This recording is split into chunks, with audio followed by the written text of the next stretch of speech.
The reigning champion is in trouble in New York. Magnus Carlsen finished day one of the World Rapid Championship with his worst score ever. He has to make a comeback today, or else the crown is up for grabs. Welcome to Take.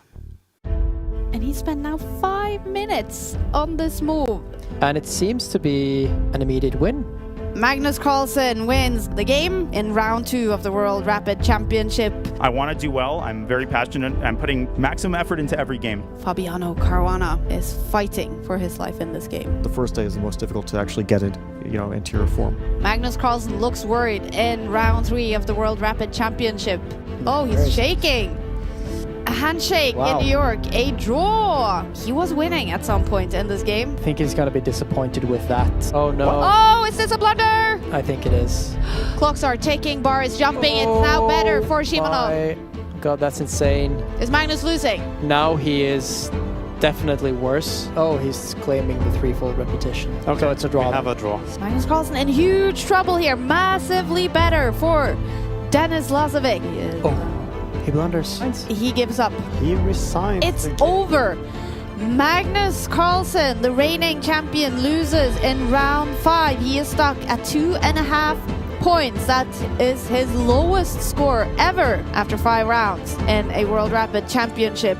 It is trouble. Certainly is trouble for Magnus Carlsen. He will have to win his games today to stay in the rapid race. We look forward to the next 4 rounds in the World Rapid Championship. And to take us through it here in the Take studio, we have a new person here in the studio. It's Grandmaster Simon Williams, known to many as Ginger GM. Good to see you, Simon. How's Christmas been so far? Honestly, let's be honest. Honestly, a little bit miserable. Oh. I've been suffering from a bit of a flu, as you know, so I've been sort of eating soup through a straw in bed. Lovely. Not even turkey soup, just soup. So it's been, it's been a little bit miserable, but it's great. I'm here now. So it can only get better. Yeah. Got chess to follow, and I'll try to eat some solid food at some point later. Yeah. We're gonna make sure to feed you, and I hope you feel well here in the Take studio with our Take chess expert as well, Lucas, who made his debut as a commentator yesterday. First of all, good job, Lucas. Was it fun? You. It was fun, yeah, definitely. But not a lot of fun for Magnus yesterday. How will you sum up his first day of the Rapid Championship? Yeah, it was a sad day for all Magnus fans, including us. He couldn't quite find the flow, as we talked about. He had a lot of good positions, and he played well for big parts of most of the games. But he couldn't convert, and he ended up even losing the last one. It seemed like he was put under a lot of pressure from his opponents playing very solidly, so he kind of had to take some risks. And it just didn't quite work out for him. Yeah, it's trouble for Magnus Carlsen. He won 1 game, he played 3 draws, and then he ended up losing against Denis Lazovic yesterday. He just simply didn't look like himself. Should Magnus be worried now, Simon, about his crown, reigning champion? Well, I don't know about worried. The thing with Magnus is he's his biggest own critic, which is one of his strengths. I mean, it's very hard to criticize yourself, and especially when you're winning everything. And well, we can see in the video here, he was getting more and more disgusted, I think, with his play yesterday. But it's not the first time this has happened for him. Let's remember, he has historically always had a terrible day one. This one is terrible. Yeah. It's like terrible to another level, but he can still come back. There's 8 games to go. If anyone's capable of winning a load of games in a row, it's Magnus. He's still the best chess player in the world. I don't think anyone really doubts that, and he's got to pull off a load of wins today, which he can do. So it's going to be, I think, really exciting today to see what happens. I mean, we know what he's got to do. He's got to be a different Magnus. He's got to be the Magnus we know, and he's got to come out, chopping people's heads off, which he's gonna try to do. Can he do it? I don't know, but it's going to be really exciting. Yeah. And he's starting off against a player on home turf, an American, a young player born in 2009. We're going to talk more about that later. But we are here in Oslo in the Take studio. Super excited to lean back and hang out with you guys to watch the World Rapid and Blitz Championships. But in Gotham City, Gotham himself is present for Take to talk to the players. We had so much fun with Levi yesterday, and we're going to go to Levi right now, standing actually in front of where the action happened. It's a beautiful venue, Levi. Yes, it is. Hi, guys. Hi. Welcome to New York City. Welcome to this balcony here at the playing venue. Today I have a very unique problem. Magnus has a problem that he has to get back into the hunt for another World Championship, and I have a problem that I left my AirPods at home, so I'm actually using the AirPods Pro, and these are falling out of my ears. So we both have, unique problems to overcome today. Mine are slightly bigger though. Beautiful sights here. Playing hall completely filled with exceptional players. I'm actually making eye contact with some of them. They're looking up and wondering how somebody so low rated was allowed into the venue. But on a serious note, I see Firouja, I see Fressine. He's of course on Team Magnus, Salem Saleh from the UAE, and many others. It's definitely tense. It's also a little bit warmer than it was yesterday, but that's until the doors open for the smokers balcony, and it might get freezing again. Exactly. I love the French accent there, by the way. Fressine. And yeah, Fressine. Beautiful, beautiful. Who are you looking forward to follow today, except from Magnus trying to make his comeback? I'm excited to follow the person that you just named as his first round opponent. So the funny thing about who Magnus is playing is he is the newest American Grandmaster, and I know this because I just played him in a tournament here in New York City by accident, because a player had to withdraw halfway through, so I subbed in and played 4 games, and my first opponent was Brewington Hardaway, who in the previous round became 2,500 to become a Grandmaster, and he did not want to play against me. Like, I could tell. He just got this Grandmaster title, and now in comes Gotham Chess, who's going to make a YouTube video, and his Rapid rating is 2,100, because he doesn't play a lot of Rapid, so very fascinating, and I'm curious to see how he does, but yeah, he might have to get consumed in the first round. Oh, that's very interesting. He's 15 years old. He scored 3 points yesterday, so he has half a point more than Magnus, actually. What kind of a player is he? What should we expect from his style when he's up against Magnus here? Well, Magnus is playing white, I think, although I don't actually remember. Yeah, he's playing with white. I mean, Brewington very, very solid. I think when you get a pairing like this completely randomly against Magnus Carlsen, you just play your best and you try to make it a game that you can look back fondly upon. And we've seen young players build up experience and ultimately beat Magnus, like Denis Lazovic did yesterday. Lazovic has played Magnus probably a dozen times at this point, mostly in these Rapid tournaments. So whatever happens, I think Brewington will come away happy. Definitely. Now, let's But he wants to win. Of course, and that's so cool. A 15-year-old. This is going to be such an exciting start to day 2 of the Rapid Championship match. Let's talk about some of the other names as well, Levi. So Daniel Naroditsky is one of the 4 players on top of the table with 4.5 points. Can he go all the way? Theoretically, anybody could go all the way, but the champions will be crowned tomorrow. I think the standings will get a massive shakeup today. If I have to choose somebody that's going to survive and still be either tied for first or half a point out of first, it probably is Naroditsky. But also, Levon Aronian is up there, Dominguez. Like, these are players with a lot of experience, and they know that today they shouldn't burn all the bridges. I'm curious to see how Murzin is going to do, the Russian teenager, because again, it's one thing to be 4.5 out of 5 on the first day, but once the illness starts kicking in, the bad sleep starts kicking in, the exhaustion, the tilt potentially, we could be in for a total shakeup by the end of the day. Yeah. And then let's also talk about Hikaru Nakamura, playing also on home turf in the USA. He scored 3 wins yesterday, a solid start to the tournament. He's on 4 points. What do you expect from him today? Yeah, more of the same. Not only did he score 3 nice wins, he also had basically the highlight of the tournament already, drawing a game on the 51st move of a massive technicality, which was hilarious. Like, if Magnus was not getting highlights yesterday, Hikaru decided to steal the spotlight, and he got 4 points, so he's probably feeling quite good. He also won some nice games, and I expect him to be either tied for first or half a point out of first at the end of today. Oh, very exciting. And then, obviously, you're not in your sofa right now. You're out there in the venue. But have you seen Magnus so far today? Actually, no. And I was already messaging some people wondering, did he carve out a private space to just sort of relax?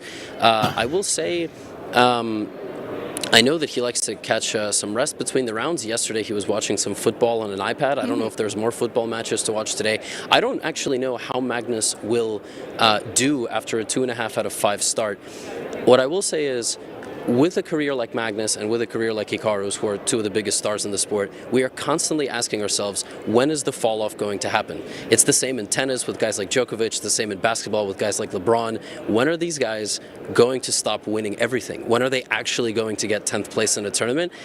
And here we are, we're faced with another situation. Will Magnus go 4-0 today and shut everybody up? Or are we in for a massive, turnaround? I don't know. And so I'm cautiously awaiting. Agree with you, Levi. Thank you so much for the insight brought to us from New York. We'll be back with you soon in the sofa. Thanks, Levi. Thanks, guys. All right. That was so cool to hear Levi actually give us some insight on Magnus Carlsen's next opponent. Hardaway, Brewington Hardaway, 15 years old. And when I revealed to you as well today, Lucas, that this was the opponent for Magnus, you said, oh, really? Yeah. What is so interesting about this opponent, other than the fact that he is 15 years old? Yeah, no, basically, I hadn't heard about him until very recently, but I know he is, like Levi said, the most recent GM from the US and very young. So he's definitely a very talented player and a lot better than 2100, as his rating says. Yeah. I don't think it's going to be an easy match for Magnus at all, but at the same time, he does have the white pieces, and he is a much better player after all. Is it kind of a nightmare, though, Simon? After a horrible day, you have to make a comeback, and then you face a 15-year-old in the first round who's kind of on fire, who's playing with confidence. And now, it would be the worst start for Magnus if, basically, he doesn't win this game. Yeah, I think it's a tricky pairing. Yeah. Because, rather than play an up-and-coming prodigy, very talented, everyone's talking about this kid, I'm sure Magnus would rather play some old man who's been there, done it, just get a normal game out of the way, because there's more highlight on the game when you're playing someone so young. I mean, he probably doesn't know much about this kid, I guess. He hasn't probably played him before, and it's another sort of banana skin that he needs to avoid, really. But he does have the white pieces. If he just does his normal stuff, then he normally beats everyone with white, so he's got to do that today. But it's also a great opportunity for his opponent, right? Because this kid is clearly coming up through the ranks. Yeah. He's clearly doing well, and I think someone mentioned he's the next. So he's just become a grandmaster. And he's the next grandmaster who's coming up through the ranks. But a really strong player. How old did you say? He's 15. 15. There you go. So it's going to be a great opportunity for him as well. And we'll just have to see. I think we'll be able to tell by body language alone what kind of mood Magnus will be in today. Yeah. I mean, what do you sort of predict? Is he gonna get 4 out of 4? Is he gonna destroy the field? Ooh, hard to say. I think that he is going to be ready to strike back today, and I think there's quite a decent chance that he is going to be able to do that. But my prediction is that he's going to manage to get a lot of wins today. Mm-hmm. Yeah, I mean, we were discussing beforehand what score we think he might have to get to win. I think this is really important, right? Because he is the current champion of Rapid.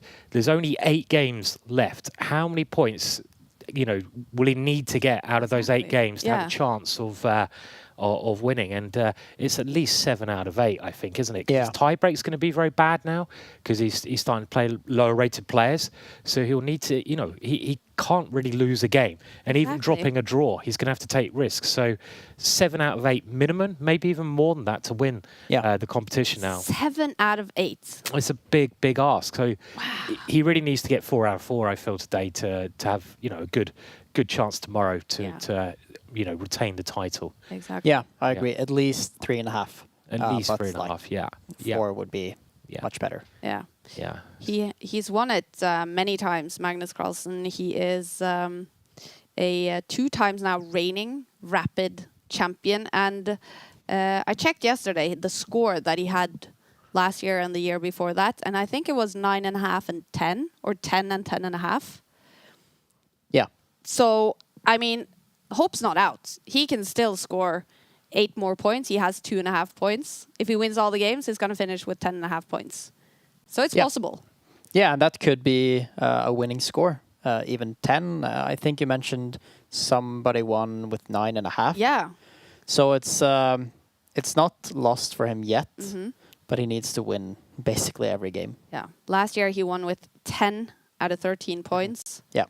And and he's going to face a lot stronger opponents tomorrow as well if he starts winning. So he can't really give away many draws, and he needs to at least get the wins against the weaker opponents.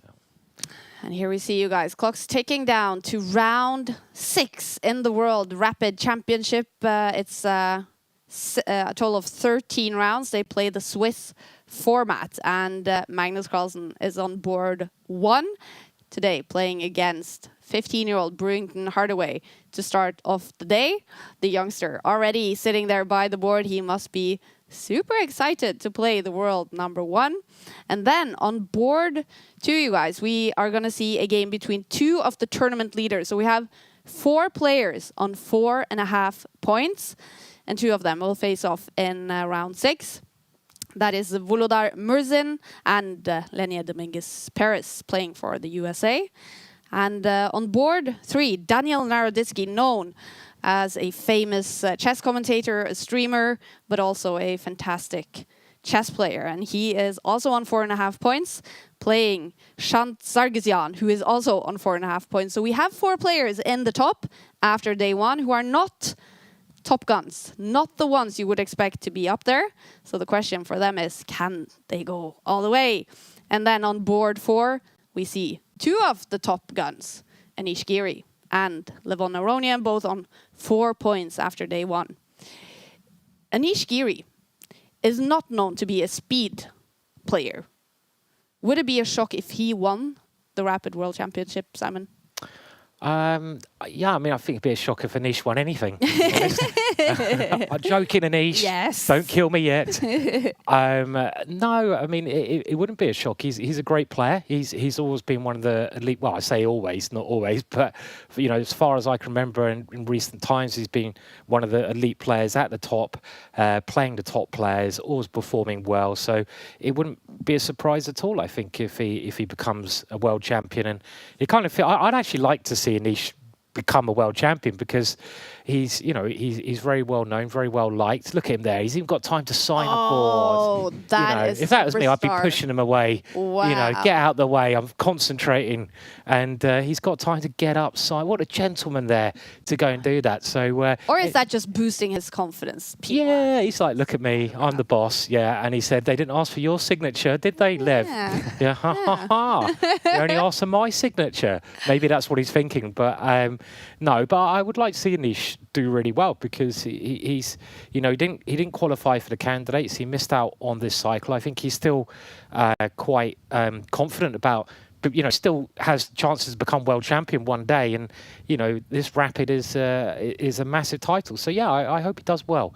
I'm maybe even more interested personally about Daniel Naroditsky, because obviously, there's been a bit of drama. Well, I say drama, it's not really drama, is it? It's just one crazy old man versus Daniel. And Daniel talking about Krumnik here, I assume.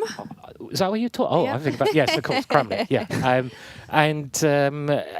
Daniel was just a really nice guy, a great chess player, and it's on his home turf as well. And I'd love to see him keep up this great great position in the tournament that he's got now, because he's very, very capable of, you don't really consider him to be an elite player because he doesn't play that much, but at Rapid and Blitz, he's tremendously strong. So very interested to see how he gets on, personally. Oh, that's going to be interesting. Round 6 on day 2 of World Rapid Championship match is about to start. We are waiting for Magnus Carlsen to arrive for his game 6. He has to make a comeback today, and he starts off against an American 15-year-old Brington Hardaway.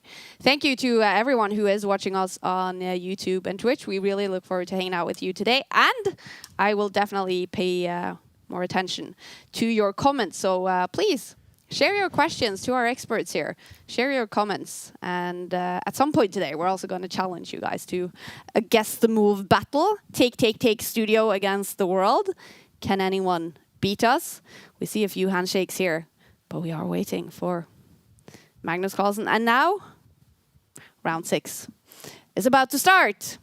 All right, round 6 out of 13. Has Magnus's clock started? It has, yeah. Okay. I've seen recently when the players have arrived late, the opponent's been like, no. I want to be polite to my opponent. I'm not going to start the clock.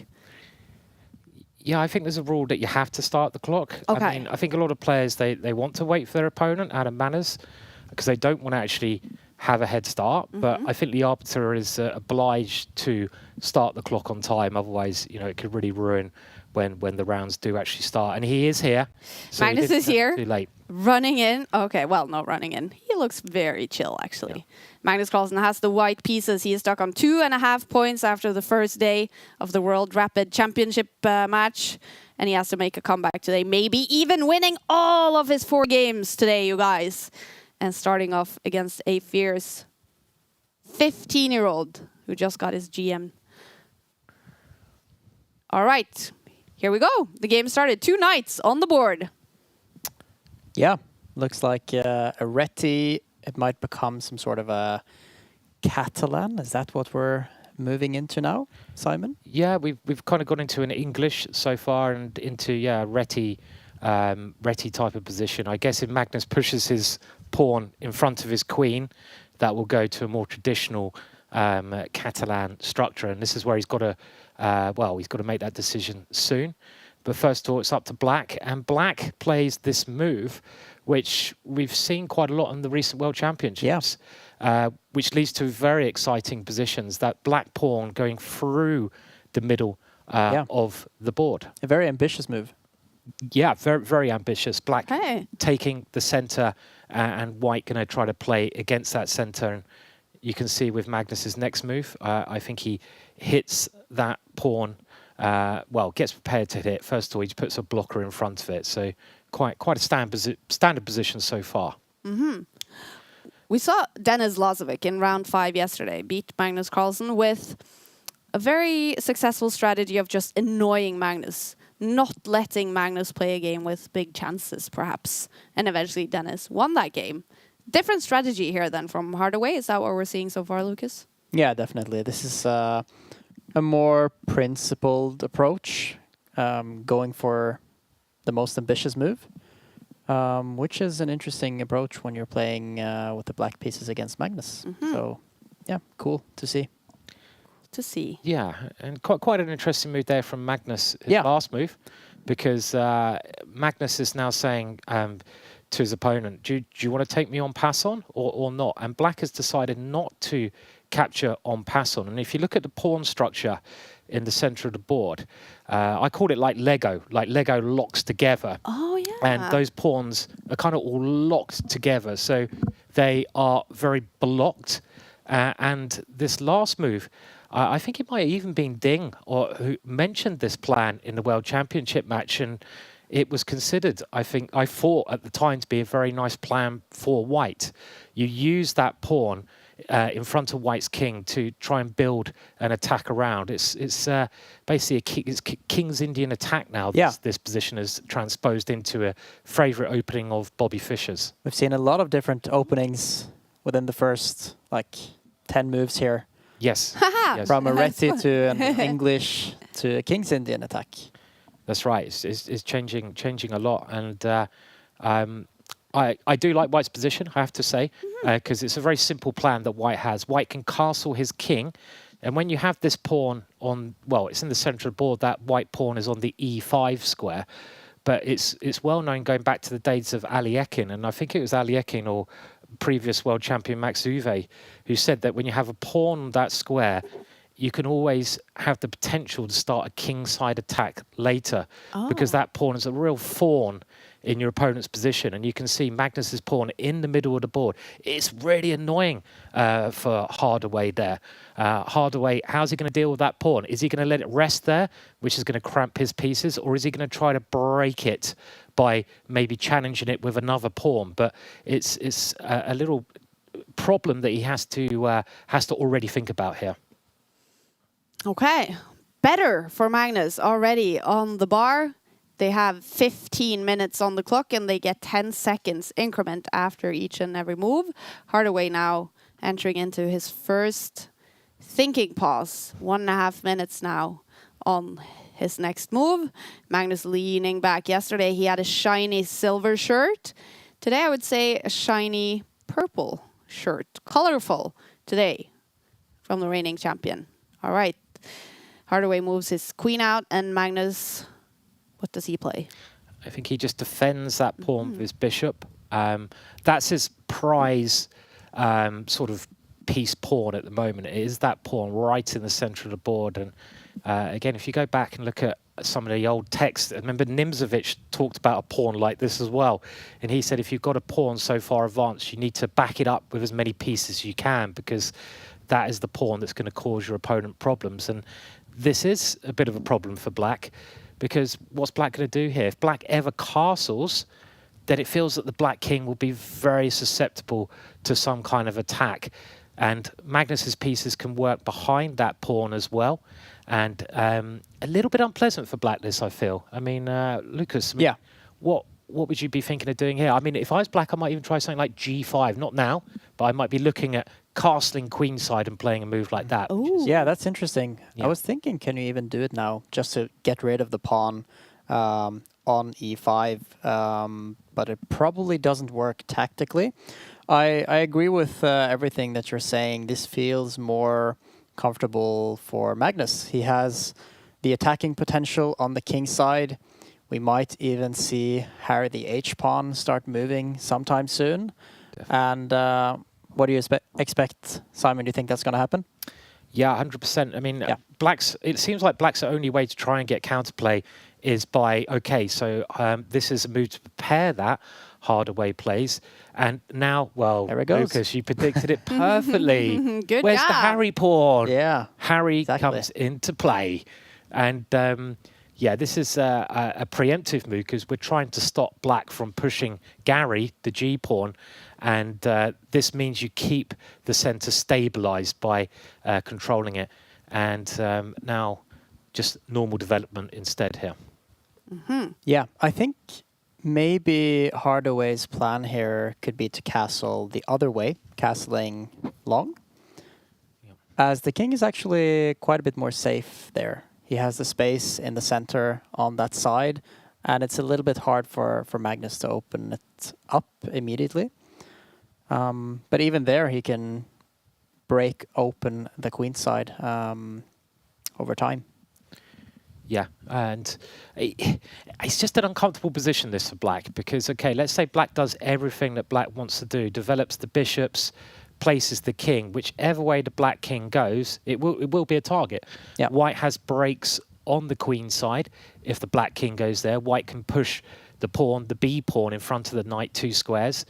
And for the time being, obviously, both sides are just going to bring their pieces out. But it's more the long-term problems that the players have here. White can just play very easy, castle, prepare to expand with the pawns on the king side and queen side. On the other hand, Hardaway, where does he put the king? And he's got to make that decision now. Is he going to castle queen side? I hope he does, because that could lead to a bit of excitement. But even then, I don't know what his next plan is. I can see what White's plan is. I can't see what Black's plan is. And having the easier plan is half the way to winning in chess, really.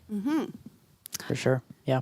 All right, Magnus now thinking. He is down to 13 minutes on the clock. Obviously, a bunch of other games happening as well. In the Take app, you can stay on top of everything that is happening in the world. The Rapid and Blitz Championships. Full standings. Look at that. 4 players on 4.5 points after day 1. And we have to scroll way down to find Magnus Carlsen. There he is. He's number 83 heading into day 2. And if you want to favorite your players, then you can do that here. I've made most players my favorite players, and I can go here and I can check out their games. Look at that, Arjun Erigaisi playing, is that Ray Robson he's playing today? Yeah. And then, of Looks course, like Eric Rosen, another top streamer. Wesley So playing his first ever World Rapid and Blitz Championship match. We have Hans Niemann playing against Svane in the first round today. Pragnananda, one of the young Indian prodigies, kids, extremely fantastic grandmasters. Janne Pomniachi is here. Fabiano Caruana is here. Abdusatorov. Find your favorite players. Check out all the games, you guys, in the Take app. And we're going to play a little bit of Guess the Move with you guys later on. All right. We have... all right. So now almost all the pieces are out for Hardaway and for Magnus. So now we're going to see castling. But which way?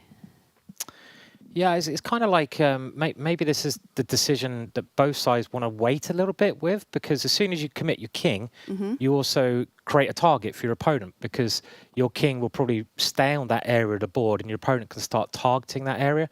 So if Magnus did castle kingside now, which is a move I think he'd like to play, he's got to work out what would happen if black plays the super aggressive move G5, pushing the Gary pawn to blast open that area of the board. And he needs to calculate that very carefully, which he could be doing now. But that kind of move could actually work out very well for black if you're not careful. So yeah, this is the issue with Magnus if he does castle. But what else do you do? So I might have been a little bit pessimistic about Hardaway's position earlier, because looking at it now, it maybe doesn't look that bad. I mean, I guess Magnus prepared to advance on the queen side, so he can move his rook one square and try to push the Barry pawn, the B pawn. So these little ideas. But both sides, they so far, they have developed very sensibly up to this point of the game. Yeah, now they both have to make some important decisions. And it kind of feels like they want to make some, not a waiting move, but slightly improve and then ask your opponent what they're going to do. So I thought, what if Magnus just moves his king one step to the side to keep his rook? Oh, not castle. Yeah, not castling, but being able to keep the rook on the open file, but still trying to get the king to safety. And then he's asking, that's kind of the same as what he's doing now, just making a useful move and then asking Hardaway what he's going to do.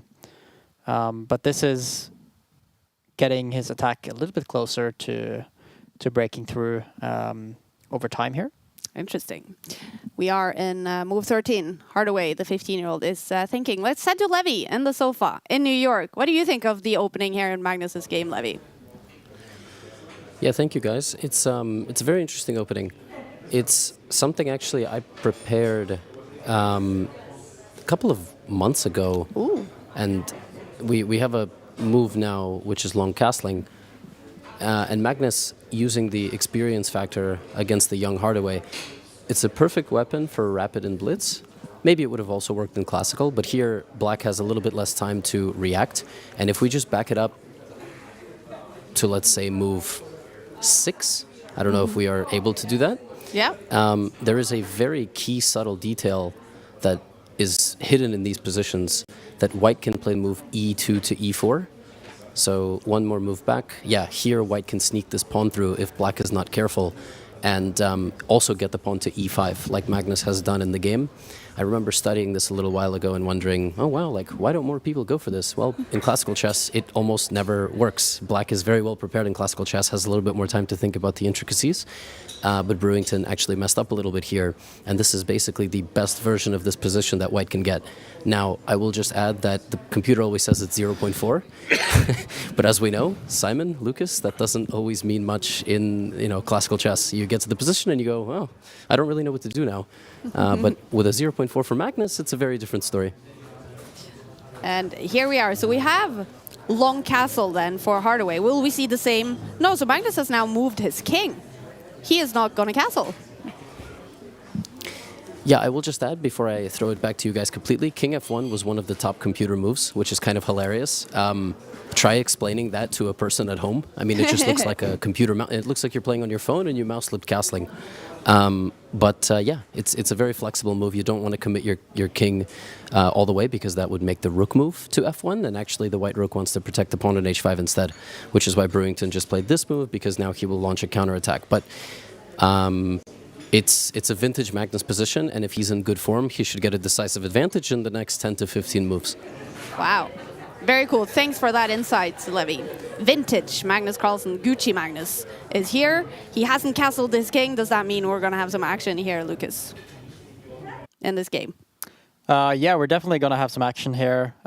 Both of the players seem like they're going for an attack. They could potentially end up weakening their positions by doing that, but I think we're going to see an exciting game. Now Magnus has left his pawn in the center vulnerable. It might be possible to capture it. Yeah, this is the key question. With that last move, White brings his knight, well, Magnus brings his knight in the way of the queen. So the queen, which was very happily defending that pawn in the middle of the board, no longer defends it directly because the knight has stepped in the way. So yeah, the question is, can Black simply go knight takes pawn? But that comes with a lot of danger because you're walking into a pin. So if a Black knight does take the pawn in the middle, the bishop pointing towards Black's queen becomes more powerful. And I can see that White has some tactics there where he can win the pawn back immediately. But it's still quite tempting because that white pawn is so strong. So if you're not losing material, you might be tempted just to grab that pawn in the middle now while you still have the chance. Otherwise, is Magnus going to move that knight right into the middle with a big check on his next move? That's something that Black could be a little bit worried of in this position. If Black does something slow here, the white knight will, on the next move, come in to d6 and check the Black king. Maybe that could start a decent attack for White. So a mini critical moment here. Do you take the pawn, or do you allow Magnus's knight to come further forwards into your position? Okay. Yeah. Interesting game, right? Feels like this will be packed with action. Kings on either side of the board. Magnus hasn't castled. Queens on the board. It looks like chaos. It is, yeah, and also he has taken it. So I think that's a good practical decision to take that pawn. And we're going to see what Magnus is planning now.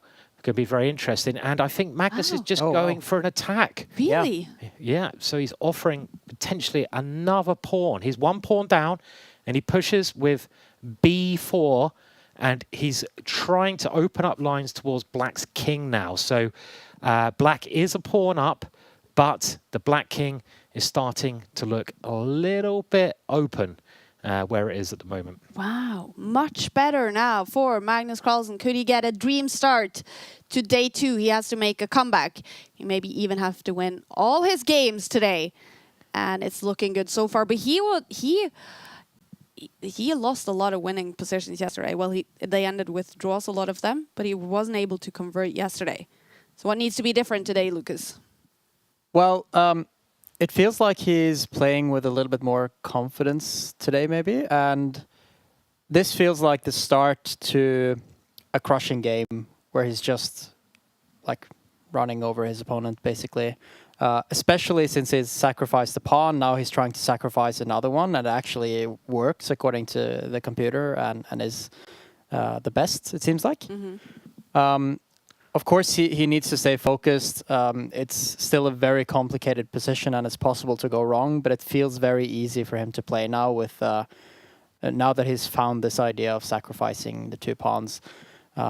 His opponent is going to be very passive and going to have to find a lot of good defensive moves here. I think he needs this, doesn't he? I mean, he needs a nice, I'm not going to say easy win because it's, never easy, but he needs a smooth win. Yeah. A win where the opening goes right, the opening seems to have gone right, where the middle game goes the way he wants it to go, and where he gets an attack and he finishes it off, and he's got to finish this one off. I mean, if he doesn't win this position, he's not going to be world champion this year. I mean, he can't keep dropping results like he did yesterday. Yesterday's over. It's a new day. he's got to put this in the back of the net, and this should give him the motivation that he'll need if he's able to do that here. Yeah. It looks very scary for black. I mean, I'd hate to be black here because I'd be like, well, what do I do? I'm getting attacked with that last move. Magnus is opening up my king on that side. I would be tempted as black here to try and make a push on the king side to try and open up lines towards white's king to make it a bit of a race situation. So I know Magnus is coming at me. I've got to try to counterattack rather than just sit there and defend. I don't want to just sit and let Magnus do Magnus things to me. I want to at least try to hit him as hard as I can. So maybe a move like G5 here would be a decent response just to try and get some counterplay on that area of the board. Okay. And the clock is ticking for young Hardaway as well. He's down to 4 minutes and 45 seconds. He gets 10 seconds increment after every move, but he could get into some serious time trouble in this game. Ooh, okay. Well, the chat is alive. Thank you to everyone for hanging out with us. And we have a move on the board. And what did he play? So we're going to see. Oh, he played F5. Okay. So. Ooh, and look, the bar massively better now for Magnus. Is this a blunder? It could well be. Yeah, it might be. Yeah, I mean, it kind of forces Magnus to move a piece that he may well wanted to move anyway, right? Yeah. Am I allowed to blunder? Hit the blunder button? Go for it. Yeah, why not? You've got to get it. You know. I'm not happy that Hardaway made a blunder, but it's fun to hit the buttons. Got to use those blunder buttons. Exactly. Yeah.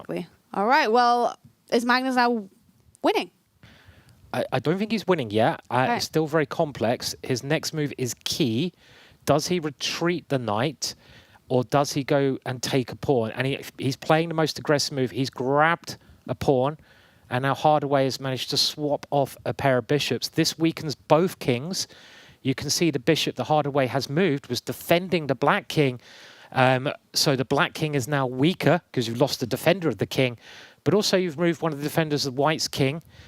What's he going to play here, though? This is a tricky position. He's gone for a check, and Magnus probably just going to block that check with his pawn very sensibly. And it just seems like the white king is so much safer than black's king in this position. Massively better for Magnus Carlsen. He is on a mission to make a comeback on day 2 of the World Rapid Championship match. And it looks like he's getting off to a great start. But he has to convert. He has to win this game against the 15-year-old fighting for his life in this game. He does, and now black has a big decision to make. So it is still equal on material, but black's knight is about to be captured, and black can, of course, take white's knight here. But after white recaptures black's knight, it just seems the black king is just too loose here. Imagine the white queen coming up, capturing black's knight. Then the white queen would be threatening to come with a check, possibly to attack black's king. And white's king there just tucked away very nice and safely. So this is the real problem that that black is facing at the moment. And the time situation, well, Hardaway now down to under 4 minutes. And we had this discussion earlier, Kaja. I mean, I think someone said, oh, it's actually a lot slower this time control than I thought. Because it kind of is. It's kind of like nice and calm. Then it's, whoa, hang on a minute, plonk. Yeah. So it is. It's very strange. It does go quite slowly, but then all of a sudden, bang, the excitement happens. It's catches up very quickly. Exactly. This time limit. Often like around 3 minutes. And is that also because you guys, you play chess, you know this. At what time is it? At what time on the clock do you look at it and be like, oh, no, I'm in time trouble now? I'm already, I think. Yeah, definitely. Yeah, like around 3, 4, 5 minutes already? Yeah, like... I panic on move 1. You kind of always feel like you don't have a lot of time, and then it just gets worse and worse. Yeah. And it depends. Why on the do people well. even play chess? Yeah. Such a depressing way to look at it, isn't it? It just gets worse. Everything just goes downhill after the first 2 seconds. The only good thing is if it's happening for your opponent as well. That's true, but it's not happening for Magnus. He still has more than 10 minutes on the clock in a winning position. Massively better. Is this going to be over soon? Could be, yeah. Yeah, I mean, he's played a very clinical move there. The queens have now come off the board, and it is actually, I believe, well, white is still just equal in material, but now the white knight can start picking up pawns. So the white knight could just take a very important pawn in the centre where Magnus would be a pawn up. That's a little bit risky. Other options, Magnus could try to bring a rook into the middle. It doesn't look completely winning to me yet. It looks better for white, but completely winning, don't know. I don't see it myself. I think he's going to bring in the rook, but this kind of reminds me more of one of these advantages he had yesterday in those endgames where it's still possible to go wrong. Yeah. I don't think he's going to go wrong here, but it's... he can't go wrong, can he? No, I don't think so. I mean, if he goes wrong, he's not going to win. He's not going to win the competition. And he does just, as you say, bring a rook in there, I'm Lucas. surprised he went with that rook. I am as well, because the other rook was possibly in trouble from Black's bishop, right? Yeah. But he still keeps his big advantage, and Hardaway down to under 3 minutes here. And very natural, put your rook on the open file. This is what you're taught to do. If you see an open line, where a line with no pawns on it, put a rook on that line, because rooks work very well where they're not obstructed by pawns. Hardaway taking the knight off the board, and look at that rook. The rook is now jumping into the centre of the board, and a beautiful rook. And I think the other rook might come up behind to support it, and all of white's pieces are coordinating perfectly now. The white bishop beautifully placed. I'd be amazed if Magnus does not move his other rook now, but it's still equal material. So even though it's a big advantage, you've got to convert your advantages to something materialistic at some point, which Magnus hasn't done at the moment. Okay.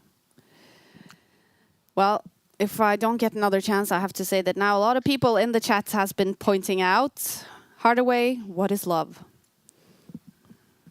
Is that a song? Thank you. I thought you guys didn't. Yes. Sorry? What is love? Oh, Baby, no. don't hurt me. A classic. Yes, exactly. Is that a classic 90s, dance song from the old clubbing eras? I feel it is. Like, with the disco dance floor with... I do. Yeah. Yeah, those horrible discos. Horrible? What? You're more of a pub kind of guy, Simon. No, I used to like the old rave. Oh, okay. Yeah, but it was, and that was a long time ago now. Misspent youth. Yeah, definitely. Dancing is not a misspent youth. No, certainly not. It's the other stuff. Dancing and chess. It's everything we should do. I have seen many chess players dancing in nightclubs before, many grandmasters. It's quite a shocking sight at times. Is it? Yeah, it is. Well, I think it would be very stereotypical that chess players are not good dancers, but I'm often surprised. Often surprised by chess players.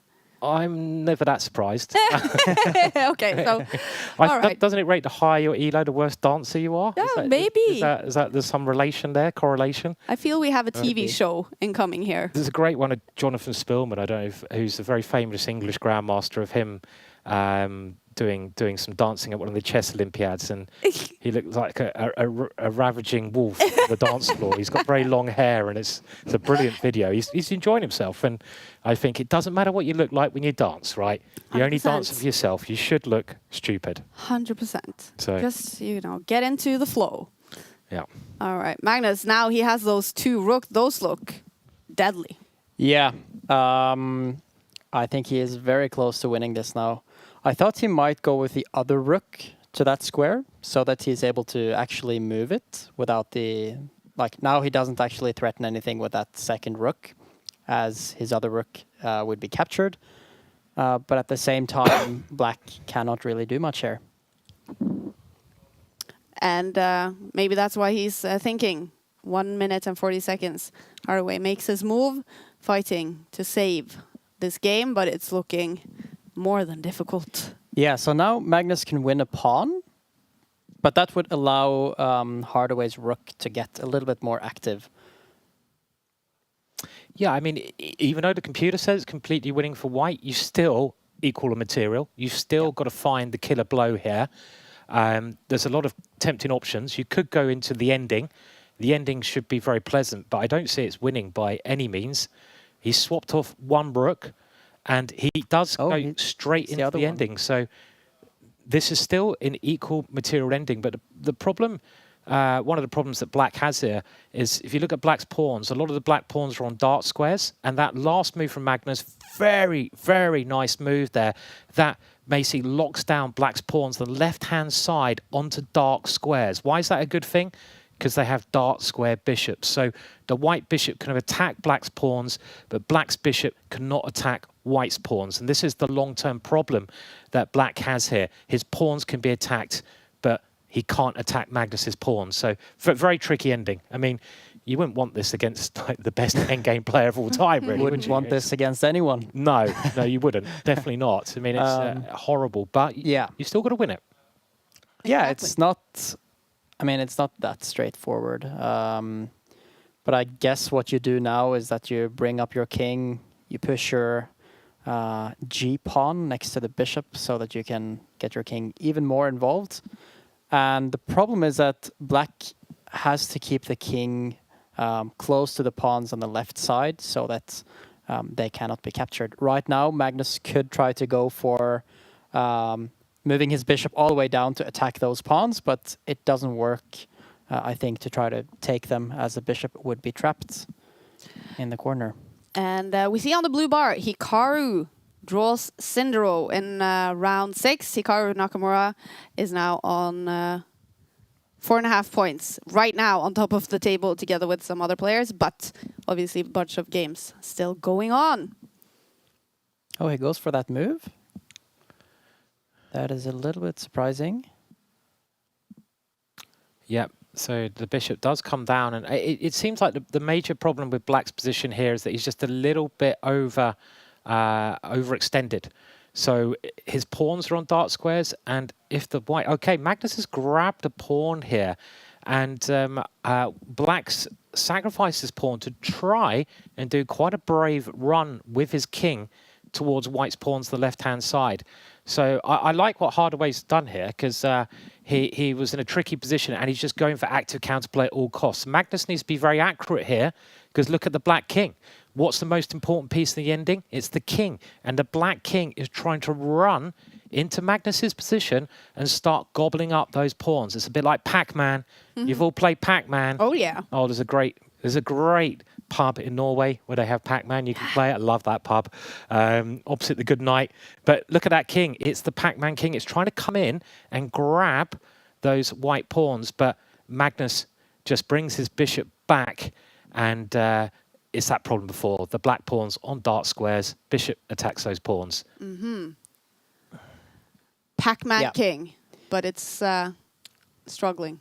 Now I think the only practical try here for Hardaway is to exchange the bishops and go into a pawn ending, but that looks losing for him. And why is that? Because Magnus's pawns are further advanced, simply? Yeah. Yeah, like if you don't do... Yeah, he does go for that. If you don't do it, Magnus will just take the other pawn, and basically Hardaway wouldn't ever be able to attack anything.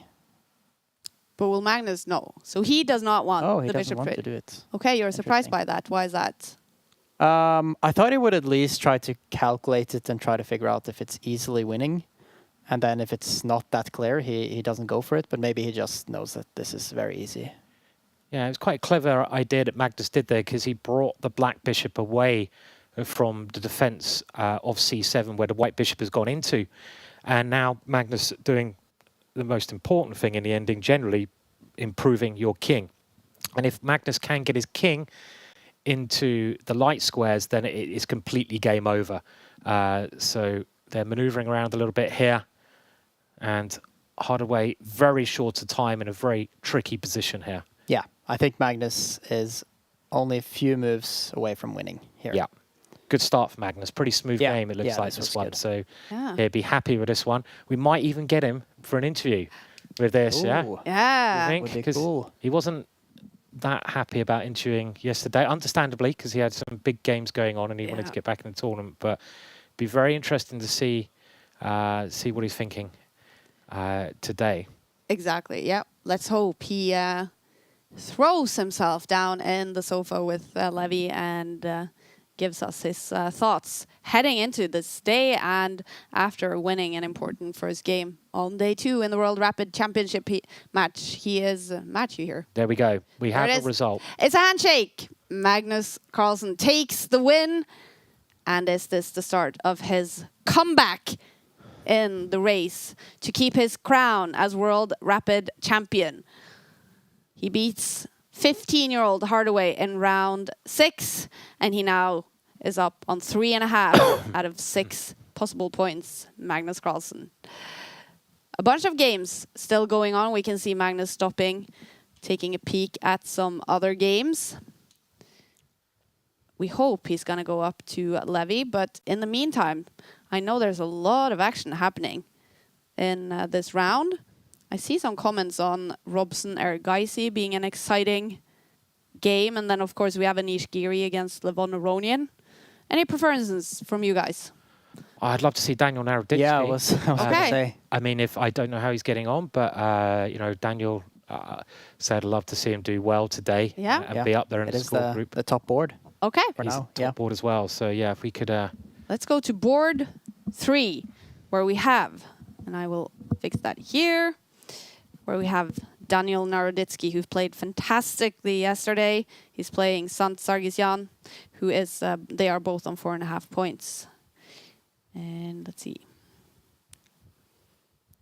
You can see they're both very intensely looking at the board there. Good to see that level of concentration. And a very smooth game from Magnus. I mean, that's very positive for all Magnus fans there. If he keeps playing like that, you could see him get a nice roll of wins, get back into the mix. I think when you're also Magnus in these positions, you kind of want to see the other guys draw a lot of games, right? You don't want to see someone running away with a tournament. Is someone potentially able to do that? Well, of course, if someone has a great day today, they could do. And we now move into the position, and Daniel has the disadvantage of the black pieces, and they're both really only about a minute or so left with this game. Yeah. Intense position here as well. Okay, well, the bar is just right in the middle, balanced. But is this difficult to play? Could we see blunders here? Time trouble, of course. Yeah, definitely. Most notable thing here is that White's king is very open, and we can see Naroditsky going for it immediately here. The queen is about to try to come into White's position, and if Sargsyan isn't careful, it could be very dangerous. Yeah, nice last move. And if we just count the material here, then we can see that White is currently a pawn up, and White could have grabbed another pawn there, but that would have been very risky. And White now trying to just get the pieces to better squares. But that last move, the queen is attacking the bishop. The computer saying that Daniel's position is a little bit better, but that's really hard to assess, even if you're playing this game. Daniel would love to get his queen into the position, but the immediate problem he has is his bishop in the middle of the board. With the last move, the white queen is ready to take that bishop, so he's got to do something with the bishop. He only has 40 seconds left now, and there could be an almighty time scramble. The bishop drops back one square, and that keeps it very active, pointing towards White's king side. And again, Daniel would love to throw his queen all the way down that diagonal on the next move, I feel, to start an attack.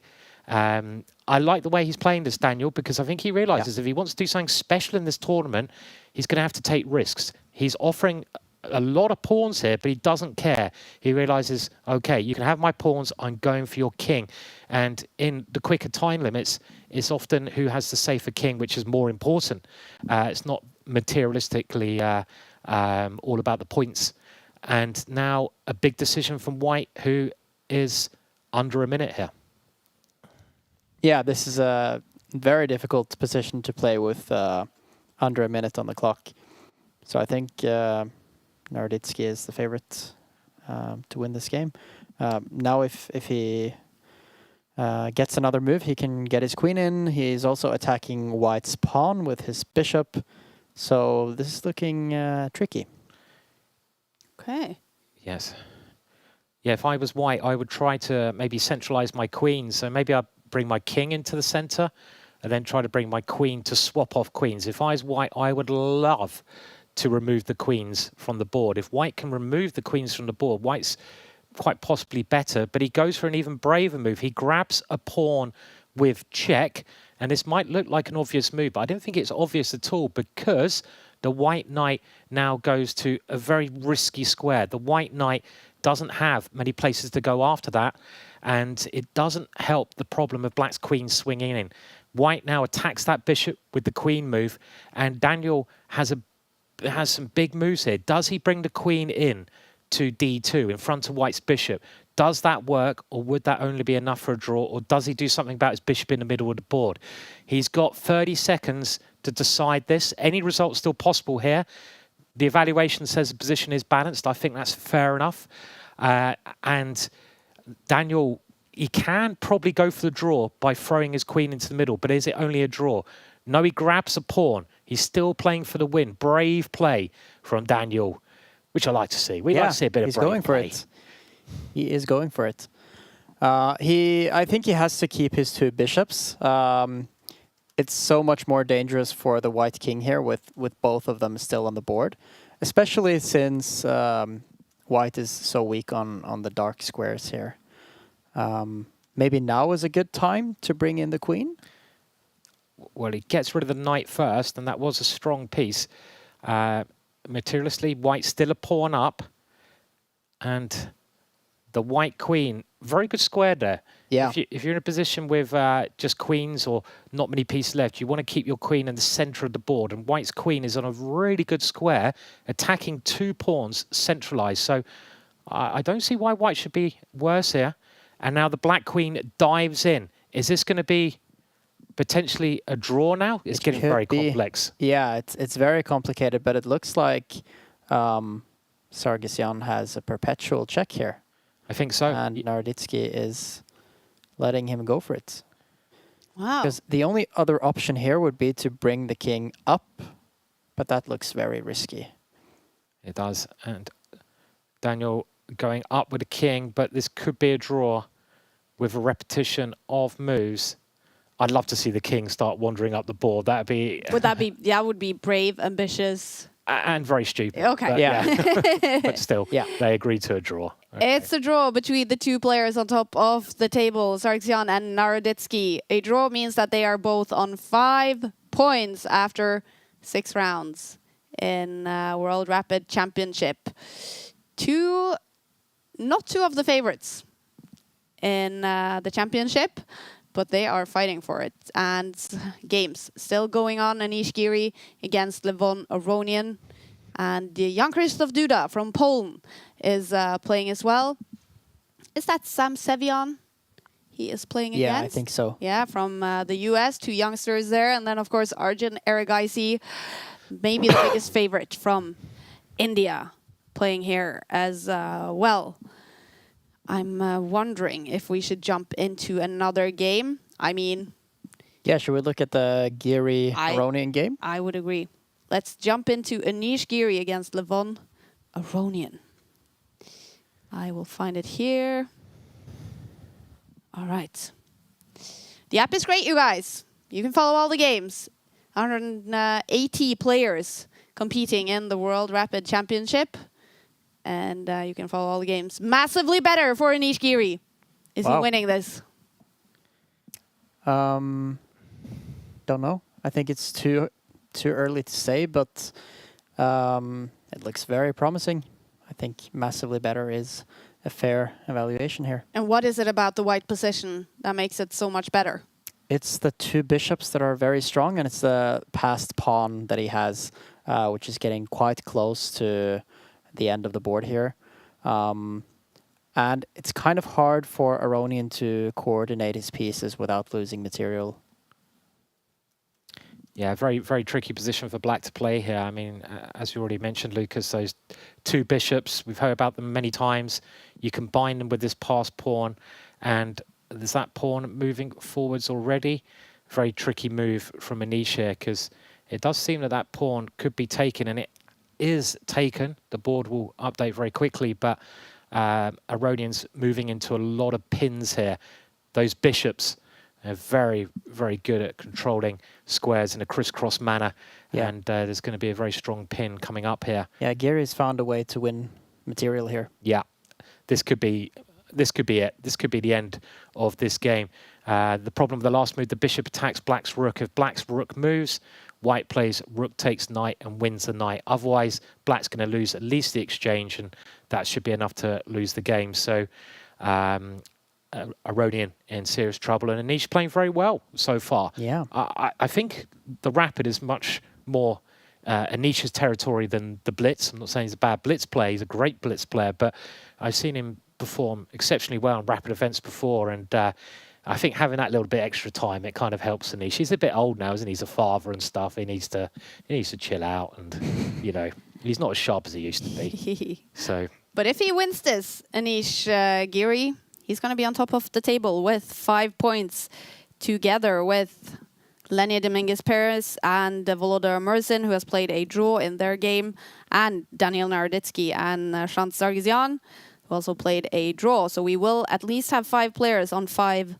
points, possibly even more. Yeah. It's tight. It's a tight race for the title, you guys. I think it's also good news for Magnus that they made draws on the top boards. It means that the distance is shorter. Yeah, good point. Yeah, you just want to see the top guys draw, don't you, when you're chasing, really? You don't want... The worst case is if someone starts running away with it. You know, if someone who you know is a big rival of yours starts playing brilliantly and winning all their games, it's like, can I catch them? Even if I beat them, it might not be enough. So that's something that Magnus will want to avoid. And, well, White, clear exchange up here. He's got a rook for a knight. The only danger for White is if the black knight can combine with black's rook, but that should not happen in a million years because White has one of his rooks on the 7th rank, the best place for your rook, and the other white rook can come and join it at some point. That would tie black down horribly. So should be winning for Anish here. He has enough time. He's just got to play, obviously, carefully. Avoid any tricks with the knight. Yeah, the problem for Aronian here is that he has 2 very weak pawns, and if Giri is able to pick up one of them, the position collapses a bit. Yeah, and those rooks, they're working well. Aronian there. Okay, I think he resigns there. Maybe he lost on time. Yeah. Yeah, in a lost position there. Yeah. It's over. What a game from Anish Giri winning this. He is on top of the table with 5 points, sharing the lead with a bunch of other players. On fire, Anish Giri. Round 6 is not over. Some players still sitting by the board, and we can see zooming in to the game between Zamzevian from the USA and Jan Krzysztof Duda from Poland. Clock's ticking fast here for Zamzevian. And is it possible for you guys, just looking at the board, the position here, to tell me if anyone is better? I think it's like black is maybe winning here. Yeah, I agree. Yeah. Black seems to be doing very well with the pawns there, and you just got to be careful of White's 1 pawn, but should be winning for black. And the black king can now try to start moving around and supporting the black pawns coming up the board. So it should be winning for black here. Should be winning for black. I've been seeing a lot of comments about the Erigaisi game, but I guess that has finished since we're not seeing that. So I wanted to check some results in that as well. And let's see. Take app, you guys. Awesome place to check results. Erigaisi won against Ray Robson. So the round is finishing up, and we're going to get some reactions from New York very soon. All right, but Magnus, great round for him. He won his game, and there's a bunch of draws towards the top of the table. Couldn't ask for more. No, a very convincing win. Probably Magnus's best game so far in the championship. And the other results going his way as well, which is more than you can ask for, really. Exactly. So a great start to the day for him. Exactly. Look at that. So many players on 5 points after 6 out of 13 rounds. We also now see Abdusatorov up there. Yeah. And he was one of the clear favorites from the get-go, right? Yes. So Abdusatorov, would you say he's now the favorite to take the title? Is it too early to call? I think it's too early. For now, it's mostly about staying in contention, trying to be at the top until the end, basically, not falling off and starting to lose games. Mm-hmm. But yeah, Abdusatorov, Hikaru was only half a point behind the lead before this game. I don't know how he did in his game, but there are quite a few big names up there now. Erigaisi as well. Exactly. Fabiano Caruana, Mamadou Grischuk. To everyone who is new to chess, Simon, Grischuk, he's a character in chess, right? He is. Yeah. He's a great character. Yeah. I mean, he's got the nickname, I don't know, chess gangster, is he? I don't know. So, but he's a brilliant chess player. He's won the, I don't know if it's the Rapid or the Blitz World Championships. He's won one of them. I can't remember which one it was now. So he has been a world champion. He specialises really in Blitz because he plays Blitz in his classical games anyway. He's a bit like our friend David Howell, who basically sits there in a classical game for an hour and 10 minutes, gives himself a minute for the whole game, and bangs out all his moves.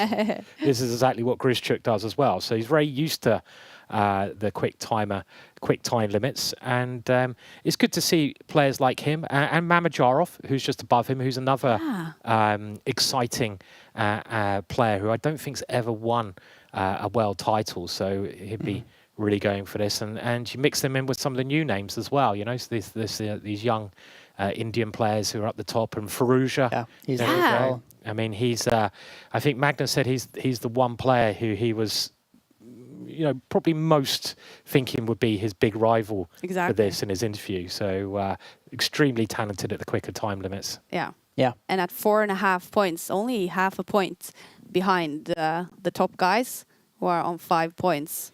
Yeah, the scary thing for Magnus now is that there are so many of those top players at the top here. And if some of them start winning a bunch of games, then they might get very far ahead. Yeah. Yeah.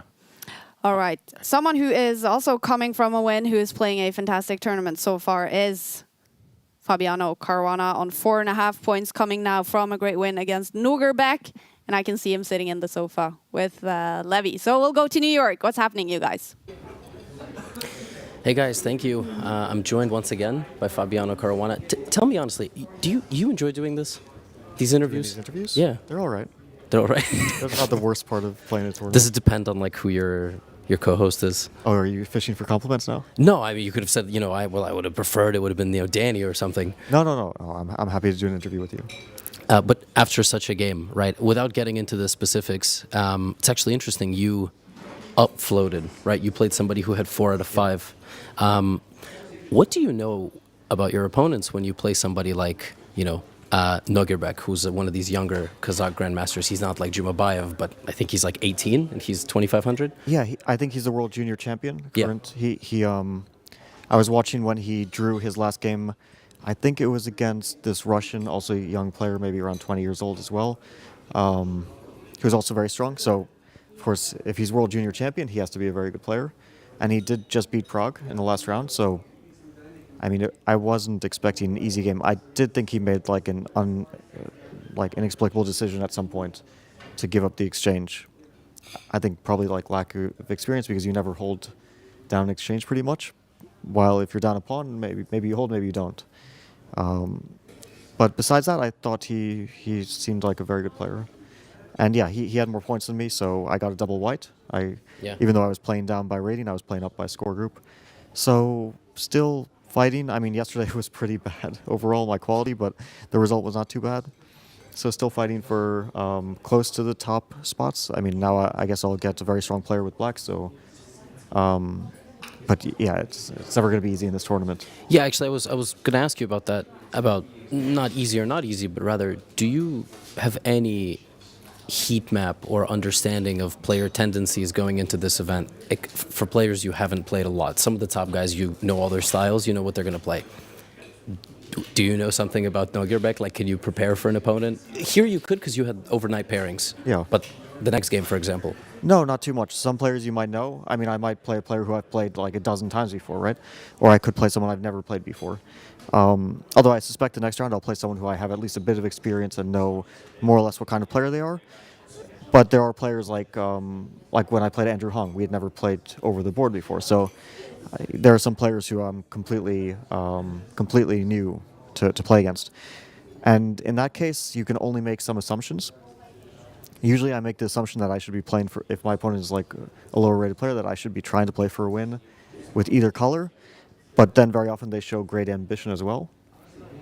And so you get a bad position. It might work out because then you give them the ambition, and then maybe they overextend, or they just beat you. So there's definitely two sides to that.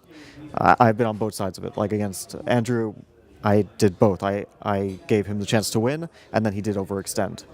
While maybe I had played a bit quieter, it would have been a draw, but on the other hand, I could have also just lost without a fight. So you never know how it goes. Sometimes luck does play a role, at least in individual games, not maybe in the entire tournament, right? Luck will go back and forth, but in individual games, you can get lucky or unlucky.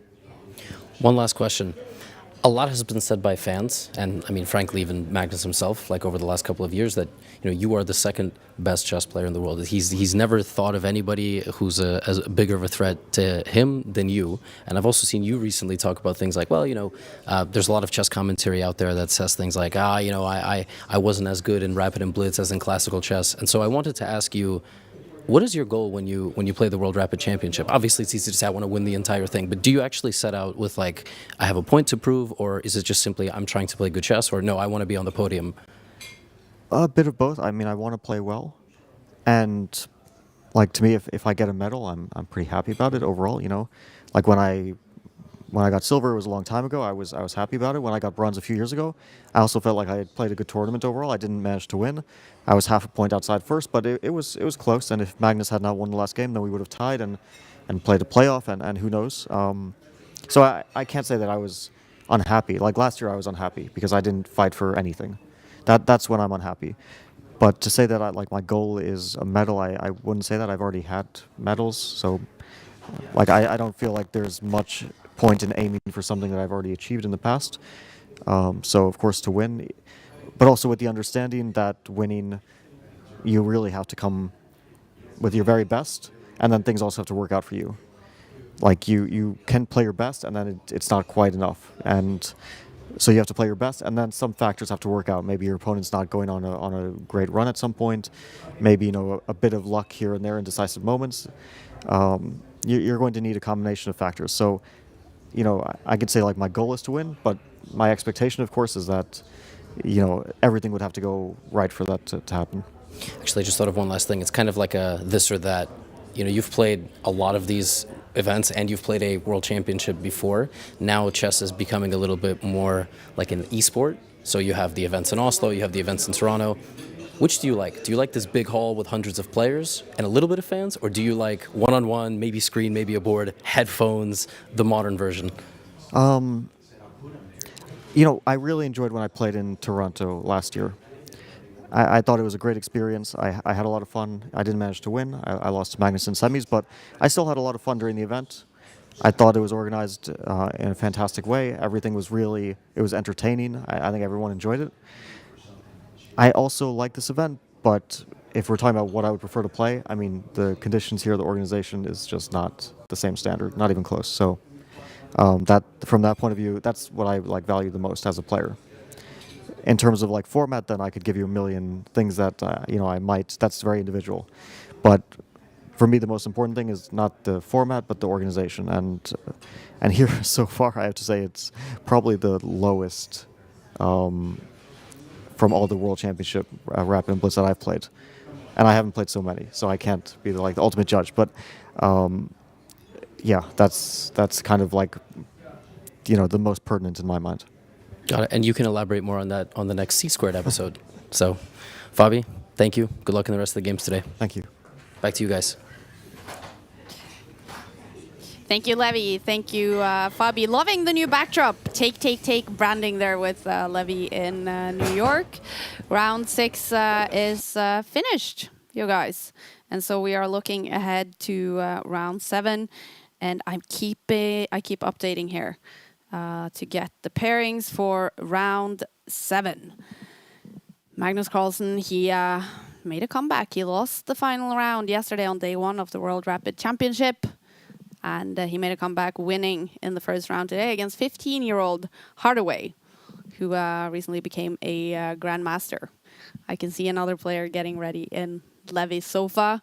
It's a player on fire. Anish Giri is in top of the table with 5 points together with a bunch of other players. So let's go back to Levi in New York together with Anish Giri. I bet he is very happy now, Levi. Hi guys, yeah, I was just kind of told to ask, are you very happy now? Well, That was well, I mean, I'm 30 years old. I've got three children.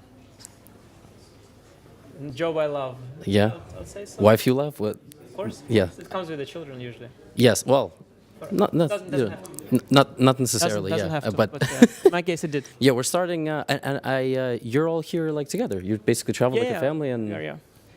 is that the first time ever that you traveled like a whole group for a tournament?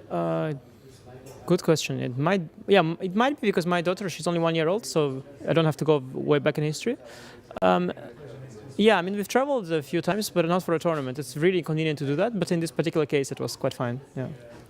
Why was it quite fine? Just because vacation or family? Yeah, I mean, we've combined it with a family holiday because, you know, we like the New Year and the Christmas as well. And also for a rapid tournament, it's a little easier. It's a short tournament. I don't spend that much time preparing because, you know, most of it's happening here. And yeah, when you are here, it doesn't matter you have family with you in a hotel or not. So yeah, it was kind of a good opportunity. And also just logistically, like it was hard otherwise, like for my family to be elsewhere and with the festivities. It was just the easiest way out. Well, I mean, so far so good through 6 games, but I know that this is it's a long tournament. There's still 7 more games to go. But so far, how are the? Yeah, no, it's not about that. It's I mean, obviously. The tournament's it's only starting. But I have a fun fact for you. For my last 20 games, so I've played 11 Title Tuesday games. Then I played 4 games against Faustino. Like casual, but as I say, I took it seriously. And I played 6 here. So from those 20 games, is it 21 even? But whatever it is, I haven't drawn a single game. Well, to be fair, I never push that narrative that you are a draw master. It's not about it's not about the narrative. I want to take it like it's not about the narrative. It's just it's a fun fact for anybody, I think, Yes. at this level. It's not like I'm being defensive. I'm being offensive now. Oh. So it's kind of funny. Like, of course, I lost a bunch, but that comes with that, I guess. Yeah. But and also I'm not like I'm overly aggressive or anything. But it's just kind of a fun fact that it's happened that way so far. Did you win the title Tuesday? No, I scored 9 out of 11. Okay. So I just got an email about fair play. 200. No. Oh. Please, I mean, no, but $200 prize is there to be claimed. So you know, it is what it is. Christmas present for one. Yes. You know, yes. Who did you lose to, by the way, in the title Tuesday? I lost one to Magnus, and I lost one. Yeah, this guy, Andy Woodward. I lost to Andy Woodward. Ah, okay. Yes. I was gonna make a joke like, you know, we need to see who should be. Who the procedure should be started upon, but in this case, you know, one is a prodigy and one is also a prodigy. Well, so. I mean, you can always start. I mean, the prodigies are the most dangerous, according to Vladimir. Yeah. Okay. I mean, 21 games and 6 decisive here. You know, you played this game against Levon, but you also have played some games here against some of the young generation. I asked Wesley a similar question. Who is it more fun to play? Somebody you've played 100 times, you have some scouting report, or brand new people? It's not about. I don't think it's about that, whether a person is new or old. I think a lot is about the opening repertoire of the people, and you have, for example, very solid people from the generation of, you know, Kramnik and Peter Leko. At some point, both of them were very solid. And then you have like Wesley and me. We are also phases with very solid opening repertoire, and you also have some young guys who are taking inspiration, like for example Lazavik. Yeah, he's a tremendous player and great player, and his style is evolving. But particularly last year, he was being super solid, right, and at the high level. And then of course, when he plays like one opening against every single line, and each of these openings is aiming to like be the most solid possible, then you could say it's a bit less fun. You could still make it fun if you want, like play 1b3 and whatnot. But even there, actually, he's having some solid setups. So you could always funk things up, but you have players who just, like, you can just make your move, whatever move you make, they will just bring the fight to you. Like I play, for example, Petrosian here, the one who, you know, that one. And I went like c4. It's just and I mean I could have gone any move and he would have gone anything like that either. So you know, there's always people like, and I don't think it's about the age or generation. It's just some people they like to make things fun. Before we let you go, this is sort of the home of anti-classical and freestyle propaganda. I'd love to know your thoughts. Yeah, no, I mean, Like it's gone so far. Like the last quote I saw of Magnus is he's talking about map of chess, like a gaming map, you know, like a map. Yeah. Fog of War. There's also Elon's theories. Yeah, like I mean, Elon can do that, but like Magnus, he's been. I mean, we are in it with him together for so many years, and then you get this backstab. I mean, what kind of map? I mean, it's chess. Like, what are you talking? It wrong. You've been doing it wrong. You had to. I mean, there needs to be like. No, I mean it's not map. No, it's not. It's chess. We don't have maps. I mean it's chess. But what would you like? Do you like playing one game a day, or would you do 2 games of 60 minutes? Do you like shuffling your back pieces? What? No, I mean freestyle. Like this 960 thing is there for. It's a cool variant of chess for sure, and it's really great that it's being explored as well. But I mean to suddenly now. I mean, I understand, you know, that you have to support one of the, like, of course, you're trying to support that variant, but you don't have to do it at the cost of, like, chess and suddenly start inventing terms that don't exist. I mean, okay, you can not mention notation, but, like, talking in words like maps about chess, I mean, like, maps. But you do believe in maps and topography and so on. Exactly. I mean, the map is relevant for me to find my way to the venue. And then we play chess, and then the map is gone. I see. Put the map away, sit down at the chessboard. With the pieces. Yeah, no. I totally starting position. Mm-hmm. You can say starting position, different starting position. Great. The hell's map? I mean, what's a map? We don't do maps. I don't know. Chess. Listen, if both of you win the next round, we can host a debate here. We'll have 3. We haven't had 3 people. Yeah, unfortunately, for me to meet Magnus, I'll have to lose a few. So hopefully that won't happen. Oh. I hear production laughing in my ear. You made everybody laugh. It's a fact. No, I know it's true. It's true. Anish. But probably will also lose a few. So. No, it was so good. That was like a great zinger to end on. You have 5 points. You know. No, I'm doing my best. Hopefully you can join me again. Thank you. Appreciate it. Thank you. And no more talk of maps. Thank you. Back to you guys.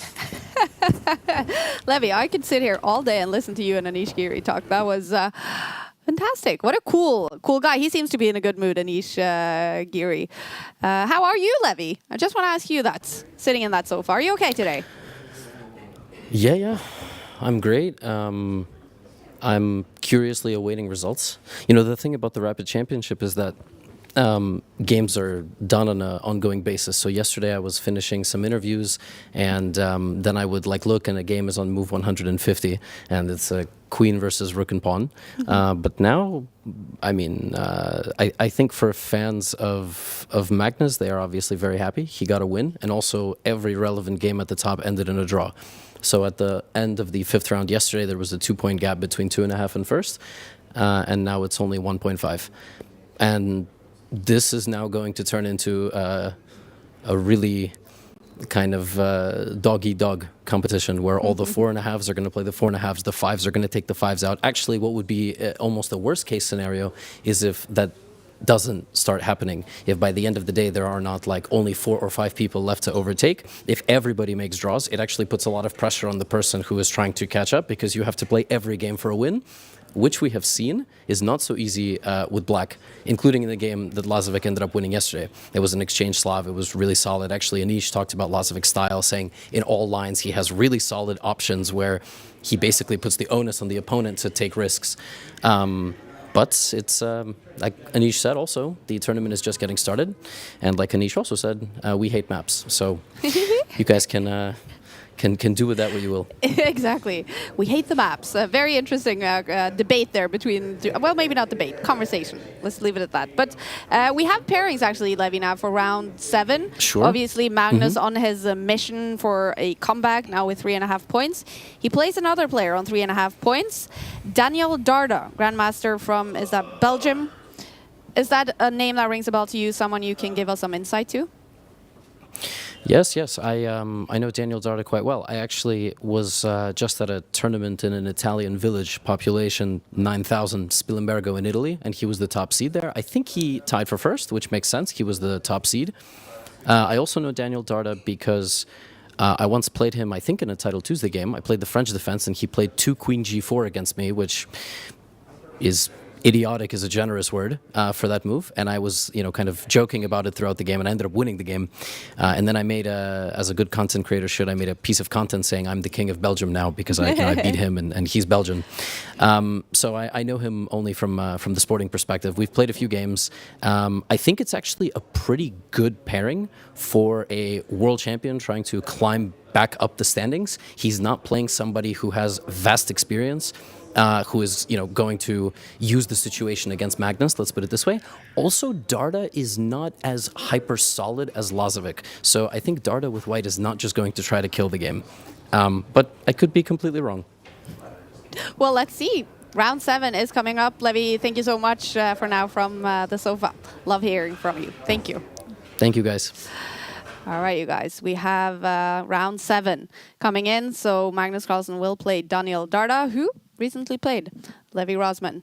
And we did see Anish Giri in great mood there in the sofa. He is on top of the table together with a bunch of people that you can see here on 5 points. He's going to play another player on 5 points, Lenier Dominguez Perez. And then a very interesting matchup coming up. 2 players on 5 points, Daniel Naroditsky and Nurbek Abdusatorov. All right, some cool games coming up in round 7. We didn't have a chance to go through Magnus's win in round 6. Let's do that, Lucas. Let's take a look at Magnus's win over the young 15-year-old. And take us through the highlights in this game. All right, there we have the board. Let's go all the way back first. So, as we talked about, this started with a bunch of different openings. From the beginning, we started with a Reti opening with this knight move.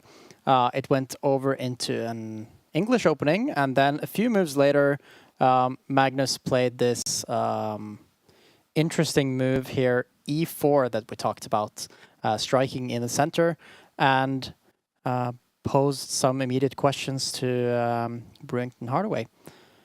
Suddenly this went over to a King's Indian attack kind of position, where this pawn in the center of the board here on e5 poses some problems for black, as it takes up a lot of space and gives Magnus potential to attack on the king side. So we saw a few more moves here. Magnus and, or they were basically both waiting for a couple of moves. Magnus was developing his knight here. Hardaway kept developing as well. And then after a few more moves, Hardaway castles long, which is a risky decision because you can sometimes open up on the queen side here, which is what happened eventually. Magnus played this interesting king move, not castling, to keep his rook on the h-file where he wants to support his pawn. And this was an interesting moment where he first sacrificed one pawn in the center, which Hardaway decided to capture. But then he went for another pawn sacrifice here and ended up creating some big problems for his opponent, with a tactical justification here of taking that pawn, getting one pawn back, and now Hardaway's king is completely open and there are a lot of tactics in the position. They ended up trading down into an endgame, but here we have a big advantage for Magnus with his pieces being much better placed than his opponent's pieces. And after a few more moves here, we saw a couple of more trades. And the big problem for Hardaway in this endgame was that his pawns were all on the wrong color. It was, or they were on the same color as his bishop, which means basically his bishop is blocked in. And Magnus, having a bishop of the same color, can attack all of those pawns, while his own pawns are very safe from Hardaway's bishop. So we saw a few more moves here. Eventually, Magnus went for grabbing that pawn in the corner here, which he succeeded in. He rerouted his bishop back into the center of the board, attacking even more pawns and stopping Hardaway's king from getting into the game and capturing some pawns of Magnus. And basically at this point, it's all over, but Hardaway fights on for a few more moves. And at the end here, Magnus keeps picking up pawns. And after this suggestion to trade bishops, Hardaway resigns as he's going to end up in a losing king and pawn ending. Has to come back. Great game. Yeah. Yeah. 1 point for Magnus Carlsen. Has the comeback started. Still 3 rounds to play today, and he might have to win all the games, you guys. But great start for Magnus Carlsen. He plays Daniel Darda from Belgium in the next round. I want to take a look at the standings before we head into round 7. We have 1, 2, 3, 4, 5, 6, 7 players on 5 points. Looking at this, Simon, is there any of these 5 players that can win the tournament that you think can be the next World Rapid champion? Yeah, I mean, any of them, pretty much. I mean, it's a really open tournament. I think a lot of it's to do with form, and if you can get a roll going. I mean, because there's such intense days. You've got to be really on top of your game throughout the day, and anyone who can get in that zone today and perform really well has the potential to win it. I mean, they're all quality players. The only player I'm not really that aware of is Muzin, who's I think a young Russian player, but these young players, they're quite scary as well. And I was a little bit disappointed to see Magnus's pairing, because he's on the same points as Hans Niemann there. That would have been a juicy one. Point. Just what Magnus would want, of course, after his tough yesterday. But a very smooth first game for him today, and I think it's a good pairing, as you mentioned as well. Yep. His next one, because even though his opponent's very talented, very good, I think he's quite an optimistic player, as you say. So he's not like, again, you mentioned this, a player who just wants to sit and wait for Magnus to come at him. I think he will take some risks, which will suit what Magnus needs to do as well, especially with the black pieces. So, yeah, good pairing for Magnus in this next round. Mm-hmm. Yeah. And after the next round, we will be over halfway mark in the Rapid World Championship. And I will ask you then, I'm just going to prepare you guys. I'm going to ask you guys to predict who's going to be the World Rapid champion. Ooh. And I guess we'll know a lot more after the next round. Do you think we'll have more players on the same score on top of the table? Or will it start shrinking down? I think less, right? Because, I mean, some of these players should win. So one of these 7 players should win, and that will mean it will shrink at the top a little bit. Yep. I mean, there's some big names there, aren't there? Massive names, as you already pointed out. I mean, every one of those players has a good story. But I don't know if we mentioned Erigaisi. Erigaisi's had one of the most tremendous years out of any chess player. He's winning everything, and he's got the kind of style of play where he takes risks. He's very exciting to watch. He wins a lot of games. So his kind of style is perfect for this competition. You need to win a lot of games rather than draw a lot of games. You might lose more, but you have that potential to jump back. Yeah, it's going to be really exciting. But Erigaisi could easily be a favourite of mine at this point in the tournament. Okay. We are 6 rounds into World Rapid Championship 2024. We have 7 rounds to go, and round 7 is coming up in, who knows, a few minutes, probably. Magnus Carlsen, we're going to follow that game against Daniel Darda. They are both on 3.5 points, and Magnus Carlsen is fighting for a comeback. That is a big story to follow today. Can Magnus Carlsen get back in the rapid race, or will the reigning champion lose his title? We can see on board 1 there, Daniel Darda is ready, obviously a great grandmaster, 2,500 rated, but do you think this is a big moment for him, Lucas, facing the world number 1? Yeah, definitely. Like I mentioned yesterday as well, I think it's always a very cool experience for these youngsters who are not at the very top in the world to get the chance to play against Magnus. Not sure if he's played Magnus before, but it wouldn't surprise me. So yeah, will be interesting to see.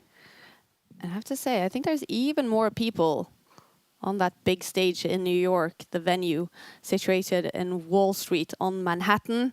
Bunch of spectators getting ready. They are focusing on the top boards, where we have players like Magnus Carlsen, Daniel Naroditsky, Noderbek Abdusatorov, Anish Giri, Arjun, Erigaisi. Alireza Farusha has also made it to 4.5 points. He's playing Shant Sargsyan on board 5. Hikaru Nakamura, 4.5 points. He's playing Samuel Sevian. So that's an all-American battle on board 7. Hikaru Nakamura has made his way up to the top boards. One to follow as well. And we are waiting for round 7 to start. Magnus Carlsen, as always, the last one to arrive. A bunch of people gathering around his board. He will play with the black pieces. What would be a sensible opening here from the Belgian Daniel Darda Simon against a better player? I mean, there's loads of strategies you can take. I mean, you've got to be true to your own style. I mean, ideally, what Dennis Lazarik did was perfect, right? I mean, just try to play really solid, let Magnus try to take risks against you and overpress. I mean, that would be a perfect way to play, but I don't think this is what we're going to see here. If your style is to try to be aggressive, take the advantage as soon as possible, you've got to stick with that. And we do actually see him move now, and it is, well, traditionally the most aggressive move, which is the king's pawn, moving that pawn 2 squares forwards. And I'll be very excited to see how Magnus is going to play against this, because there are many different strategies you can do. You can play super solid and go for something like a Berlin, which often goes into an ending, and try to outplay your opponent in a more positional game. Or, as we've seen Magnus do in the Champions Chess Tour on numerous occasions, play very riskily and play a much more double-edged opening like the Sicilian. I'd love to see an open, crazy Sicilian, or maybe even a modern opening, which, again, was a favourite of Magnus's on the Champions Chess Tour. But he's going to have to be in very brave mode to play an opening like that. Any predictions here, Lucas, as to what Magnus will play against e4? I'm really hoping something a bit crazy like the modern. Yeah. But, you know. I've got a feeling that he might play the Sicilian. I'd love to see the Sicilian as well. I mean, Sicilian's a great opening. One of the most exciting, in my eyes, openings you can get. You get lots of counter-attacking, pieces flying everywhere, kings running away. So that'd be awesome if we see a Sicilian. Definitely. Well, first, we need to see Magnus Carlsen arriving. Yeah. You know, again, he's just late to the board, but it seems to be a strategy of success for him. Often being the last one to arrive, having his opponent wait. I actually doubt that there even is a strategy behind it for Magnus. No, I don't think so. Yeah. I remember having an argument with one player, and he would, whenever he played me, he'd always turn up late, about 15 minutes late. And I was like, well, you know, he turned up again, like, 15 minutes late. And I was like, well, why do you keep turning up late? I mean, like, why? Because it seemed like a bit of a strategy to make me think more before the game started. He was a grandmaster. And I thought, as he was doing it every single time I played him, that I should ask him why he was doing it. I was like, well, why do you keep turning up late? I mean, do you need me to buy you a watch or something? I get a cheap one from Argos if you'd like. Just need to turn up on time in future, maybe. And then he played like an absolute idiot, so it worked. Okay, well, we have now a very interesting opening. And what is Magnus's next move going to be? Okay, he plays the Philidor. Yeah. Which is... That's surprising. The Philidor, that's a beautiful name. Yeah.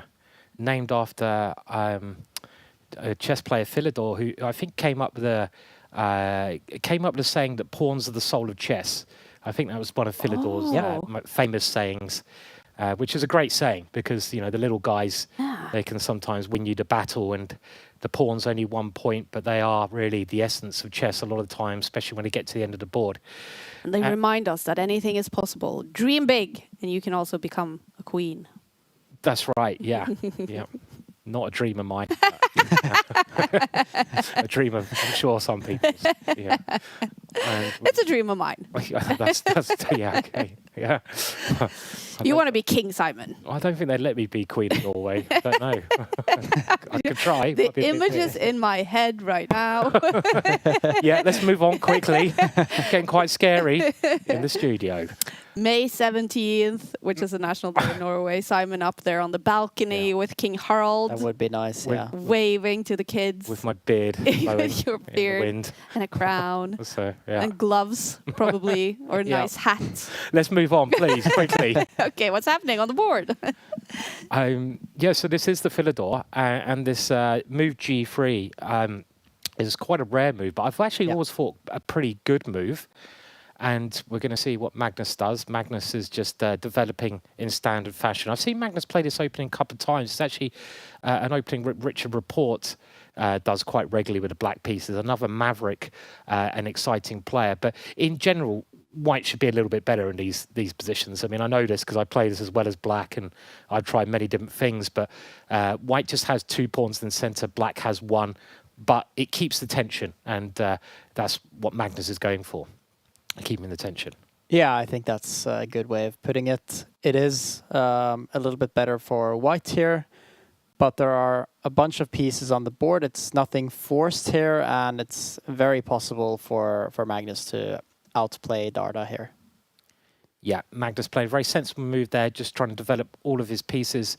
And the last piece is his bishop on the light squares. With that last move, Magnus is making way for the bishop to come out, but he's going for a little... Oh, no, he's taking the jacket off. He's getting serious now. He is. And when the jacket comes off, you know that it's time to pick up the gears. Action is happening. And white's got to decide what to do here. I mean, it's often a sort of wait and see encounter in the middle with both sides just improving their pieces. And then at some point, there'd be some exchanges and everything comes to life. And the reason Magnus is picking this opening, as we've already mentioned, is that just the tension. There's no exchanges. All the pieces remain on the board, meaning that you don't get early simplifications. You give yourself better winning chances in the long run. And, it's time to decide how to play this. I mean, if I was white here, I'd be looking at my bishop that's not developed. I'd be thinking, how can I move this bishop that's not developed? Can I fianchetto it, maybe? That looks very sensible. So if I was white, I'd be thinking about maybe fianchettoing that bishop, like black's aiming to do. So the bishop is pointing towards the center. I could also try to look at another square to develop it. Just normal developing moves. Try to save your energy for the complications that might arrive a bit later. Don't spend too much time here. And, okay, well, he's going for something a little bit more juicy there. Yeah, he goes for a very direct approach here. The knight swings over. Knights on the rim are dim, is a common saying, but that knight is aiming for a beautiful square. A square that I think Gary Kasparov was very keen in a lot of games. He went for the square. The F5 square, that's a square you can often start an attack against your opponent's king if you can get a piece there. So this is a very aggressive move, and I actually quite like that from white. I like the idea. Attack Magnus, you know, go for him. Just because he's the best player, don't be scared. Go for the king. Interesting idea. Yeah, I agree. And he does stop that knight from going to the square it was looking for. So I'm curious to see what his plan is now. Is it maybe to push his pawn in front of the rook here? Trying to get all the center control. Looks risky, but also potentially... Love it. Dangerous. I love it, Lucas. Hey. Love it. Yeah, I mean... You like it? I do. I mean, again, I think when you're playing someone like Magnus, there's a danger to be scared because he's such a great player and you don't play your normal game. Just try to checkmate him. You know, it's still just because he's the best player, it doesn't mean you can't checkmate him. And this is very Route 1 kind of tactics here. Move the pawn, open up the rook, try to get your dark square bishop into the game. So that move I would love to see. I mean, black does have some, I think, decent ways of meeting that. Maybe he could capture the pawn, move his knight, something like that. But yeah, I love the aggression behind it. It's certainly got the right emphasis, that move. Yeah, it's a good way of following up the previous move in a powerful way. He doesn't go for it. He goes for a more solid move, getting that bishop out like we mentioned before. a sensible move, getting the bishop into the middle of the board, supporting your center. You still have that pawn push. Magnus now doing a very sensible move. The rook swings over. These are very subtle looking moves, but the point behind Magnus's move is the rook, it looks straight forwards towards white's pawn, and also the square next to black's king, very important square. Either a bishop can drop back to that square or a black knight, just giving the black king a bit of better protection. So Magnus improving his position with that last move. And this is where white really has got to avoid drifting. You've played this aggressive knight move. Yes, come on. Get in there. Love it. He plonks the pawn 2 squares forward. He goes for it. Wow. We like that move. It might be a terrible move, but I like it. I think it's going for the kill. Yeah. Yeah, go for it. Attack. And I think this is how to make Magnus uncomfortable maybe as well, right? Yeah. Go straight for him. No messing about. Magnus wants a game where it's kind of risk-free. This is not risk-free for Magnus. He's got to now be careful because his king is quite weak. The black king, it could be under a lot of trouble in some moves very quickly, coming up soon. Yeah, there's a lot of tactical possibilities. The center as well could crumble here. It's definitely under pressure. Yes, it's a big decision to make here for Magnus. How does he meet this pawn move? Does he capture the pawn and then try some clever knight maneuver? One of the only slight problems I can see in white's position is white's knight. Now, white's knight could jump in for the attack, but the white knight on the right-hand side is also in line with black's dart square bishop. So one of the things I'd be thinking of, if I can move my knight, unleashing my dart squared bishop as black, I might be able to get rid of that knight. So I'd be thinking of potential ways to do that here with a knight move. But it's a position where if I was black, I'd be spending a lot of time because I realize here, if I don't find the right plan as black, I could get completely walloped. My king could just go, it could just crumble. So Magnus has got to be a bit careful here. What would your next move here be as white? My next move as white, well, one move at a time. I'm not sure. Maybe I'd just push the pawn again. I'm not sure. Or would I take the pawn in the center? It's a good question. Yeah, because it's not so clear what white's actually threatening. No. Maybe the pawn that's just moved, I push it 1 square even further forwards. That does close it down a little bit, but I'm trying to open up the rook behind that pawn. And I'm just trying to get rid of some of the black pawns around black's king. That'd be my lazy move. Okay, I don't want to calculate anything else. I'll just push the pawn and I'll try to open up the rook behind it. I guess that's the first move I'd be thinking. I mean, what about you, Lucas? Would you be looking at something else here, like opening things up, or? I might take some time to play King H1, actually. That is very calm. Yeah, very calm move. What I want to do is play my knight back to where it came from, actually, to put more pressure on the center. Yeah. As I think, like you mentioned, the knight is slightly misplaced now. And if I do it immediately, maybe Magnus could attack the bishop with his knight.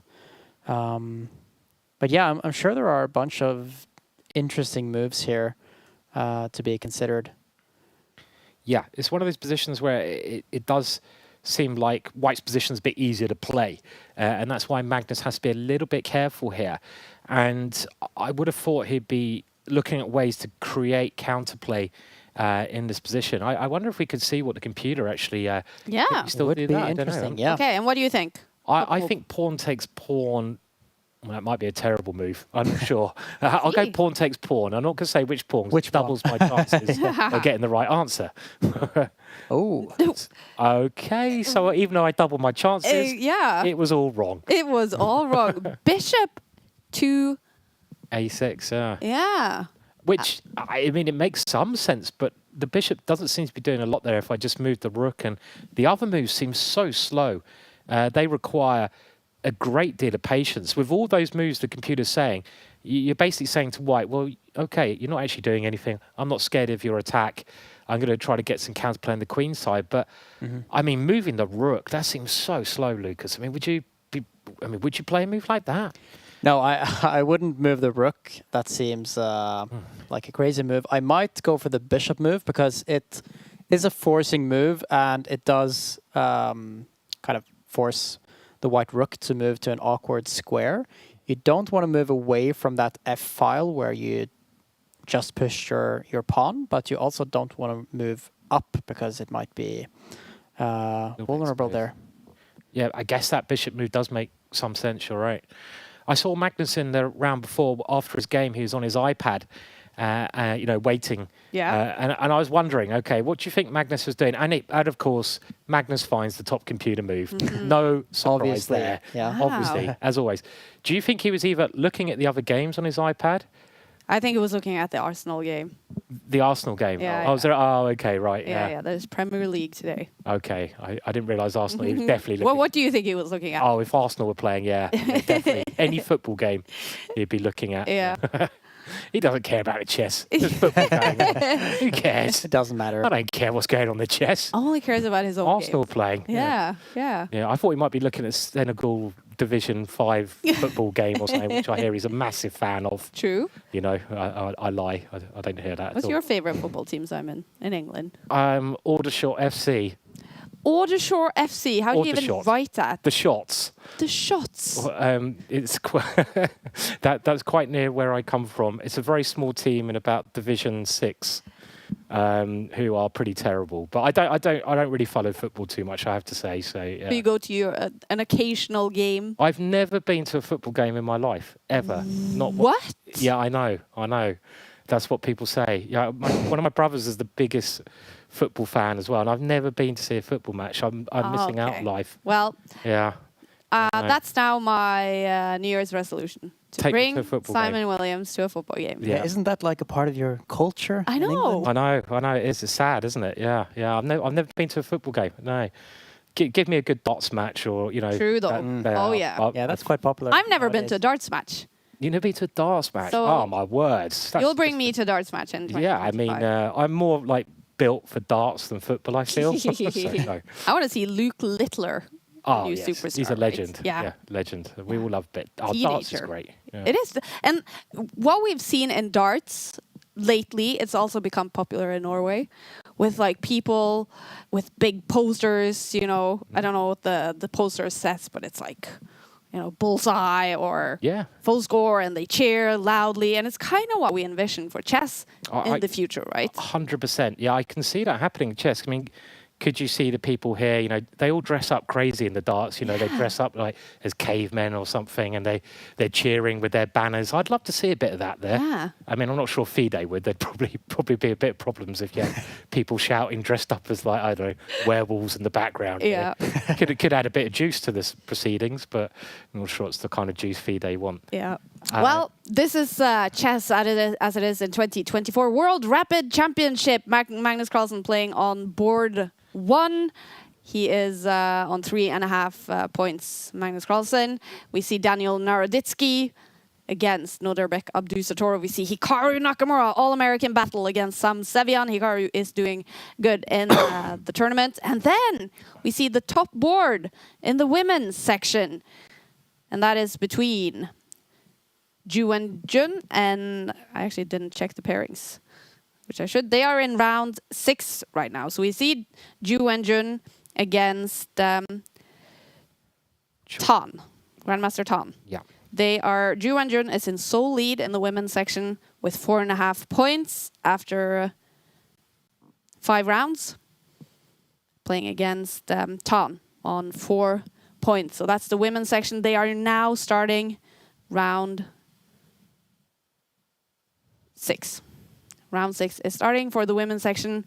We are in round 7 in the open section, with Magnus Carlsen fighting to make a comeback. He is far behind the tournament leaders. He needs to win his games today.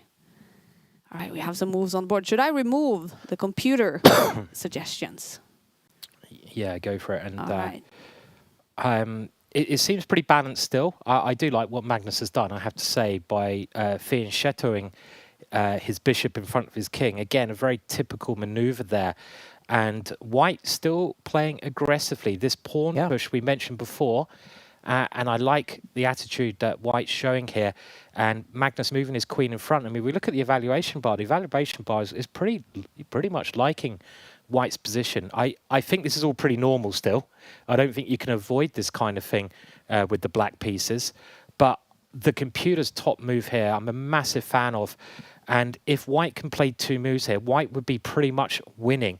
If white could just push both of the pawns on the king side, then white's pawn side mass would just gobble up all the black's king side there. And this is positionally very scary for Magnus. I mean, what do you do if I play this h3 move, preparing g4, where I'm going to slowly push the white pawns even further forwards? And if I can push the white pawn in front of the king 2 squares forwards, attacking black's knight, then black would be in all sorts of problems. So h3, if white finds this move h3, I'm going to be very intrigued to know how Magnus is going to react against this, because he's played sensible moves, but white has direct ideas then. Will he play h3, Lucas? I really like that move here. Yeah, I think so. He's been playing all the best moves lately, like this, taking the pawn in the center and pushing his f-pawn, and the previous move was the best. He actually doesn't do it. He goes for something else, which is a bit surprising. I was getting ready with my Harry button here. We have a Harry button. That was a mini Harry move. Yeah. And certainly pushing Harry is never a mistake, ever. Just, you know, if your coach tells you your blunders your queens and pre, tell them they're wrong. It's always a good move. And I don't like this last move from white, because that bishop, you don't normally want to exchange anyway, because it guards your king and it has great long-term potential. And actually that exchange which has occurred, I think can only benefit Magnus in the long run, just because white's king, it can be a little bit overextended. And he hasn't found his strong plan of h3 and g4. And the longer he delays this plan, the worse his position could get. So he moves his knight back now. And it goes from better to slightly better for Magnus. Yeah. I mean, I don't see how Magnus is slightly better here. I don't see it. I mean, and this last move that white's played, it has the same idea of playing g4 next move. He's got to play this g4 move to cause Magnus any problems. But this is a real test of Magnus, this position. Yeah, for sure. You know, he's under a little bit of pressure here, and he hasn't really got any targets to attack, has he? So I think the point of Darda's maneuver with the bishop is to get very good control of the light squares and continue with this g-pawn, as you mentioned, to try to advance on that side. And I don't see what Magnus's next move is here. It looks easier to play for white still. Yeah, agreed. Yeah, Darda's still playing actually cleverly. A bit critical of that bishop move, but it doesn't seem that bad at all if we avoid what the computer says. And the white queen can now diagonally slide 2 squares, getting nearer to black's king. And you've just got to watch this pawn advance in front of white's king. If those pawns get rolling, Magnus is in trouble. And the issue, as you mentioned, is what does Magnus play here? How does he get counterplay? You can't just sit here and wait for white to improve his position. I saw a little grimace there on Magnus' face. I think he realizes this. He needs to get counterplay, but how? His pieces are lacking a bit of oxygen. They're a little bit cramped. And okay, he's got an open file, but so what? What can he do with the open file? So he needs to find some kind of active plan. And I can't see an obvious one here. He's also ticking down now to 5 minutes. This is a big game for Magnus. Yeah. That must be one of the first times he's actually down on the clock. Darda with more than 8 minutes still on his clock. I like this move. Magnus plays a very active move. He swings his queen all the way over to the queen side. That's a nice move there. Yeah. Maybe he needed to find that to not let Darda continue with his plan, because now he's kind of under pressure himself and needs to avoid the threats by Magnus. So I think that was a great move. That was a really good move, I agree. Yeah. And also that queen is nibbling the white pawn 2 squares in front of it. And Magnus might just take that pawn if you're not careful. I expect Darda here to move his rook up 2 squares. Something like that could be quite sensible. But he's got to do something about the pawn on b2. And yeah, clever idea. If you defend the pawn with your queen, you lose control of g4. And let's not forget that the black knight on the right-hand side, it might come forwards if you lose control of that square in front, you know, on g4. So a very good move from Magnus there, and this is the first time he's actually created a threat in this game, the threat of winning a pawn. What do you guys say about Guess the Move? Should we challenge our viewers to some Guess the Move now? Yeah, let's do it. All right. So everyone, you know, in the app, you can play Guess the Move. You enter the game, and on the top here you can see Guess, or you can just slide to the right. Should we play as Magnus or Darda? I guess Darda is his move. Okay. Yeah. All right. Oh, better be quick. He's about to move. Okay, well then let's play Magnus then. Yeah. Good idea. Okay, so we have 10 guesses for the whole game. We can decide when we do those 10 guesses. Okay. And here, he doesn't want to move his bishop back. Or, well, the bishop is kind of trapped. But I think the knight move is, yeah. We were too slow. He's too slow. quick, Yeah. Too slow, too slow. Yeah. Well, how many points will we get? Let's check. All right, we already have Shamanius on 5,790 points. So our goal is to beat that. And join in, everyone. That's a good score. That is a good score. That is a good score. Lucas once has been able to do 10 out of 10. Right? Yeah. And what game was that? That was Cross. one of the Anna versus Odin games. Yeah. All right, well, this is a lot of fun. Okay, but we have to be quick. Yesterday, I had a lot of success with my female intuition. Yep. So I will use that backed up by your expert commentary. It's a great combo. Yeah, I've never tried Guess the Move. I think I'm pretty terrible at this. Well, Probably let's Guess the see. Move, so. Let's see. And okay, well, a that's too couple fast. more moves played here. Magnus now really picking up the pace, right? I think Yeah. he must be happy with his position. He grabs a pawn. Better now for Magnus. Yeah. Yeah. This has turned in his favor. Why is the last that? few moves. He found this key move with the queen coming up to b4, attacking Darda's pawn, and that made Darda uncomfortable. He had to defend it, and now he has even picked up a pawn. So he got active, basically. Still a very sharp position here. I mean, with this last move, Magnus does grab a pawn, but I think Darda's just going to take this knight. And, you know, he has taken the knight. Just go for Magnus's king, right? I mean, push your G-pawn, maybe open up the F-file at the right moment. And after Magnus's next move, this is a key position. Yeah, Magnus is better, but what do you play if I play G4? Are you going to grab another pawn there? Maybe you do. Maybe you're just threatening to take on C2 here. The black queen just causing too many problems, isn't it? The black queen threatening to come in and grab another pawn. Darda is taking under 5 minutes on the clock, and now he is in trouble against Magnus. It says better on the bar. We are playing Guess the Move. We are going to guess Magnus's moves in this game. If he lets us, he's playing very fast now. Yeah, I think he might have a longer think after the next move, depending on what Darda goes for. So another critical move here would be maybe the bishop coming to put pressure on Black's knight, but it just seems in this position that Magnus's pieces are now really well positioned. And he just plays instantly. He kicks the queen away, the queen moves. Threat of rook takes knight here, lurking in the position. So again, White is on every single move recently. White's been threatened something, and he hasn't had time to get his kingside attack going. Black's piece is looking great. There you go, the rook lining up against that knight, and White's position just a little bit too slow. Magnus also a pawn up with time, with his speed really increasing here. So it's turned massively in Magnus's favour.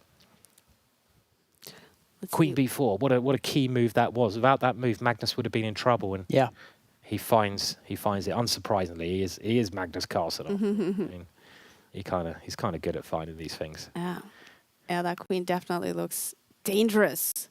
Eyeing up Darda's pieces. He is ticking down to 3.5 minutes on his clock.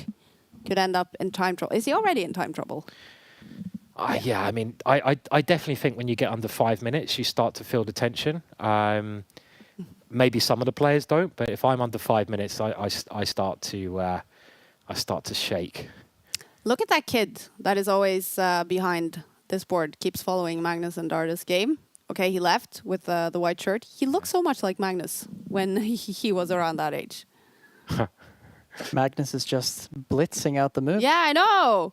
Not the right game to play guess the move. Not letting us play guess the move at all. No. We haven't made one single guess. We picked it very late on. And the thing is, Magnus' moves are quite easy to find. I mean, he's in the flow now. He's in the flow. Yeah, exactly. His moves quite natural. You put the queen into your opponent's position. You tie down your opponent's bishop. White doesn't want to move the bishop because White would allow the exchange of queens. You don't exchange queens a pawn down against Magnus. So what you do here, the black queen also threatening to take another pawn. It's looking tough, this position for White. Maybe you have to move the knight all the way back near your king and just try to get some counter chances later on. But it's going very well for Magnus this game now. Yeah, for sure. I think Darda now just has to find a way to go all in. Maybe your G4 move that you mentioned earlier, moving the pawn up that's next to the queen, trying to advance and later attack the knight. Yeah.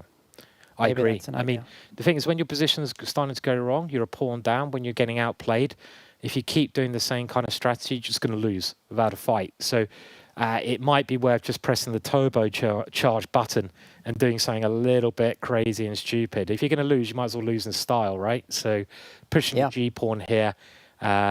Is he going to do it? No, he plays more conservative. That's a bit passive, isn't it? It is a bit passive. At least it guards the pawn by unleashing the rook against C2 here. All right. Good game from Magnus so far, though. And he's slowed down. You going to get a chance to do it? Do we have... Okay. Which one? I think maybe either the orange one or the double question mark. I feel like the orange one is a very Magnus move. What's the double question mark mean? That he Another move. Those three. I'm going to go double question mark. I don't know what he's going to play, but... That's right. No, it's just I'm used to playing double question mark moves, so... I think you are correct. Back. I thought he would never do that. Oh, no, so he did do the queen move. Yeah, because that's repeating the position. Okay. But maybe he has an improvement if Darda goes back. Well, he's not wanting to have a draw here, Magnus. No, he's not going to take a draw, but he might be repeating for some other reason. Yeah. Okay. I don't think any of the other moves then repeating once again make any sense. No, I mean, he's still got to find a way to improve. I mean, he's a pawn up here, and White can still push the G pawn to get some counterplay at some moment. So, how do you play this? So, which one are we going for? I'd probably go for the queen move. Queen move. Going back again. Yeah, not because he wants a draw, but because he... I'd be a bit worried. I'd be like, okay, I forget how many times I'm repeating this. Oh no! And then my opponent claims a draw, and suddenly I start crying. A draw, and it's too late. Yeah, you fall into a draw. Yeah, I mean, he needs to figure out now what his next couple of moves are going to be. Yeah, but at least I don't think any of the other options that we have or had there with those two pawn moves were any good. Or he does actually do it. He's pushed the pawn. Yeah, wow. So he's used one of the... Never expected that. Really? No. Well. I mean, sensible idea. You've got a pawn majority. You've got 3 pawns on the queen side versus your opponent's 2. If you're not seeing any dangerous threats that your opponent is doing, then why not use your extra pawns? And he wants to try to get a past pawn, but okay, here we go. And this is what Darda's got to try. Yeah, he's got to try mixing up. He's short of time. He's under 2 minutes. The bishop comes to put pressure on Magnus's knight. Now, White has a big threat here. If the White can go pawn takes pawn, White would quite potentially be winning this game. So Magnus has to deal with the pin on his knight. So will he take the pawn then? Taking the pawn, to me, my eyes, looks really dangerous. I mean, it might be playable, but I would not want to go pawn takes pawn here because you allow the white queen to come forwards and get near to your king. It just seems like that pawn is a good protector of your king. It might be a good computer move, but I don't know. And How about the rook move? That feels like a Magnus move. Oh, look at that, Kaja. Did I make it? Yeah. Oh, yeah. You know Well Magnus too well. Aha! You're guess the mood You champion. need female intuition, you guys. Yeah. Very good. All right. Queen move. Where are we I going? think we're going for the orange one. All right. I'm trusting you. Get the queen in there. All right, we have a correct answer, and I hope you guys are joining in on our Guess the Move challenge. Can you beat us? We are on 570 points so far. Did he make a move? No. Oh, Wow. yes. No, it's another move. Oh, no. Magnus is very hard to predict this game. He is, but he is better in the game. Well, He is, maybe you guys can beat us. Let us know what score you get after guessing 10 moves. And if you are enjoying hanging out with us watching World Rapid Championship, well, please give a like to the stream and subscribe to the Take channel. We are a new app in the market, and we need all the love we can get to grow bigger and stronger and better, of course. It is Darda in the move. It says better on the bar for Magnus Carlsen, but this is far from one for Magnus. Yeah. There's still quite a long way to go, but the pressure is definitely on Darda here to come up with some ideas. So Yeah, what? Magnus's rook move, which you predicted there, Kaja, it was a really good move. Just trying to consolidate, get out of the pin. The black rook, which move was in the line of white's bishop, so it's a very clever idea. Oh, And Magnus now pushing white's pieces back. And I think if Magnus can get rid of the threats on his king side, then he's drastically improving his position. And now that last move, it forces, I call that a kick move. And he's kicked the bishop, he's forced the bishop to move, and the bishop is now exchanged on f6. But that's another attacking piece gone for white.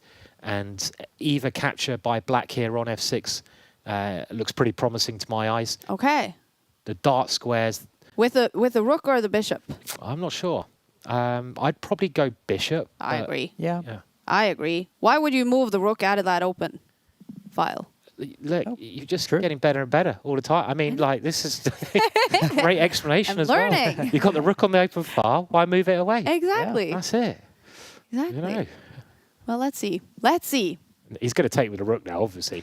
So it's just... but I think your explanation is perfect. And he does take with the bishop. With the bishop. All right. Yeah. 3 Wow. right guesses. We have 3 greens. Every time you're guessing by yourself, Kaja, you're getting Doing much better. and when we're Don't guessing, listen it's to all us. wrong. I don't need... Okay. No, I'm not going to have the time to guess here. Huh. So you're going to move the queen back. But look at the evaluation bar. The evaluation Oh! bar, it does think white is actually sort of okay here, which surprises me a little bit. I suppose it's still seeing some chances on the king side for white. And the time situation is getting... I mean, this is a very murky position. If white can bring the knight around, and white does, this would be a move that would scare me, because that white knight is heading to a more aggressive square. Magnus has to be careful still. His king side is a little bit open. That's a great pawn move. It stops the white knight coming further forwards. But now white lining up with another piece on the king side. So white is just trying to really hope for an opportunity to open things up over there.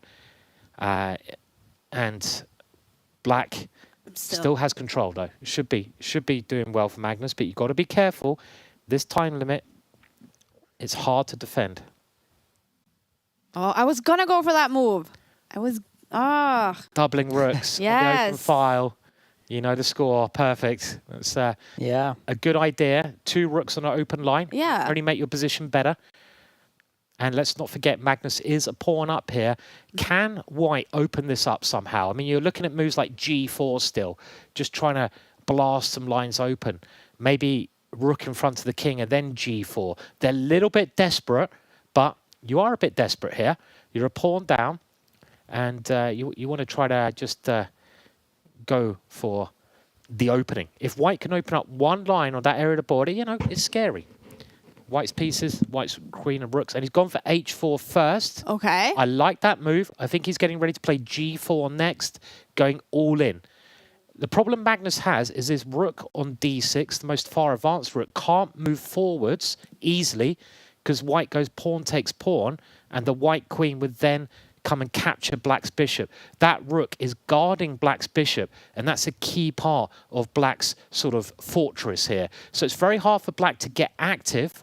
On the other hand, white is has to go for it. White now can play the pawn in front of the king. This is going to get very, very exciting over the next 5 to 10 moves. And look at the clocks as well. Magnus ticking under 2 minutes. Darda, 27 seconds left. They get 10 seconds increment after each move. Ooh, but we're heading into time trouble. This is the kind of position where if I'm black, I know I'm better here, but I really don't like my position because I'm getting attacked. And I've got to, I'm seeing ghost, I'm seeing potential. Yeah, it's not comfortable because you know your opponent is going to go all in. Yeah. And there's a lot of pressure on your position. There is. So Magnus plays a very sensible move. He moves his queen over to get a bit nearer to his king to defend it in a solid way. And now white's got to decide, is it time to push with g4? No, he plays a safety first move. He moves his king to a light square, a bit safe from the light squares because your opponent has a dark square bishop. Get your king away from any later checks. Look at the time. Darda has got to now look at the bar. Blitzing. Oh, much better now for Magnus. Is this a mistake or even a blunder by Darda? I can't see how. I mean, I can't see why that is a blunder. What is black going to play? Maybe rook d3. Maybe this is the point. Maybe now black can move the rook into white's position because the black queen supports the bishop a bit more. Potentially, that's an idea. Rook coming forwards and Magnus can start going on the offensive, but he's getting near to being under a minute and it's still very tense here. White can play this g4 move at any moment to start an initiative on the king's side. That move, g4, boom! Ooh. You're going to open things up. That is my first sound effect of the day. Let's not make it the last one. I like that sound effect. Yeah, I mean, I think once a night is enough for me. The king moves. All right. And another waiting move. And here we come, g4. This is where it's going to get very exciting. Magnus grabs a pawn with the bishop. Can white open things up by moving the rook over? Is he going to move the rook over? His rook is attacked. We can see on the live board the rook swings in line of the bishop and the king. This is scary for Magnus. Yeah, it's scary. The evaluation bar might say, well, I don't know what it's saying now. This this could go either any result possible here. Isn't that a crazy move that he just made? g5. I kind of like that move. You've got to keep your king safe.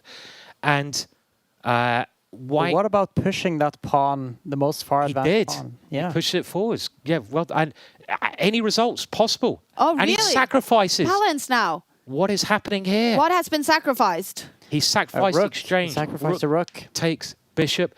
And his point is here, he's trying to get his queen in to attack black's king. Yeah, this is Magnus got to be very careful. Yeah, very, very dangerous. Oh. I don't like Magnus's position. I have to say I'd much rather be white here. Yeah. The white knight is a powerful piece. If anything, you take white in this position. Magnus on the... he's on the edge. Oh, he's on the edge. The white queen is threatening to come in with check. Queen takes pawn check. And the black king is so naked here. It's lacking protection, that king. The white knight can jump in. What does Magnus even play here? Yeah, super difficult. I think he needs to protect the pawn with his king. But then knight f5, it's so scary. Yeah. 30 seconds left for Magnus Carlsen. The bar is back to balanced. He is on a comeback mission in the World Rapid Championship. He had a bad first day. This is day 2, and he needs to win his game. He's been in a better position in this game, but the bar is back to balanced. And our two experts here are saying this is looking very dangerous and difficult. I think he's in trouble. I don't care what the bar says. He moves very quickly. His king tries to run away, but now Darda comes in with a knight and they're blitzing their moves, but the combination of knight and queen attacking is known to be incredibly dangerous, and Magnus is on the back foot here. Look at the bar. The bar is basically saying Magnus is losing. Massively better now for Darda. Is Magnus Carlsen losing this game? The white queen flies in. The queen and knight, they're just too strong. And Magnus is threatening queen takes rook. He needs a miracle here to win this game. Darda, can he keep his cool? His king defends the rook. Are there any counter-attacking chances from Magnus in this position? His time is very, very low here. He knows he's in trouble. Oh, he is in big, big trouble now. Ooh. Is Magnus Carlsen losing this game? Clocks are ticking so fast. Both players with around 30 seconds on the clock. But what about something like G6 here? Surely, or there's a knight check, but G6 looks so scary. The knight comes in with a check. Is that the right move? Magnus running away. White playing for a draw. If I was Magnus here, you've got to realise that a draw is a good result. Will it end with Darda going for a draw in the position? He's not going to go for the draw here. He must know that he is in a better position, Darda. He's got to be brave here. He's got to be brave, and he's got to go for the win. How many chances are you going to get to beat Magnus Carlsen? You're not going to get many. Take it. Take the chance. Just play something. Probably better to play a good move, but you know. And look at Darda. He cannot decide, but his clock is ticking. Ooh, 3 seconds. 3 seconds. And he's going, if they repeat it one more time, it is a draw, and that'd be a real save for Magnus. And he's got to, is he going to take it? He goes to the draw, and Magnus claims the draw. He's claiming the draw in the position. He's got out of jail there, I feel, but he also threw away quite a nice advantage, and they are now just agreeing if it's a draw. They do agree it's a draw. That was exciting stuff there at the end there. Really exciting stuff. And I think a draw keeps Magnus in with a shout. You know, he needs to win the next two, but if he'd have lost that one, all his chances would have been gone. Wow, a massively lucky escape. I mean, the game is over, but the bar says much better for Darda, who agreed to repeat the position. And it is a draw. Both players now getting half a point. They will be then on 4 points. Magnus Carlsen on a mission to make a comeback. He needed a win. A draw is not the result he was after. He was even much, much better in this game. And another draw. Is that more of the same that we saw from yesterday, Lucas? He's not able to convert. Yeah, it seems like the same thing keeps happening. That he is playing well and he is on the way to outplaying his opponents. And then at some point he just doesn't find the critical moves. And he gets low on time and it becomes very scary suddenly. He did find a couple of very good moves in this game, including that queen move that we talked about earlier, putting a lot of pressure on his opponent. But Darda fought really well and created some very dangerous attacking chances. All right, we're going to go through what's happened in this game, but action in round 7 still happening. And I think we should jump to Naroditsky, one of the players.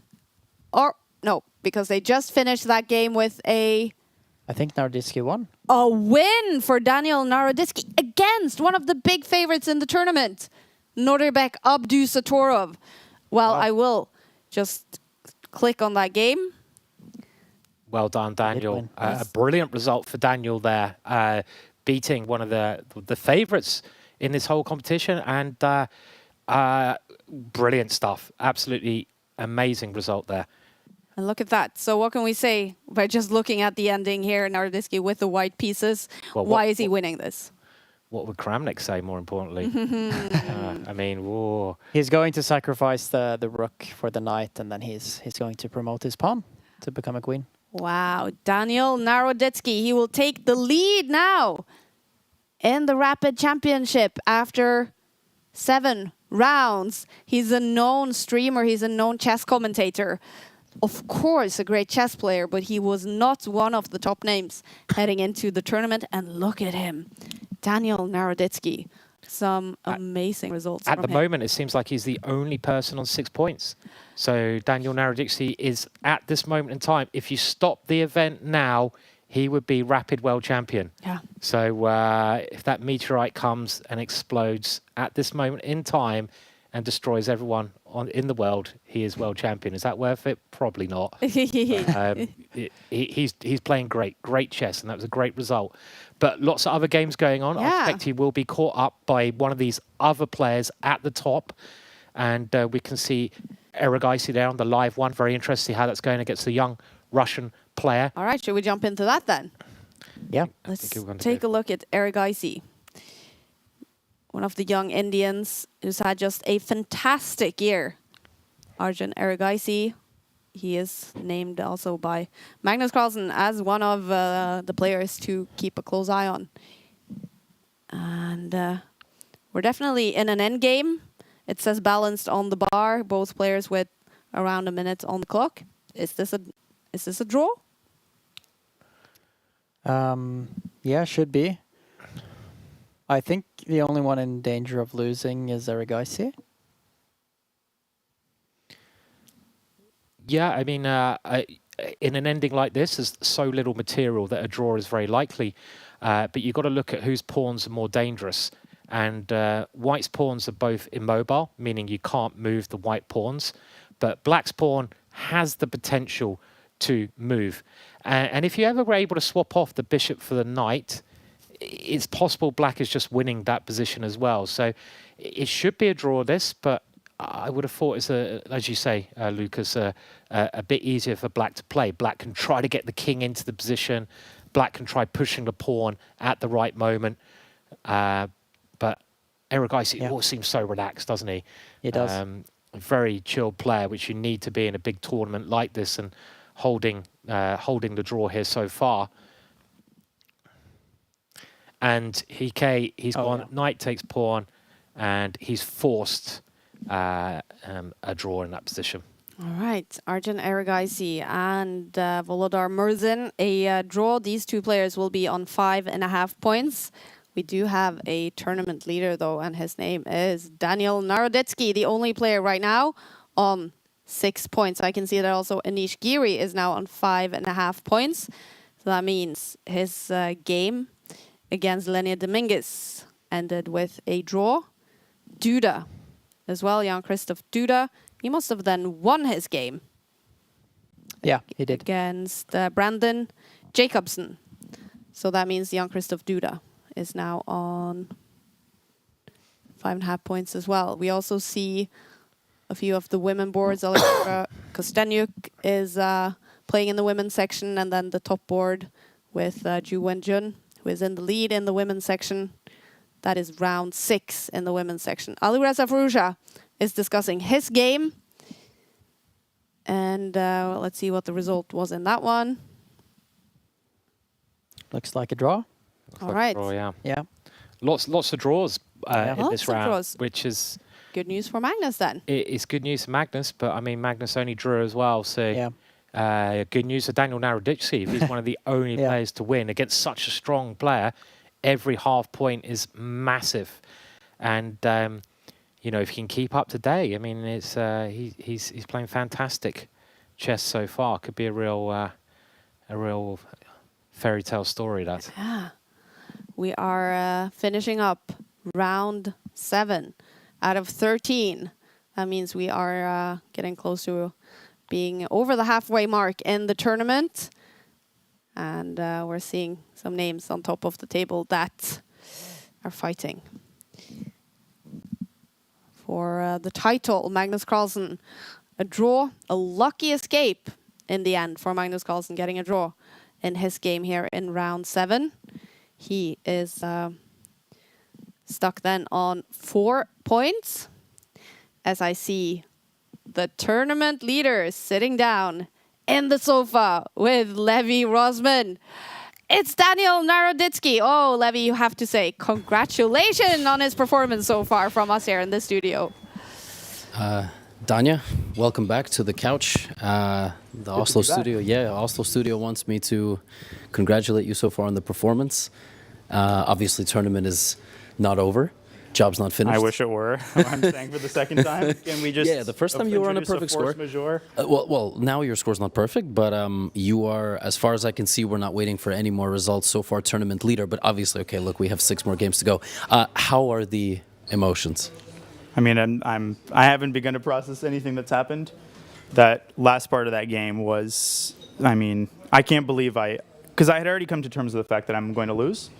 And I don't mean that in an annoying, like, rhetorical way. Like, I hate it when people tell me, oh, I would have resigned if he played this one move. But I truly thought the game is over. He's got passed pawns. I have 10 seconds to a minute. And he has a knight. And he has a knight, and it's Noterbeck, and he's one of the trickiest super GMs. So he found some incredible ideas. I was really happy with my calculation. Like every time I thought I tricked him, there was a resource. And B5 was just an insane move. I don't know if I should comment on the game itself. No. We don't have a board. Okay. In generalities. Yeah. Anyways, I mean, it was pretty breathtaking what he was able to find, and then he blundered in a critical moment this move King F2, and then it started to settle in. Wait a second, like I'm totally winning, like the game is just over, and I mean it's unreal. It definitely feels good. I'm really happy, but I said this in the interview to FIDE. It's the first time I feel like I'm having fun. Maybe not the time scrambles. I don't think I'm having fun there.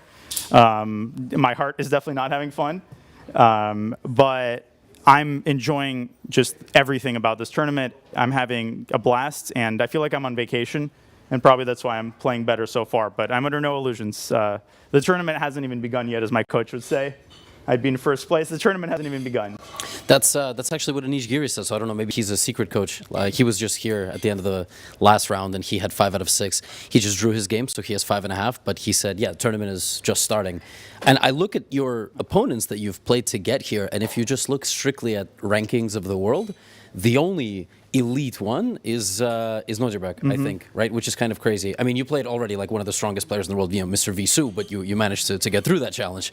But Giri, top 10 player. Now you're going to start playing, Noterbeck, top 10 player. Now you're going to maybe play, I don't know, Levon, Arjun Erigaisi, right? So is that exciting for you? Oh, incredible. I mean, I live for that. And I know that they're better players than me. I mean, I know that I'm punching them above my weight right now. The luck is on my side, but I know that like I need to get my types of positions. But this is what I live for. This is what I'm going to tell my kids about, or my cats about. I don't have neither kids nor cats, birds, nor dogs, tigers. I used to have a goldfish, but we fed it too much food. That was like years ago. Oh, I see. So I'll tell my dead goldfish about it. But no, I mean, this is what I live for. I'm here as a fan as well as a player. And when I say that, people roll their eyes like, oh, like Naroditsky trying to be fake humble. But truly, I am a fan of all the top players. If I get to play them, I consider it an honor. And, it would be a disservice to them to give them anything but my best game. And if I get outplayed, I'll have something to learn about. So for me, this is a win-win. You mentioned like some pressure. I'm not really putting any pressure on myself. My hater's gonna hate, but I'm gonna try my best. Like if I do well, I'll be really happy. But I'm just focusing on the experience.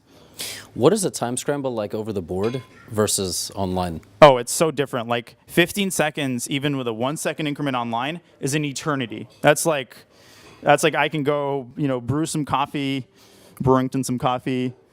Although it's hard to be away.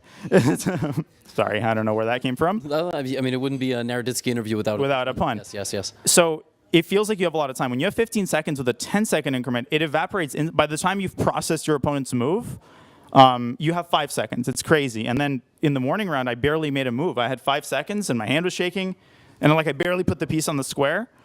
Online, I mean, my hand's never shaking when it's holding the mouse. So I know that's a meme, but it's true. But also, I don't know if you've ever done one of those reaction tests. I think they made the players do that at the Champions. Yep, the human benchmark. Yeah. I've done that. Okay, and are you faster than most? I'm above average with the reaction time, but not like Andrew Tang level. Okay. So I'm human, but better than most humans. But visual memory and the other tests, I suck at. Yeah, when we played our Blitz tournament in Paris, I remember we at some point we were getting low on time, and it's a very different story. Like all this pre-moving and like actually moving the piece all the way down. And there's a price. The price of a move is much more. Sorry to cut you off. Like online, you feel like you can BS a little bit more. You make a move, you just don't feel the same way as when you release a piece against someone like Noterbeck or Levon or Magnus, who's sitting across looking at you as you're playing the move. You feel like you need to put more calculation under the move so you can second guess yourself that way. You're like, what if I blunder? Like, I'll embarrass myself in front of everybody. Online, you don't get that pressure. And that's what I struggle to communicate to people. They just don't understand.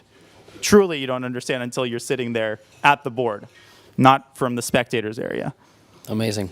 Well, I look forward to you joining me one more time, hopefully, and I want to wish you nothing but the best. Thank you so much, Levy. Great job on the commentary. I watched a little bit of the playback yesterday, and great job holding everything down. I'm really happy to be here. Hopefully, I'll be back for a third time. Yeah, hopefully, guys. Back to you. Thank you, Levy. Thank you, Levy. Thank you, Daniel Naroditsky, the leader of the World Rapid Championship 2024 after 7 rounds. On fire, Daniel Naroditsky.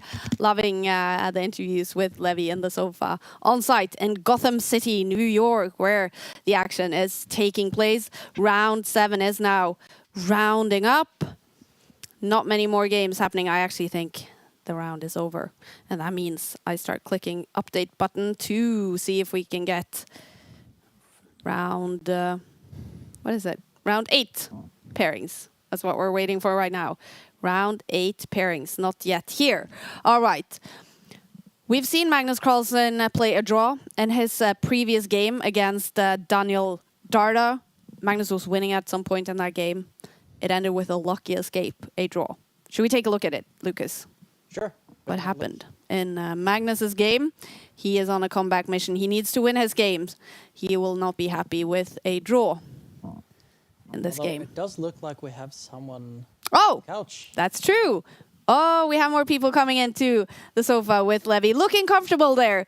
It's Levon Aronian coming from a win in New York. Yeah, I'm joined by Levon Aronian also for a second time. I'm assuming the couch is comfortable, or is it the company? It's the company. Levon, sweetheart, how was this game for you? It was it seemed like you totally reversed course from the morning game against, or I guess the afternoon game against Anish. That sort of felt like White was putting pressure. This one you sit down and you said, okay. You know, every time I lose against Anish, I just cannot believe it. You know, Yeah. I just think, okay, the guy's trying to make a draw, and then I'm trying to put pressure, and then suddenly I'm not really putting pressure, but I'm just making mistakes and getting a worse position. So it was a bit of a shocker, to tell you the truth. Not that I mean Anish is a bad player. No, I have a great respect towards him, but I'm traditionally a difficult opponent for him. So that's why it was a shocker, and I'm happy that I managed to recover. Yes, I was slightly better throughout the whole game. I've looked at this line, and it's easier for White to play. After all, structurally, these weaknesses, you know, they're hanging, yeah?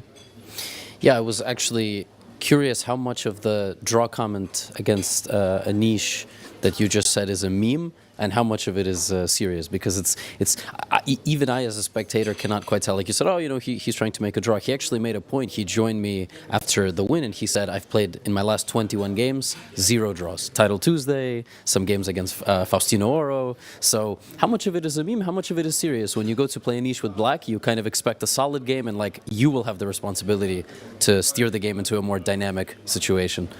Yeah, he's a kind of a solid player that you feel that sometimes takes safe decisions. That's why I guess every meme has some little bit of justification. Yeah, it's a meme for a reason. Yeah. But of course, I mean, he's a guy who works very hard. He always comes up with interesting ideas in the openings. He's a fighter. Maybe less competitive and less willing to take risks than the others, but it's not necessarily a bad thing. So I have great respect towards Anish as a chess player. Maybe before I let you go for the break, how would you advise folks watching at home to find that fire in themselves to go for more dynamic games? You've played many fascinating games in your life, and you're sort of in search for dynamics. How does one cultivate those skills? I think eventually at some point you understand that you can never beat a stronger opponent unless you take risks. And I think that's actually for better players. Whenever you start to, you know, playing safe and trying to make a draw, this is a sign that, you know, that they have the upper hand and they get comfortable. So whenever I think you know this since you've started playing aggressively lately, you know this is true, that whenever you attack the better player who's higher rated, they start getting nervous. So I guess this is my advice. You know, don't settle for trying to make a draw against a better player. Try to beat them, and try to complicate things. Thank you so much, Levon. 5 out of 7 so far. Maybe I'll be seeing you tomorrow. Oh yeah, hopefully. Back to you guys. Thanks, Levi and Levon Aronian coming straight from a win in round 7. We are updating constantly here to see pairings for round 8 out of 13. 2 more rounds to be played today on day 2 of the Rapid Championship. And then 4 rounds tomorrow to decide the champion. And right now, you guys, let's check out the standings. We have...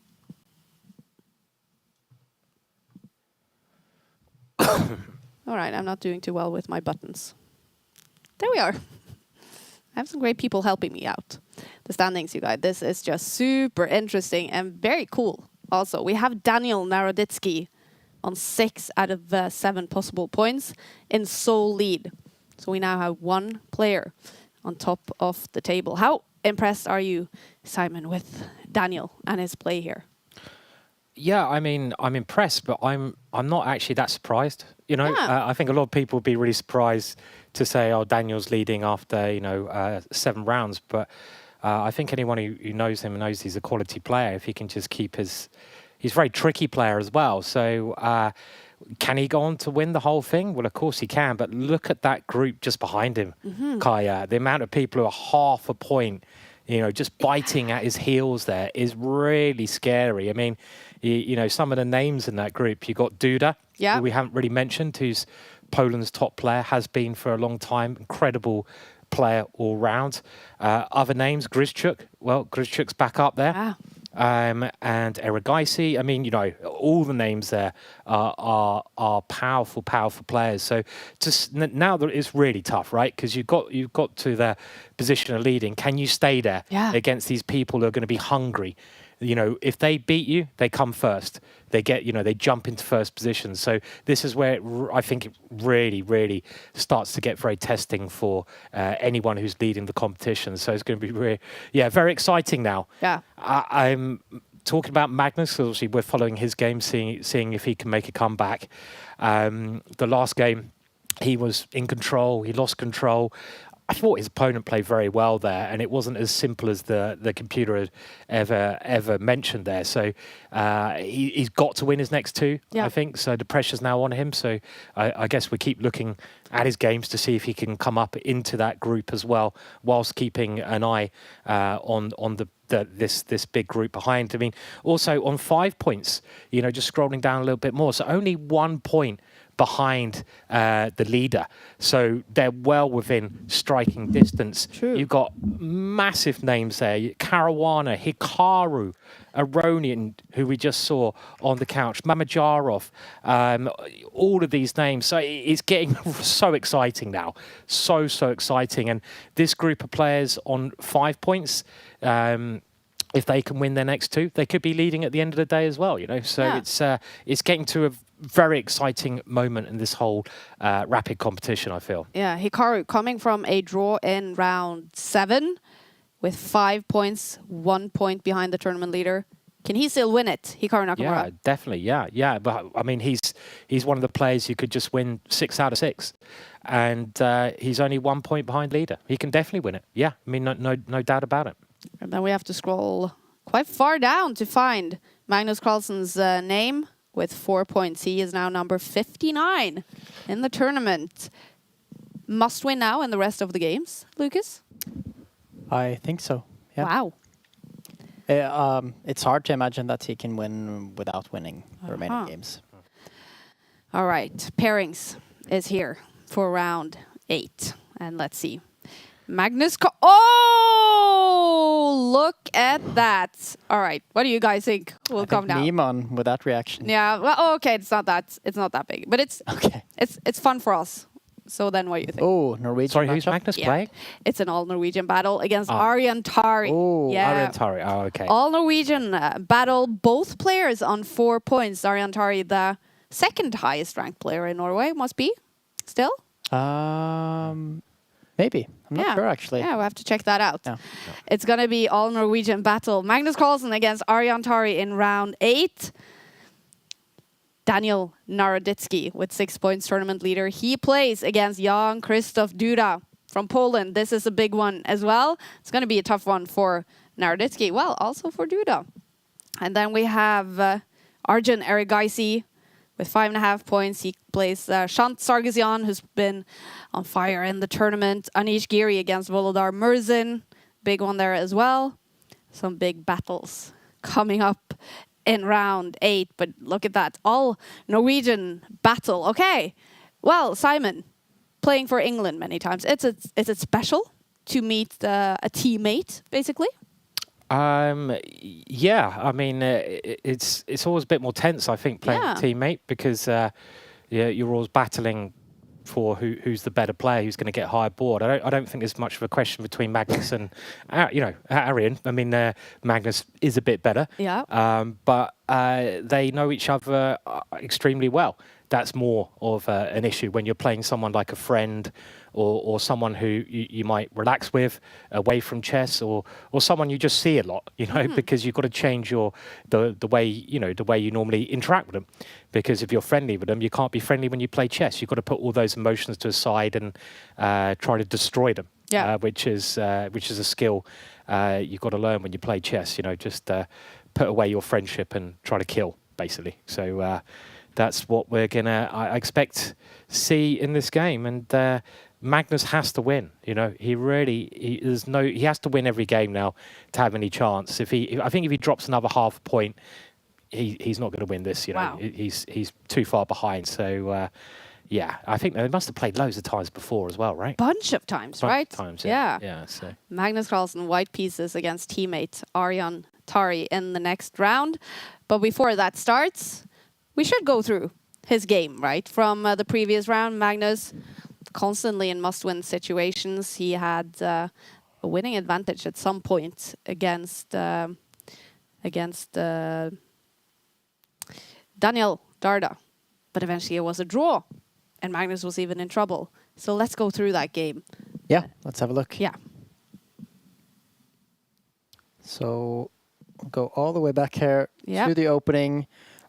We saw this unusual, or at least slightly unusual opening from Magnus here, trying to go into some uncommon opening territory and not too much of the concrete lines. And then Darda played this variation where he aimed to fianchetto his bishop early. We saw some normal development here before Darda went for quite an aggressive move here with the knight. Magnus stopped Darda from jumping in on that strong square here on f5. But he went for a different plan, pushing his pawn, playing in a very aggressive style here, and really putting some pressure on Magnus. However, Magnus was able to handle this really well. And still, even though Darda was better, Magnus kept playing a lot of good moves. And then he went for, or Darda went for this plan, which wasn't the best one. He could have played this move with the h-pawn, trying to advance all the pawns on the king side and creating an attack, as we talked about earlier in the studio. He went for this instead, which was also sensible, but Magnus found this really crucial move in this position, getting the queen into the attack. Had he not played that move, he could potentially have been in danger with Darda's attack really starting to build up.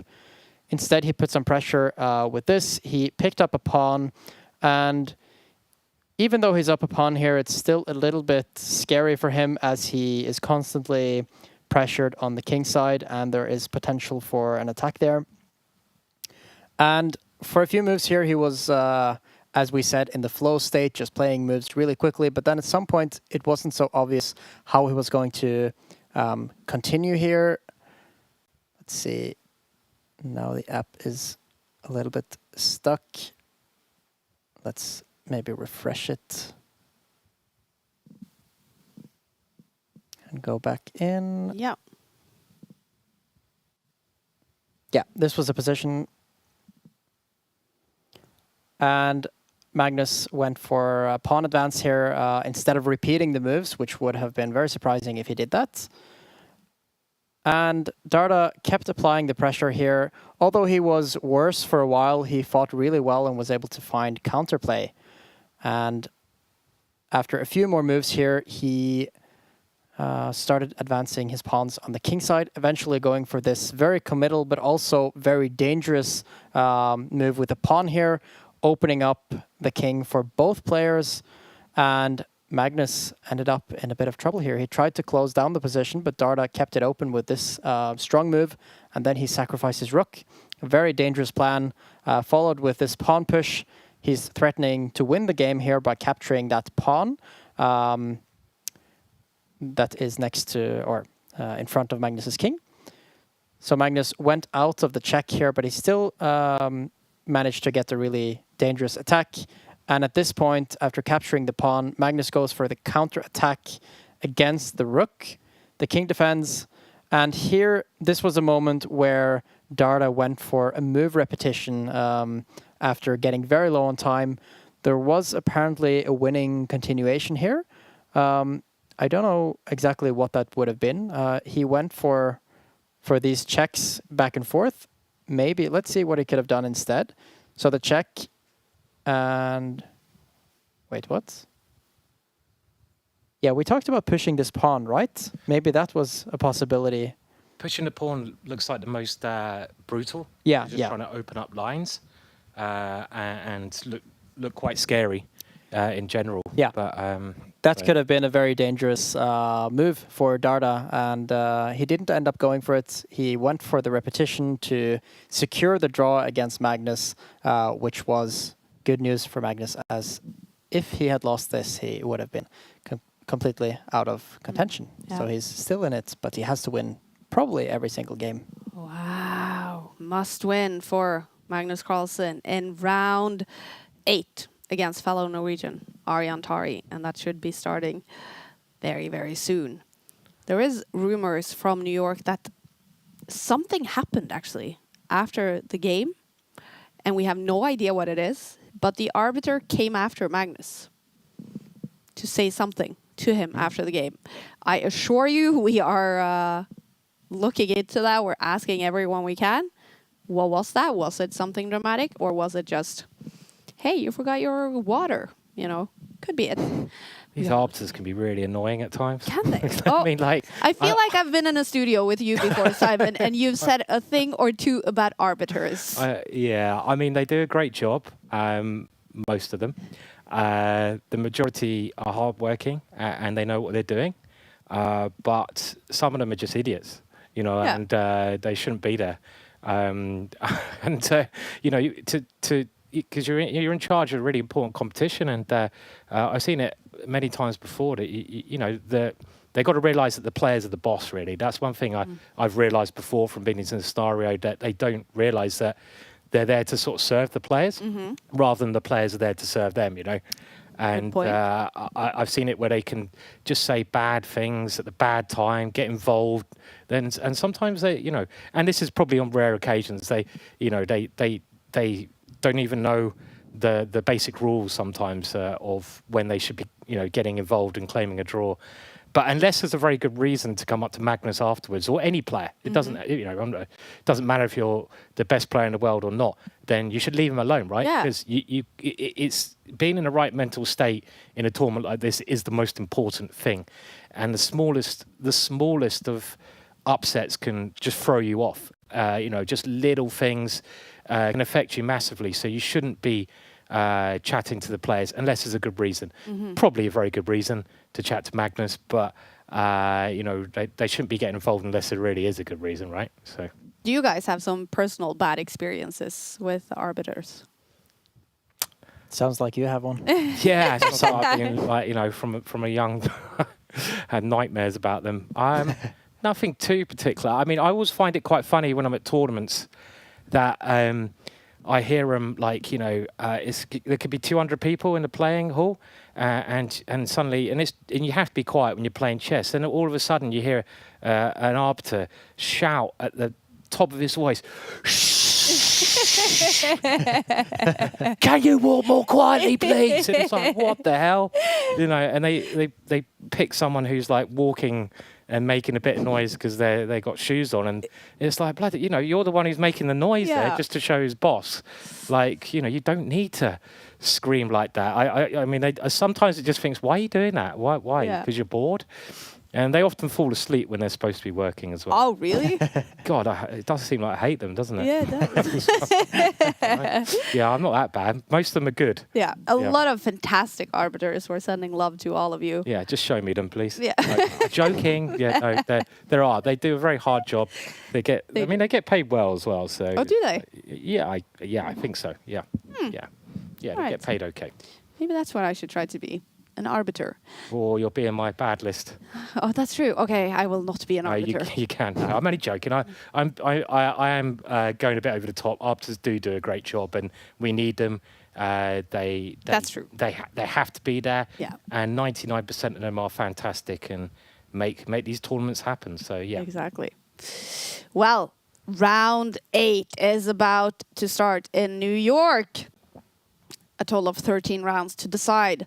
The world rapid champion Magnus Carlsen is 2 times reigning champion, coming to New York with the crown, but he is struggling. And now he plays his friend, his fellow Norwegian, his teammate, Aronian, Tari, another Norwegian. They are both on 4 points. And Magnus, he has to win this game if he wants to stay in the rapid race, if he wants to keep his crown, if he wants to win it for a 3rd consecutive time. On board 2, we have Jan Krzysztof Duda from Poland with 5.5 points, playing against tournament leader Daniel Naroditsky. And here comes the tournament leader. We usually stick to 1 game at a time. We will now start following Magnus, but we will keep a close eye and update you on this one as well. Daniel Naroditsky. Okay. And there we see also Giri talking to Aronian Tari. These 2 have worked together quite a lot, correct? Anish and Aryan. I have no idea. Yeah, I mean, it's very likely that they've worked on the same team together. They seem very friendly. Yeah, it's very possible. Yeah, I don't know who they were working. Maybe even Aryan was working for Anish. I wonder. Possibly as a second, and on a tournament. Oh, and here we see smiles on the 2 faces, 2 friends facing off in an important round 8. Imagine for Aronian Tari, if he wins this game, he could be up there in the race to win a very important round 8 about to start. Oh, this is going to be a big one. Magnus Carlsen adjusting his pieces. He has the white pieces in this game against Aronian Tari. And he has to win. Magnus Carlsen. Yeah, it's probably a pairing that Magnus doesn't really want. I think he'd rather play anyone else, someone who's not his friend, someone he doesn't have, stories with, I'd imagine.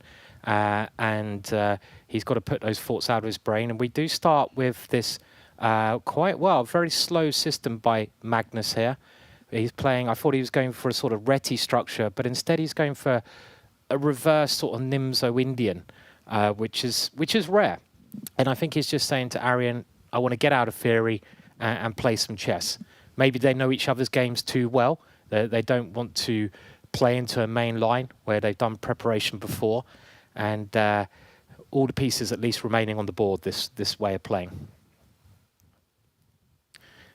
And Aronian picking a very sensible setup.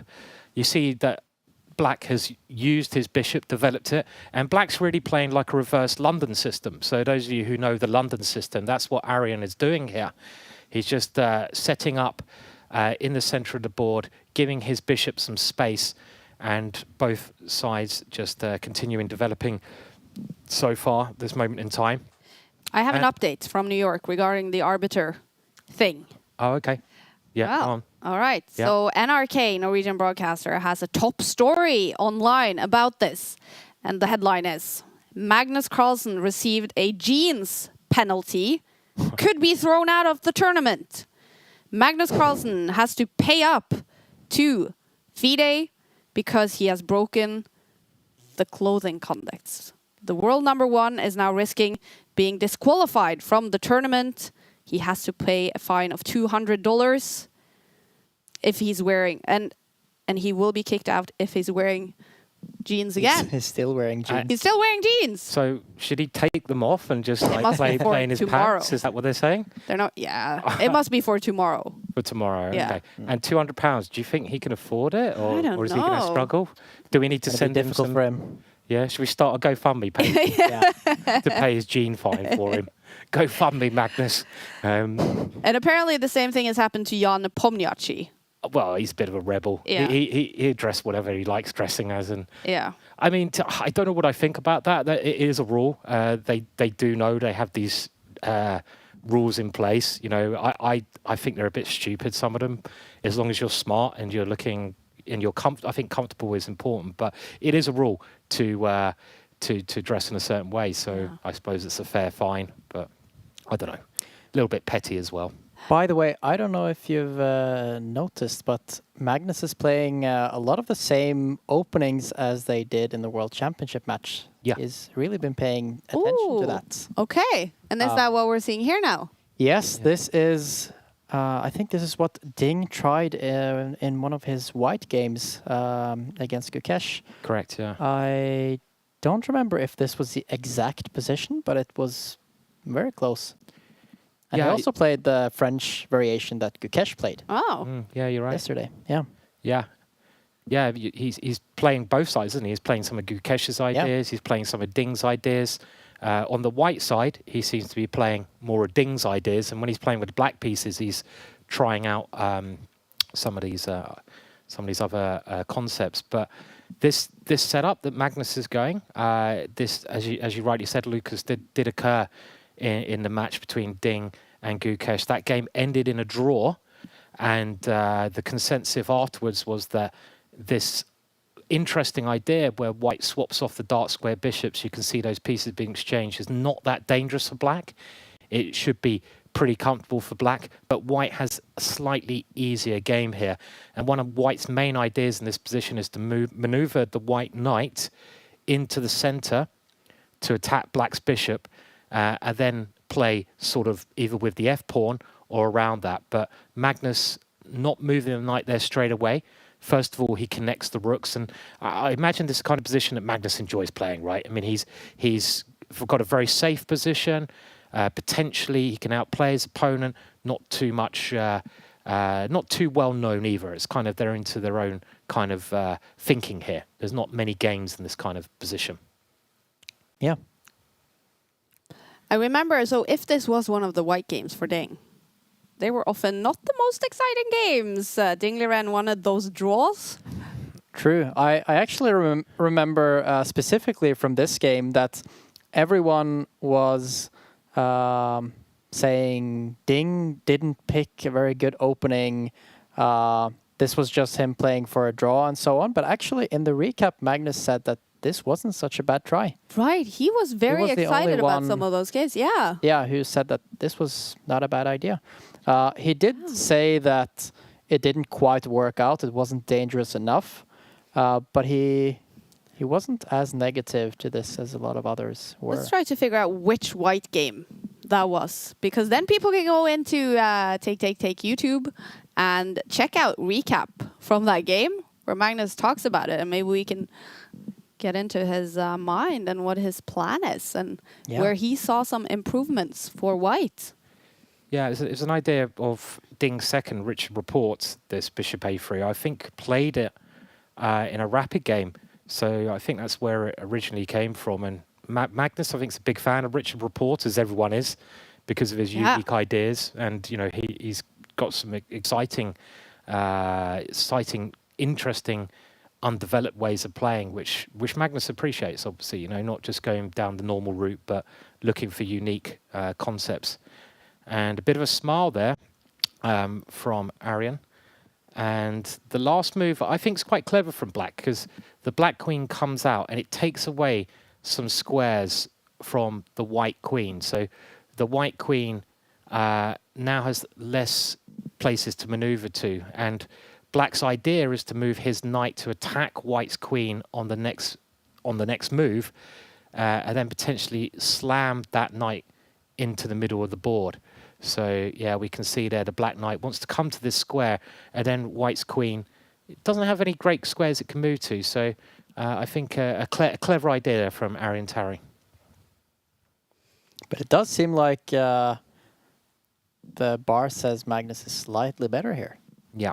It went from balanced to slightly better. It doesn't necessarily mean a lot, but maybe it's a little bit easier for him to play still. Yeah, I wonder what he can do. Maybe he can even play something clever like A3. And if the knight attacks the queen goes forwards 1 square. It's clever. Maybe. It's a kind of Magnus move because yeah. I'm trying to find a good square for the white queen when the knight attacks it. And I think B4 seems like a good square, and you can see one of their spectators there getting shooed back, getting a little bit close. All right. Yeah. And I've gone back. I have the take app. It's so easy to go back and check games that we've seen before. So I went back to World Chess Championship match between Ding and Gukesh.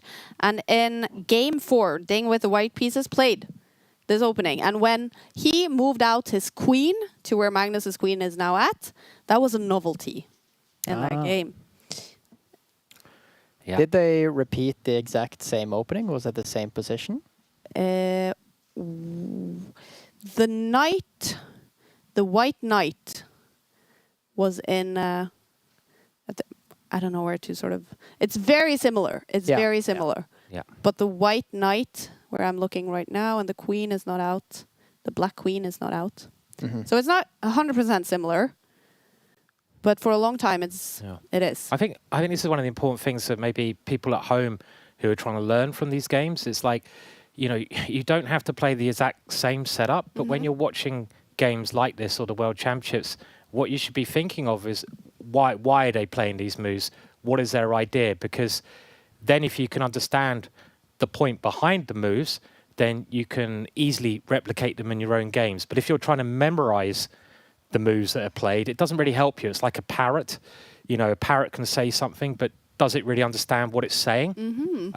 It's more the understanding which is important. And okay, we can see now that a couple more moves have been played, and Magnus moves his queen all the way back. Oh. And the question here is, what happens if the black knight now comes in to the position? This is obviously the key idea that Arion's been trying to set up. The black knight coming in front of the white queen now. Maybe the rook just moves? Yeah, maybe you just move the rook, and the rook can try to sneak its way to a better square eventually. Yeah. Okay. Well, this is round 8 out of 13 in the World Rapid Championship. Magnus Carlsen is in probably must-win situation playing against his teammate, fellow Norwegian Arian Tari. We are keeping also a close eye on Jan Christoph Duda against Daniel Naroditsky. Duda, 5.5 points. Naroditsky in sole lead with 6 points. And so far it's as balanced in that game. Oh, look at that. Daniel Naroditsky on top of the table. I can see Levi Rosman sitting in the sofa. I'm wondering if he can hear me. I would love to get Levi's take. Hey, Levi, could I get your take on what's happening now? I want to hear from you both. Let's start with Naroditsky's game that we're not following right now. What kind of opening are we seeing in that game? What do you think? That's a bit of a plot twist. Sorry about that. I will take a look. No, it's completely fine. I've got it out in front of me. Yeah, this is actually an incredible matchup. So Naroditsky now becomes the hunted, 6 out of 7, and he's actually on screen there in a meditative state.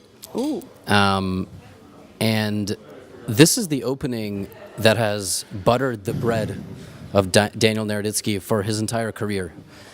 He is a King's Indian savant, and it's not an opening that I would like to find myself playing against him with the white pieces. Every time I've played Dania with white, I try to go for a London or a Trumpowski because I just don't feel as though it's worth entering that territory. Having said all of that, we never toggled to the Naroditsky game. So maybe it's better to focus on the Magnus game. Yes, exactly. That's probably, yes, the right call. Let's talk about the Magnus game. So what we're seeing here is do you think he is inspired by something Ding played in the World Championship match with the white pieces? I mean, I don't know how much of a chess hobbyist Magnus is, as crazy as that is to say. I have a feeling he, saw the games of the World Chess Championship, but whether he did a deep dive on them and is now going to incorporate some of those ideas into his own play is another story. But we have seen him play a couple of Gukesh-inspired ideas against the French defense. Bishop a3 could be an homage to the way Ding played, or it could straight up be Magnus saw the game and did a bunch of research and now is playing it against Aronian. And he has typical Magnus style game. But it's been shaky, guys, right? Like, he's gotten some good positions, but it's all about converting them, which he has not found a smooth form to do. But 4-minute time advantage, and in general, I think a bit of a psychological advantage here. You guys are the Norwegians. I mean, this is a tough matchup, I would say, for Tari, right? 100%. Tough for Aronian Tari, but on the same score as Magnus. Imagine a win or even a draw here for Aronian. Means he is up there fighting. Yes, for sure. Having said that, it's one of these things where you look at your pairing and go, what the hell, I'm playing Magnus? Like, how is he down here in the dumps with me? No, I think Tari obviously is more than happy to play Magnus anytime. They play every year at Norway Chess, and they play with each other at the Olympiad. So I ran into Tari actually the night before the tournament on the street in Tribeca here in New York City, and yeah, in the small city of New York City. You just jumped into him. Yeah. I mean, yes, we are a small city of a couple thousand. I was taking a stroll through with a couple of friends from Austria. Shout out to them if they're watching, by the way. Well, one isn't because I know he's playing Dragnev. I hope he's not watching. The other one is Thomas Bauer, and he's a friend I also met in Italy. I mentioned that tournament earlier this year with Darda. But yeah, I mean, Magnus is he desperately needs points, and this is a perfect type of game to do it because the board is not on fire, guys. Last game the board was on fire. This time it's not. Not on fire. All right. It says slightly better for Magnus. So we know there was some drama after the previous guide. The arbiter apparently ran after Magnus, and then we now know from NRK he got a penalty, a fine for wearing jeans. Did he seem upset about it? I actually didn't hear that. Not that I wasn't paying attention to you guys, but I was having some side conversations here about the event, schmoozing, as they say. Yeah. So I missed that. So he was fined, actually, not threatened, but fined officially. He's been fined and apparently also threatened with being disqualified if he turns up with jeans again. I assume that is for tomorrow. Obviously, he didn't bring 2 sets of pants to the venue. I was just about to ask you. I mean, I saw him exit the toilet before this game began, but there was no change of pants, I don't believe, in hand. So he's still with jeans. Wow. But what was his mood like in the resting area after the previous game? Well, I didn't know about the jeans, but general annoyance, although I thought that had to do more with the play. Probably, And wow, that is... Yeah, look, the conversation about the dress code, there's a few ways to take it, right? Like, if you will have a dress code, on the one hand, it is fair to enforce it for all parties. I mean, that is fair. Then you can have a bigger conversation as to whether jeans or khakis or chino pants or dress pants are going to land you more sponsors or not. And the professionalism of the game. I don't know. Maybe some people have looked at Magnus today and said, "Wow, he's so unprofessional with his pants." I don't know. Ultimately, it's a much bigger conversation. But wow. Always fascinating when this happens to the GOAT. Exactly. Yeah, some jeans drama for Magnus. On the board, just before we let you lean back in your sofa, Levi, some knights moves here, and it says better for Magnus. Do you agree with the bar here? It's been better for Magnus since the pairings came out. I mean, every matchup is theoretically better. It has nothing to do really with his opponents. But yes, the position is certainly better. It's a risk-free position. If Aronian had this with white against me, it would be, a win in 15 to 20 moves. Lucas and Simon would put up, bigger fights. I imagine Simon would create some chaos here with the black pieces. But yeah, it's a very annoying position to play with black. And we're going to see Tari here get, below 50% of Magnus this time pretty quickly. I expect it to be a smooth one. I really, for the folks who are rooting for Magnus to win this event, should be hoping it's a smooth one, because if this one gets out of control, it means the form is not great in this event. Yeah. Wow. Levi, thank you again so much for your insight and comments from New York. We'll see you again soon. Yep. Thank you, guys. He needs a smooth win, Magnus Carlsen. And does this look like a game where he can get that smooth win, Simon? Yeah, definitely. It's very uncomfortable, this position for black, and this is like, as Levi said, it's a dream Magnus position, and you would have thought Magnus would win this kind of 99% of the time. The problem that black has here is just the pawn structure, so it's quite easy to see why black is worse here. White has all of these pawns connected on the right-hand side of the board. And when the pawns are next to each other, they can support each other. So that's called a pawn island or a pawn mass. And white just has one pawn on the left-hand side, which is on its own. But the problem is black's backwards pawn. If you look at the white rook, pointing straight forwards, is pointing straight forwards towards a black pawn. And that black pawn cannot be supported by another pawn. It's on its own. And in the long run, that pawn could just drop off, and it should drop off. And really, structurally speaking, black's in a lot of trouble because of that. And can black get any counterplay here? This is another thing you've got to try to do. You've got to try to activate your pieces, try to offset some of your strategic disadvantages, so your weak pawn, with some tactical ideas. And at the moment, black's pieces are just lacking any energy. They're not really doing anything. The black knights, they're not attacking anything. They're not doing anything in the middle. They're not going towards white's king.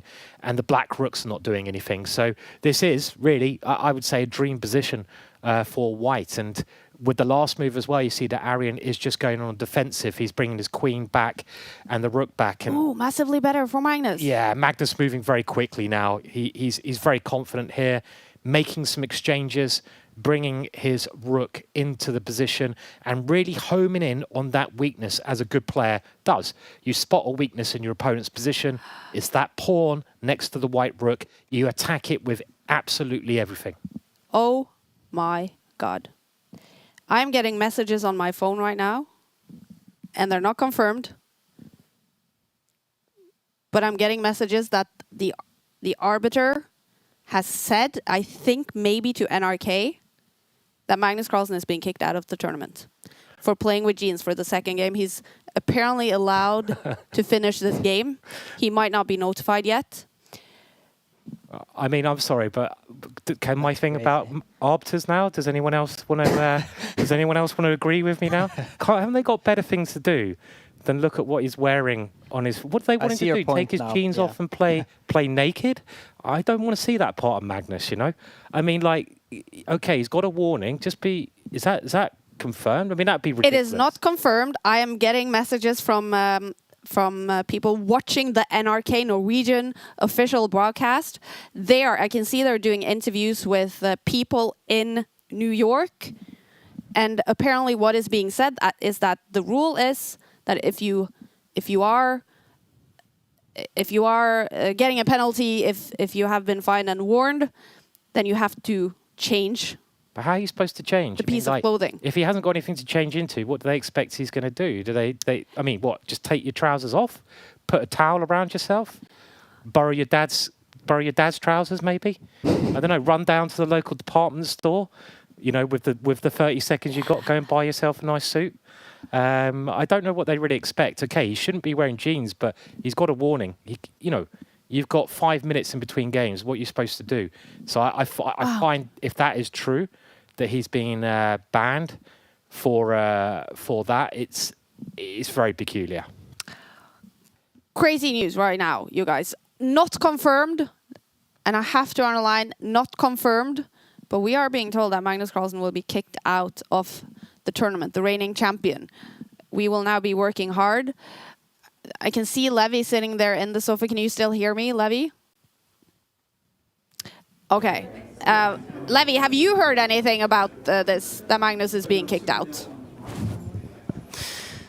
No. I'm not sure I'm the most qualified. I've just been sitting here watching the games. Actually, I'm getting the breaking news from you. But I will echo what I said before. Just like anything, there are nuances. If you will have a dress code, you should enforce it, but you should also enforce it in a reasonable way. And boy, wouldn't it be something if in protest Magnus showed up in his trousers to play the next game. Yeah. What do you think would happen? Just pants off, just goes. Exactly. This is the strangest situation. Obviously, if it's true, we will just have to pay attention. Maybe you can send Jarle down to some of the arbiters, the producer there with you, Levi, to try to get this confirmed for Take as well. Yeah, no, What can you say? Everybody looks dashing. Look, I'm overseeing the balcony and the playing hall and everything like that, and everybody looks great. You've got players dressed in like traditional like clothing. You've got nice suits, tailored pants, different different colors and patterns, and we've got Levon who always joins us, who's looking very flashy, guys. So. But it wouldn't be a World Rapid and Blitz Championship without some drama. By the way, somebody can check the Twitter feed of Jan Nepomniachtchi, who I also believe was in trouble for wearing what to me looks like what Conor McGregor wore to a press conference in Madison Square Garden against Eddie Alvarez. He looks like he's wearing like a mink coat with a beautiful sweater, and allegedly he got in trouble for it and he tweeted about it. So I don't really know, to be honest. I don't know what's going on here with the dress code. Wow, dress code drama in New York. Thanks, Levi, and please keep us up to speed if Magnus Carlsen is actually kicked out of the Rapid tournament. If you hear anything, just let us know. Thanks for your insight, Levi. Okay, so we are now following this story, trying to get confirmed if Magnus Carlsen will in fact be kicked out of the tournament. I don't believe it. I mean, it's not the New York fashion show. I mean, it is a chess tournament, and there's got to be some common sense. If you're going to make that decision to kick out the best player, then you better know what you're doing, right? A warning, fine. There are rules in place, but I don't believe he's going to be kicked out for keeping his jeans on. I mean, this is such a surreal conversation, right? It's like, what do they want him to do? I mean, would it be all right if he wore a skirt? Is he allowed to like put a skirt on or something? A kilt? I mean, I'm not sure what they expect him to do at this moment in time. You don't just carry around a spare pair of trousers with you to a game of chess normally.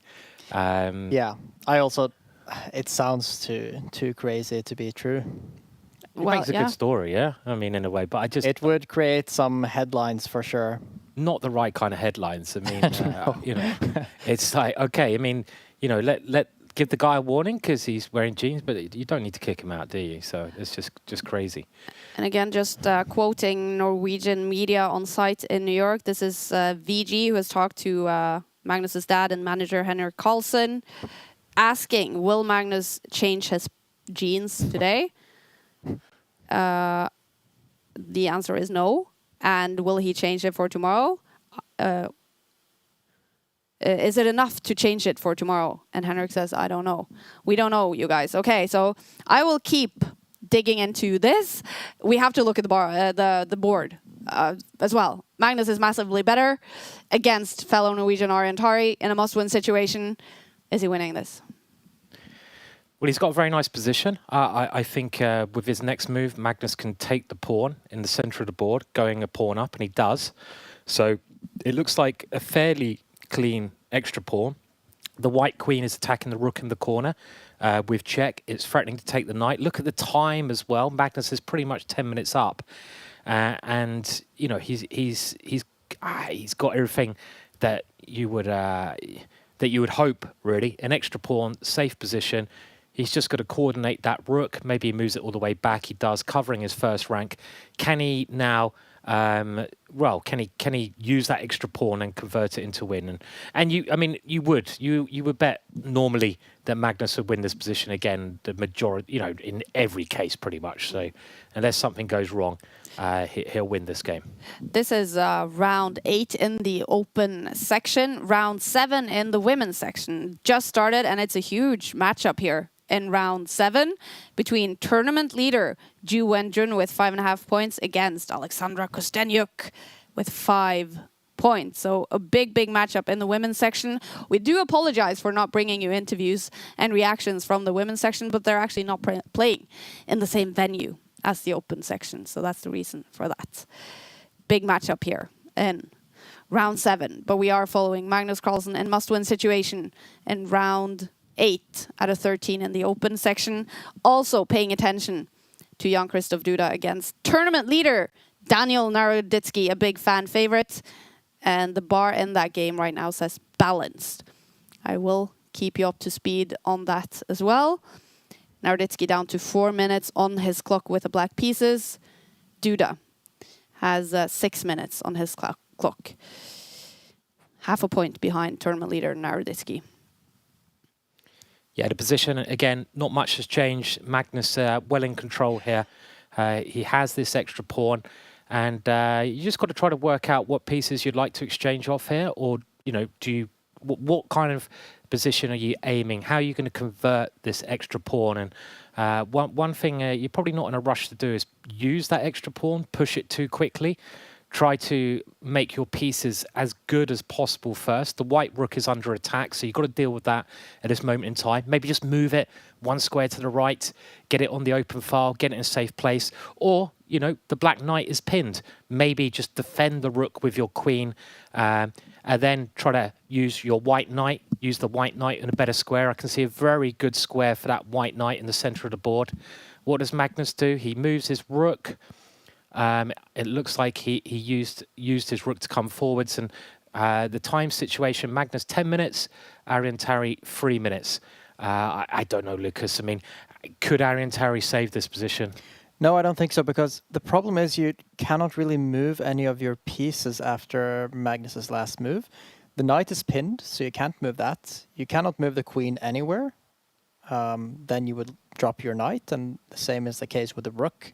Magnus's next move might be bringing in his knight to the center, creating another attack towards Arian's pawn. I think this is just too much to handle at this point. Yeah, this last move was actually very clever. Just keeping the black knight tied down, and as you pointed out there, what black piece can move? You can't move the queen, you can't move the knight, and you can't really move the rook because your knight drops. So you're getting a position nearly of Zugzwang here where you're running out of moves, and white has ways to improve his position. Again, as Lucas has pointed out, the white knight can come in and it can gang up on the f7 pawn, so you can threaten to start a direct kingside attack. And we mentioned this before, a white queen in the center of the board is a very powerful idea because it controls every area of the board. The black queen is sidetracked on the side, and this is why Aronian now goes, I think, for queen takes pawn. And he gives away his knight. What's the plan with this? Okay, so now he's a whole piece down, but what's his idea here? Not sure. Maybe trying to push his passed pawn. Going all in for that, but that isn't going to work. No, he's trying to create some practical chances with the one pawn that he has that could be a danger, the passed A pawn. And what's stronger, though, a pawn or a knight? Well, a knight should always be stronger. A knight's not very good at dealing with a rook's pawn, but you've got the queen and knight here, and the white king is very safe. So it should be winning here as long as you can bring the white knight to a sensible square. That's what he did.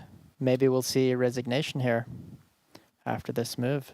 Yeah, that pawn is just not very scary. Arion's going to keep trying, though. He's preparing that pawn to advance. Magnus playing very confidently here. And there we go, a lovely finish. Magnus gives a check, and then he goes to swap the queens off. That was a very Magnus game. That was just smooth. No danger. Outplayed Aronian. Typical Magnus, that one. Massive game there. Magnus winning in round 8 against fellow Norwegian. A smile from Aronian Tari. These two are obviously friends, but let's keep... Okay, we see an arbiter grabbing Magnus. Let's... yeah, we see an arbiter grabbing Magnus, asking him to go probably to... Oh, what's happening? We do not know if Magnus Carlsen will be kicked out of the tournament.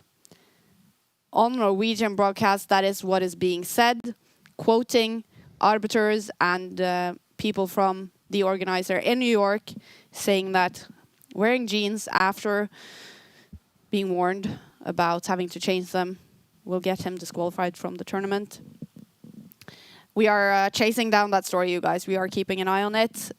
But at the same time, Jan-Christoph Duda is playing against tournament leader Daniel Naroditsky. Sole lead, the American, and we have to go to that game as well.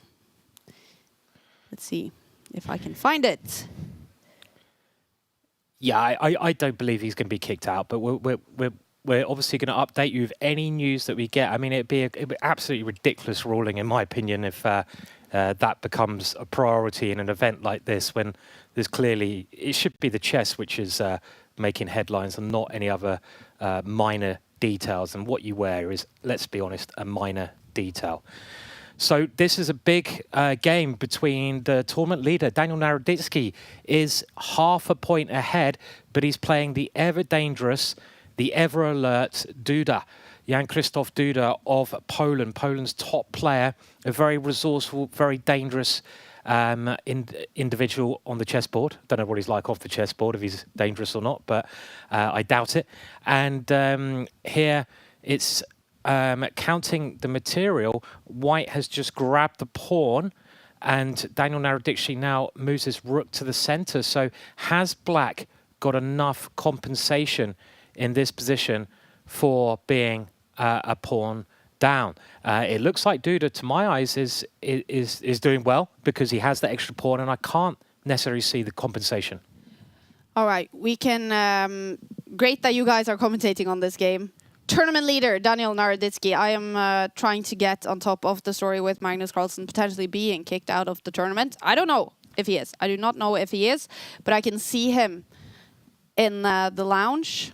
And could we get that camera up? Asking my producer. Where we see Magnus Carlsen hanging out with his girlfriend Ella and his father Henrik. It's hard to say what is happening. He's wearing jeans. I can say that for sure, Magnus Carlsen. Is he kicked out, the reigning champ, or will they allow him to keep playing? All right. Maybe also just looking at the game while yes, please, Simon and Lucas, you guys talk about the game, and I'll talk about jeans. I'm really interested to hear if he's going to kicked out for wearing jeans. I don't know. We just have to wait and hear. Yeah, as soon as we get an update, we will let you know, of course. Yeah. I think it'll be a ridiculous ruling. And but let's go back to the game. Now, Daniel Naroditsky is a pawn down, but he always finds hidden resources, Daniel. He's a great... I don't know, Houdini at finding tactical opportunities. And maybe he's threatening rook takes g2, sacrificing to get a perpetual check. That's right. I think a draw would be a very sensible and good result for Daniel. He's half a point ahead. He's playing one of the most dangerous players with the black pieces, and Lucas very nicely spots this idea of the black rook. If it is black to move, let's say white played queen takes pawn. If you can visualize this as the first way to become a better player, this is what the players are doing now. If white goes queen takes pawn, the black rook can go boom! Black rook comes down and takes the pawn in front of white's rook. So this is why, if white wants to win, he's got to give his king a bit more air, a little bit more loof, they say. So Jan-Christoph doesn't want the draw, and he gives his king a little bit more breathing space. Now the white king has the opportunity in moving forwards. So the tactical idea of rook takes pawn does not work because there's no perpetual check anymore. So, well, what's the time situation? That last move played very quickly by Daniel there. He moves the attack pawn, but he is a pawn down here. So are his tricks gonna? I say tricks. They're tactical chances, but are they going to run out of steam? Because if Daniel Naroditsky runs out of ideas, White's going to consolidate that pawn with great winning chances here. And here we go. White now moving his queen, attacking the rook and attacking a pawn. Daniel Naroditsky plays very quickly after that move. I think he moves his queen to defend the rook and defend the pawn. The good thing about Daniel's position, his queen and rook, very, very active. They seem to be giving him enough counterplay just to hold the balance in this position. Can Jan Krzysztof improve somehow? Oh, this is, I think, a very nice idea. He moves his queen all the way over, and he wants to bring this queen back all the way with a check, and then he wants to try to swap the queens off. If the queens are removed from the board, White would be winning, no doubt about that, because White has the extra pawn in a rook ending and also a better structure here. So that last move by Jan Krzysztof is showing Daniel that he has an advantage. They're both now getting to under 2 minutes. White a little bit better, but Daniel holding on so far. He plays his queen to b2, but oh, there's another nice tactical idea here. Oh. I mean, this is why he's so tricky. Now, if queen comes all the way back, that looks like a great move from Duda.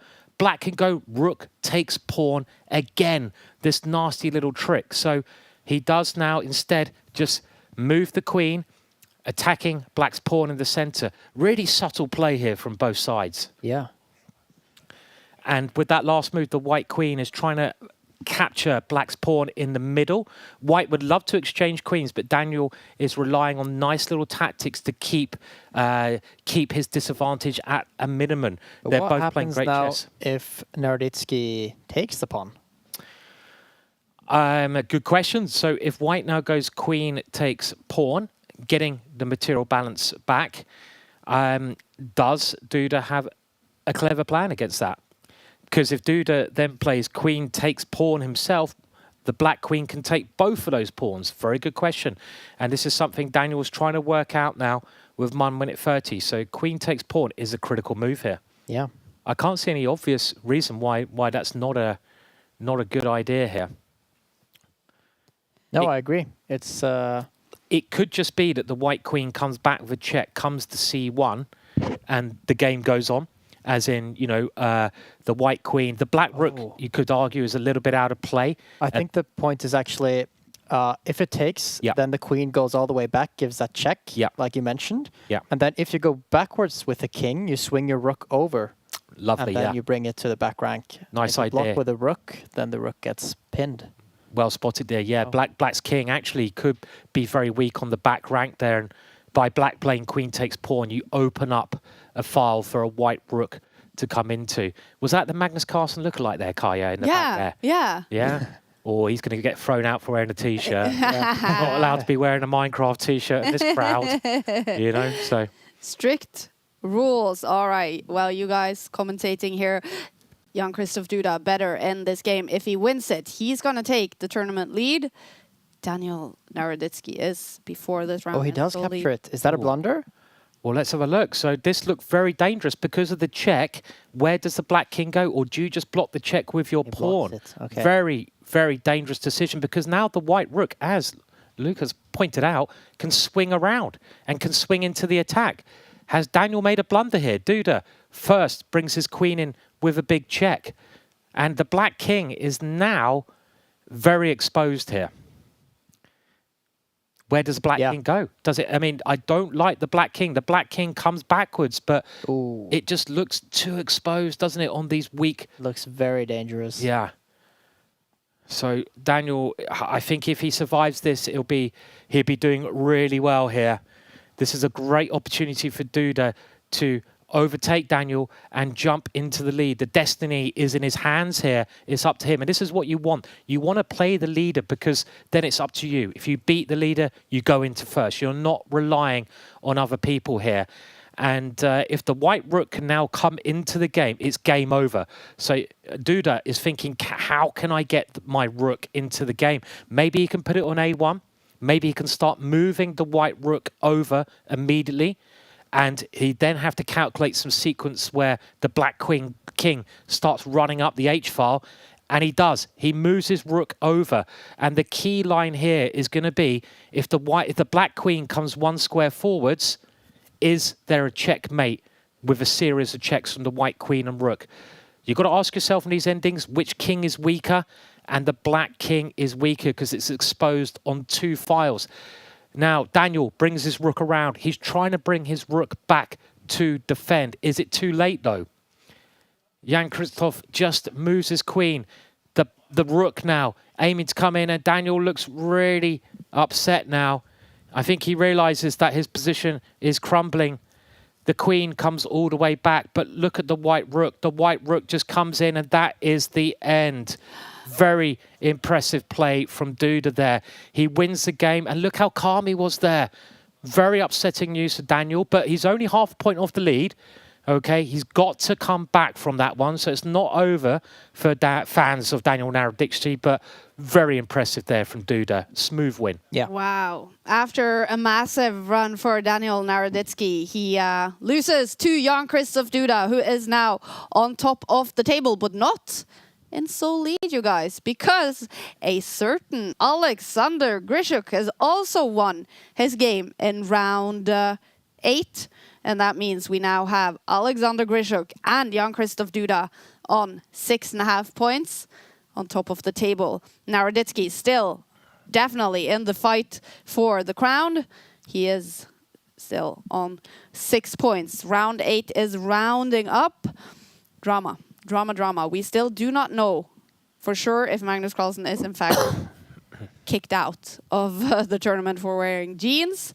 I can also tell you that I am keeping an eye on the Norwegian broadcast. I could see Jan Nepomniachtchi leaving the building. To buy some trousers.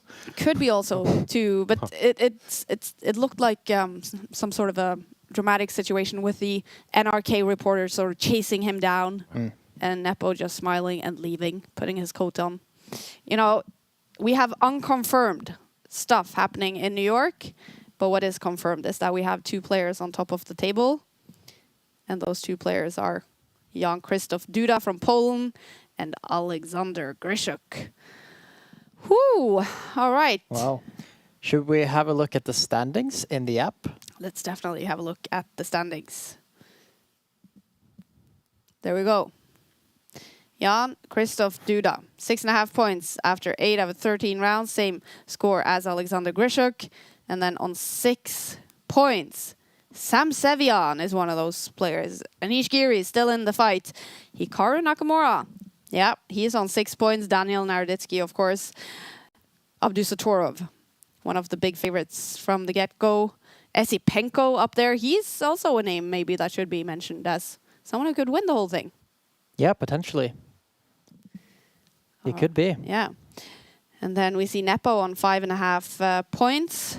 Magnus winning in the last round.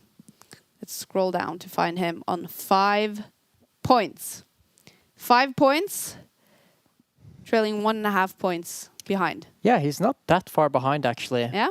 But there also aren't that many games left. I think that's part of the problem. Mm-hmm. I guess like every round you win, you expect to catch up by half a point.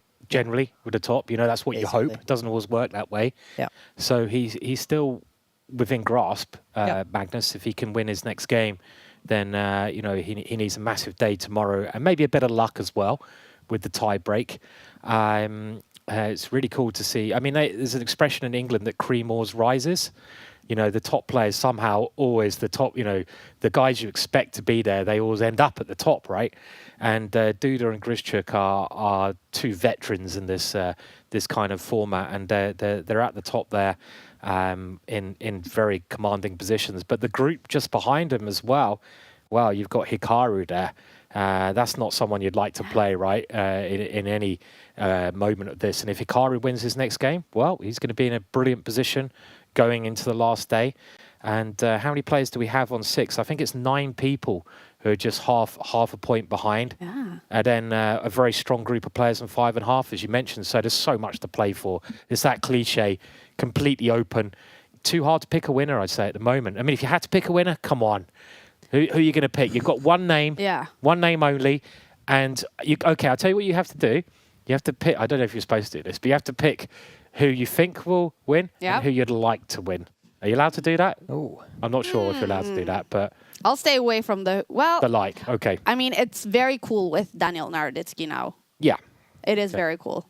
Yeah. You know, you'd like an underdog story, right? Yeah, definitely, yeah. But then I would also say it's cool with Hikaru Nakamura on home turf, been one of the top speed players, chasing down his first World Championship title in Rapid.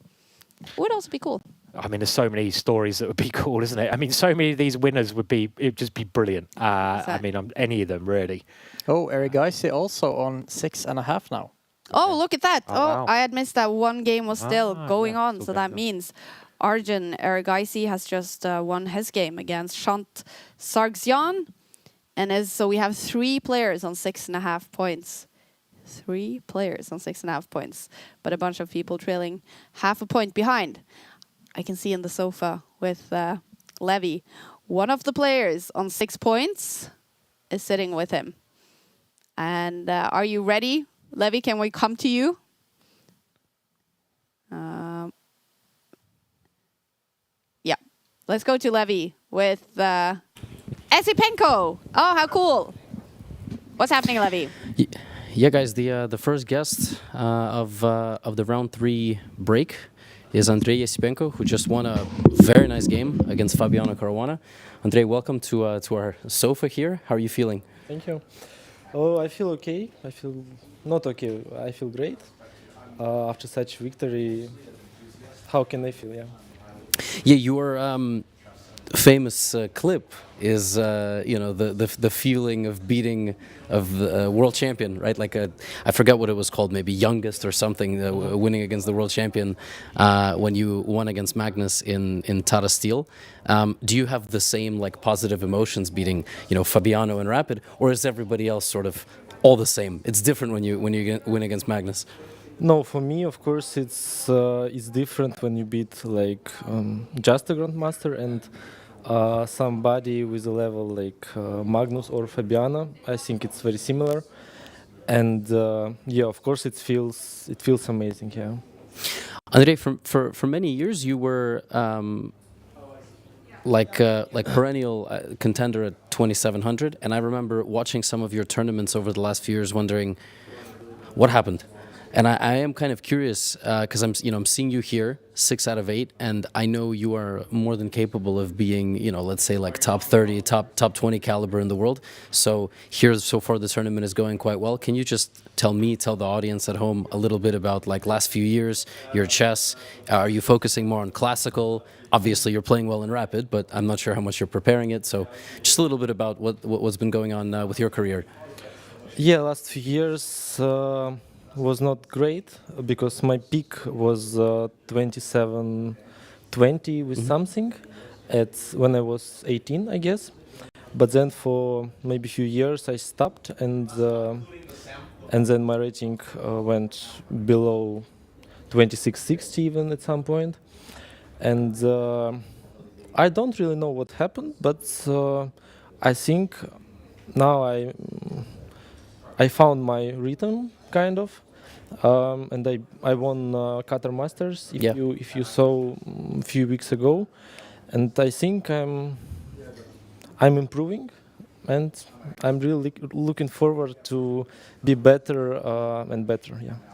How was the Qatar Masters experience for you, playing a bunch of 2600, 2500, even some of the, I'm sure, IMs like 23, 2400 now are on a very different level than maybe 3-4 years ago. What was that experience like?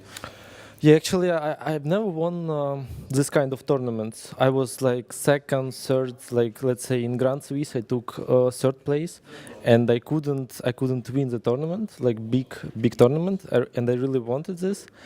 And yes, finally I won it, and it was really difficult, even as you said, beat this kind of IMs, because now they're extremely strong. Yeah, but somehow this tournament went really well, and I managed to win somehow. Somewhere I was lucky, but without luck, it's impossible probably to win big things. Yeah, for sure. Including Rapid and Blitz. Yes, you have to play potentially like 35 games or something in 5 days. What do you think is your strongest format? Rapid, Blitz, Classical? I think Classical, second Rapid, and then Blitz. I would say like this. Second Rapid and then Blitz. Okay, so you're enjoying yourself for now. You have 5 more games to go. Does it feel like the tournament is almost 3/4 over? I mean, you only have 5 games left.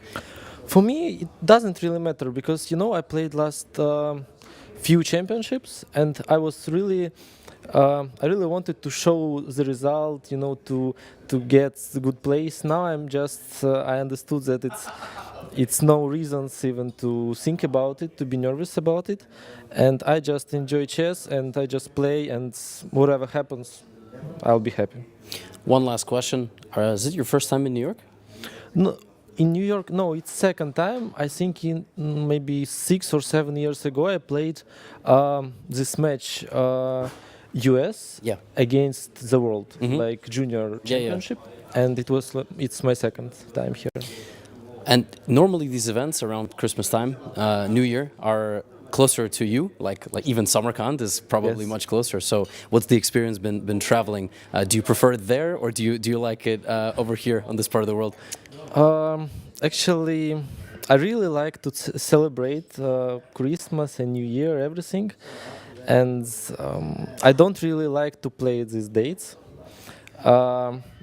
Yes, and of course it's better to play kind of like somewhere closer to me, you know, than to going somewhere. But it's hard to visit US, and I'm enjoying it. Amazing. Well, obviously it's not affecting it too much so far. 6 out of 8, and maybe I'll see you tomorrow after a podium finish. So thank you so much for joining me. Thank you. Back to you guys. Thank you so much, Levi and Yasipenko. Having a great tournament in New York. He is in the fight for the title with 6 points after 13 rounds. We should be getting close to pairings for the final round of today, round 9. Keep updating the scores to see if we do have those pairings and if everything is... Yeah, I guess I have to make that decision first. Exactly. So let's talk about the drama happening. Magnus Carlsen has been fined for wearing jeans. He was then told to change his pants to correct the tire. He didn't do so. And now there are speculations that he will be kicked out of the tournament. We keep following that story. Norwegian broadcaster NRK is hunting down everyone they can. And look at that. This is, in fact, from FIDE's own regulations about dress code. Very clearly stating that jeans is not approved, t-shirts not approved, torn clothing not approved. Magnus Carlsen is wearing jeans today. And the big question now, after winning in round 8, will he in fact be kicked out of the World Rapid Championship as the reigning champion? We keep following this story, but first, let's go to Levi in the sofa in New York with a player on home turf, Sam Sevian. Yes, guys, I'm here with Grandmaster Sam Sevian after a very impressive win against Alireza Firouzja. Sam, thanks for joining. Thank you. Have we broken any kings today? No. Well, you broke Alireza's, obviously. It's been like an interesting tournament because you started 3-0, and then it was peaceful for a while, and then you had this opportunity against Firouzja. You had the fake repetition in the opening, but then you decided to play on. Did you have any intention? Like, if you played Bishop E3, you think he would have repeated, or? I don't know. He was probably checking me. I was checking him. I wanted to see if he wanted to go knight G4 or not. So, kind of cat and mouse situation. Yeah, and then you went F3, obviously. And for anybody watching at home that doesn't know, it's a very famous Najdorf repetition that you can check out on your own. 6 out of 8. Is this what you set out for before the event? Do you have any expectations, any goals, something like that? I mean, obviously I want to do well. I played it with a few players, but not really. I mean, just practicing, studying, openings, doing tactics before the game. So just regular routine. Have you played a lot of World Rapid and Blitz Championships? Is it something on your bucket list? Because for you, you have to travel thousands of miles. So have you played, or are you more like Wesley? Played. No. It's in New York, so I live in like near Boston, so it's a 3-hour drive. I can't not play this one. Yeah. When I found out it was in New York, I was just elated. Yeah, because we don't get one ever. This is the first one. Yeah, this is the first one ever in the U.S. Okay, yeah, I was curious about it. So my follow up to that is, like as far as I have memories in my brain, you've been like 2660, 2670, 2680. But have you had an opportunity to play against some, for example, Firuza or like Arjun Erigaisi? Have you had a chance to play the people who are around your age, slightly older, slightly younger, also like 2700? Obviously, not considering online. I've played them in like Grand Swisses and events like that, but yeah, not really. The top players I play are usually in the U.S. Championship. So yeah, and you had a game against Hikaru. Yeah. the U.S. Championship rematch, or I mean, how many times have you played Hikaru at this point? Many times. Many times, and probably online as well. Oh, of course, yeah. Yeah, amazing. Do you remember the game we played? Yes. Do you remember like how what it was, the opening, and where it was? I'm just yeah. We played in Greensboro. Yes, Greensboro, U.S. Masters. Yes, you played English. Do you remember what I played in the opening? I played some. You played some H6. Yeah. Played some B3. Yeah, you played B3. You took me out of prep. Then you put a knight on D5, made a bad structural trade, and then you crushed in on the C file. I was testing. I don't remember the exact moves, but I remember the ideas of how the game went. Yeah. Do you have when was that? 2019, 18? Probably earlier. Yeah. Do you so like as a strong 2700? Do you have such a memory attached to all games? Like, do you remember the rest of your games from that tournament? If you tell me like the structure of the game, I can definitely tell you what happened. I'll have maybe some trouble remembering the exact moves in the opening, but the general concept of how the game went, I'll probably know. Yeah. Amazing. Before I let you go, you're in a very unique, I think, situation. There's a lot of grandmasters actually in a similar boat. I don't know at this point how old you are, because to me you've been like the same person for like 7 years. You're 24. So at 24, do you have to make some form of a decision, like full-time chess profession for the next 6 years into my 30s? Do you have to think about things like winning tournaments or making courses and having students or going for like a master's degree or university degree or something like that? Just shine a little light on what that part of your life is like. Usually most people 2650 have to decide when they're 20.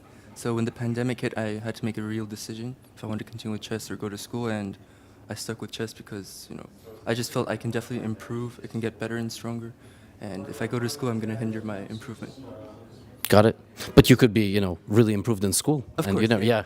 Of course. It's a difficult choice for everyone. Yeah, I know some grandmasters who are going through that choice now. I'm going to let you get some rest. You have a big last game coming up. Thanks so much for joining me. Thank you. Back to you guys.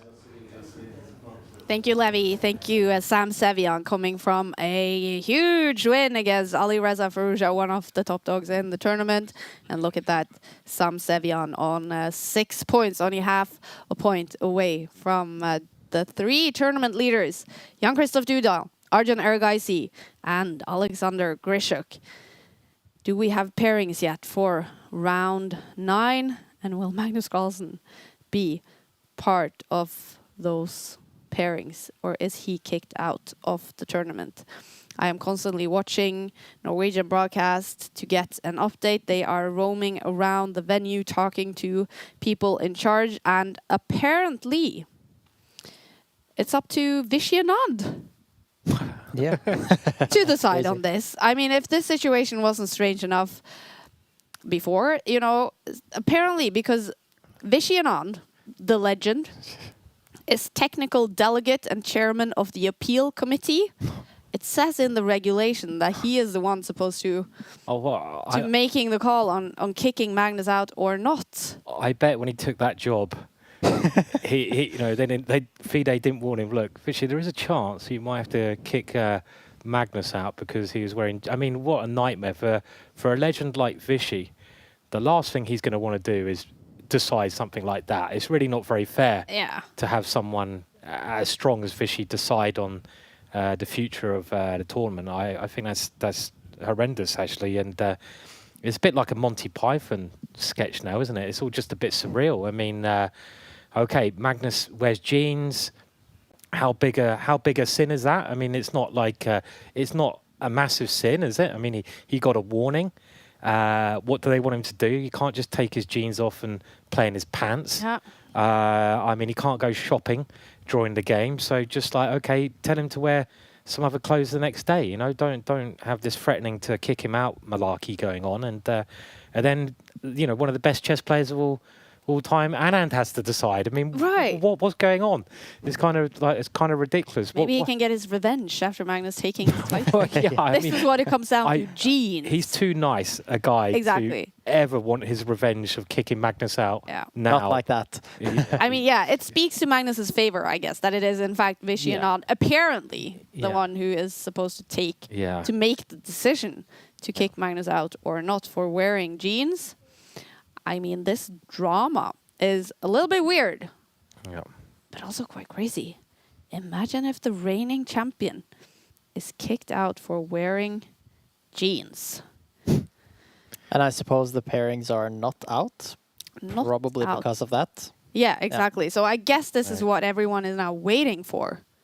So, I mean, it's crazy that it's been held up like this. I mean, I suppose they do have procedures, I hate that word, procedures in place.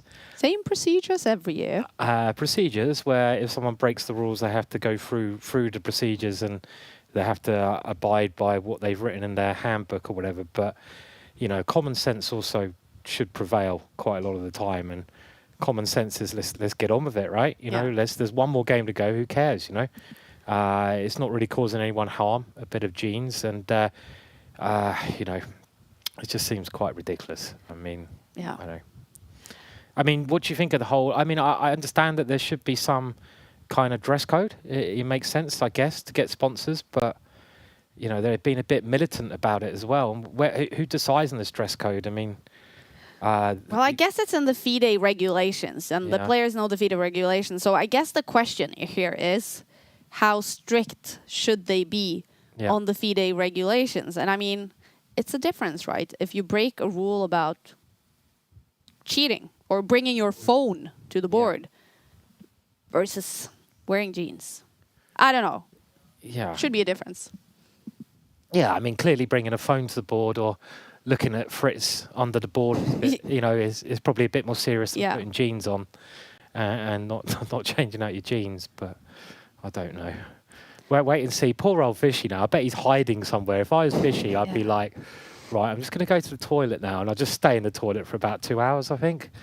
But also, why on earth is it taking so much time to sort of give out the message? It should be... It should be quick, right? Yeah. Just someone has to make a decision. But probably the person who makes the decision is like, well, this is going to be ridiculous if we ban him. I mean, it's going to cause so many problems.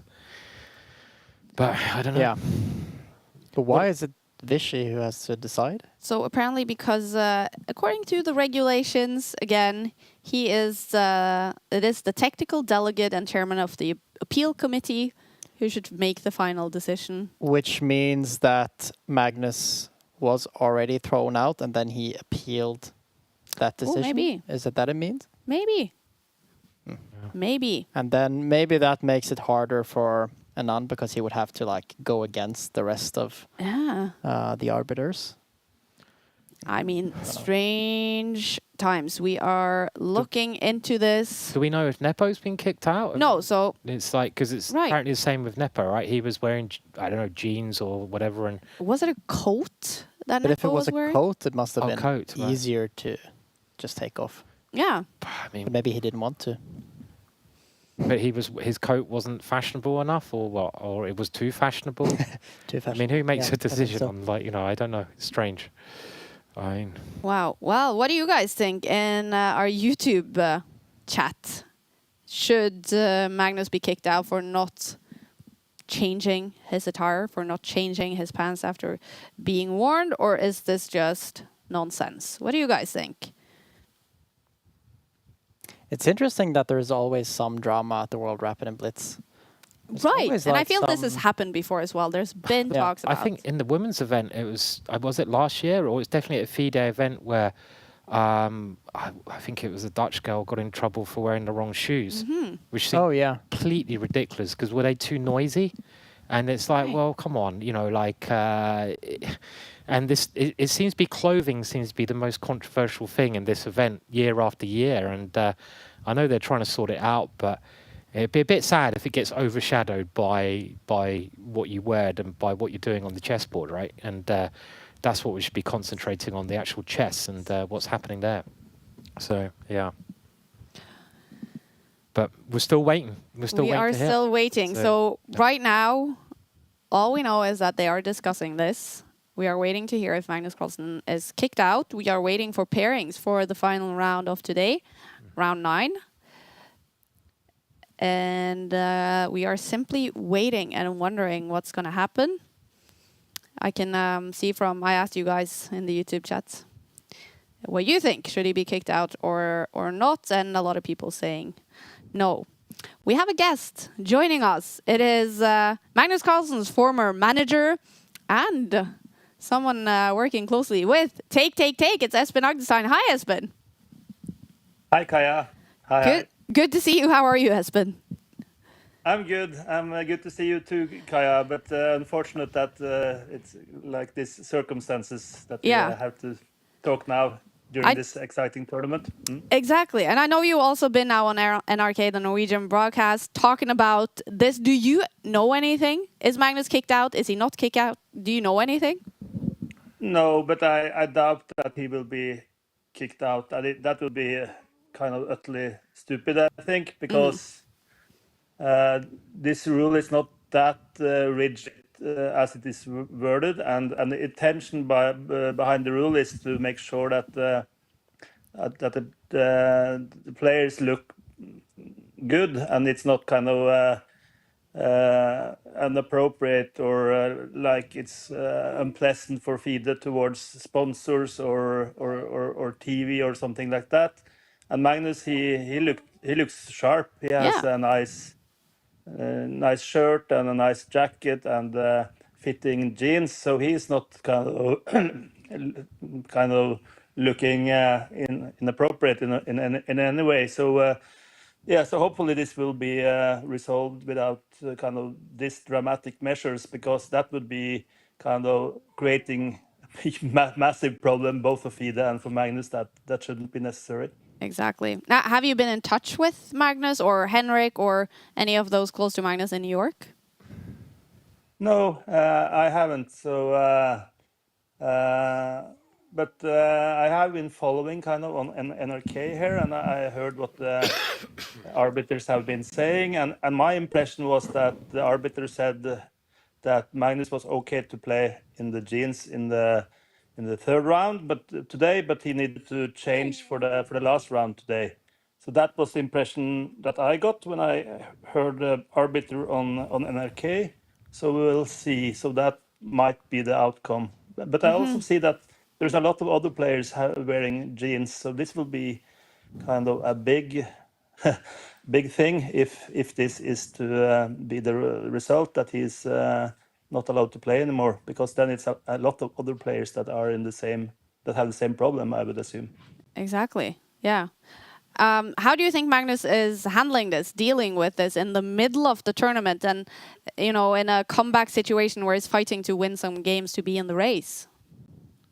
I don't think he he likes this at all, because this is not what he wants to deal with kind of in the middle of the tournament here. Very kind of a lot of nerves, and he's very focused to come back, and then have this to deal with is not optimal in any way. So hopefully this will be resolved really quickly. Yeah, I mean, if FIDE decides to kick him out of the tournament, maybe even to set like precedents, because there's been a lot of talk about dress code for FIDE events for many years. I feel this happens again and again, where we are discussing, dress codes and. The thing is that chess is supposed to be a kind of a modern sport, an attractive sport, and kind of trying to make sure that the players are kind of having to look kind of stiff, like old men in a way, rather than having cool outfits that are smart and that are appropriate and stuff like that. I think I think that's the wrong way to go. So it would be a huge mistake by FIDE, I think, to if they are to do this. Espen, I'm just updating constantly pairings for next round, and Magnus Carlsen is not in the pairings for round 9. Really?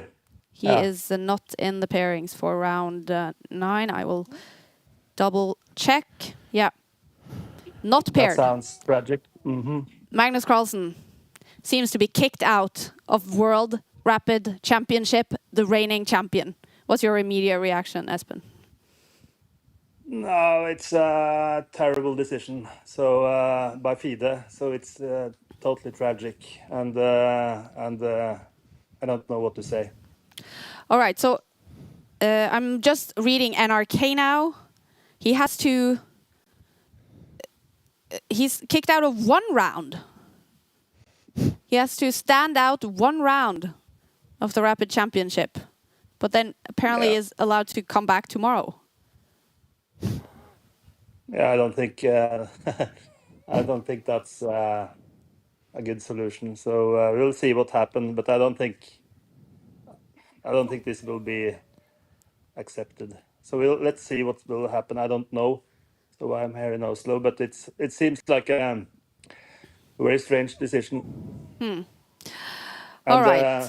Yeah. Yeah. Wow.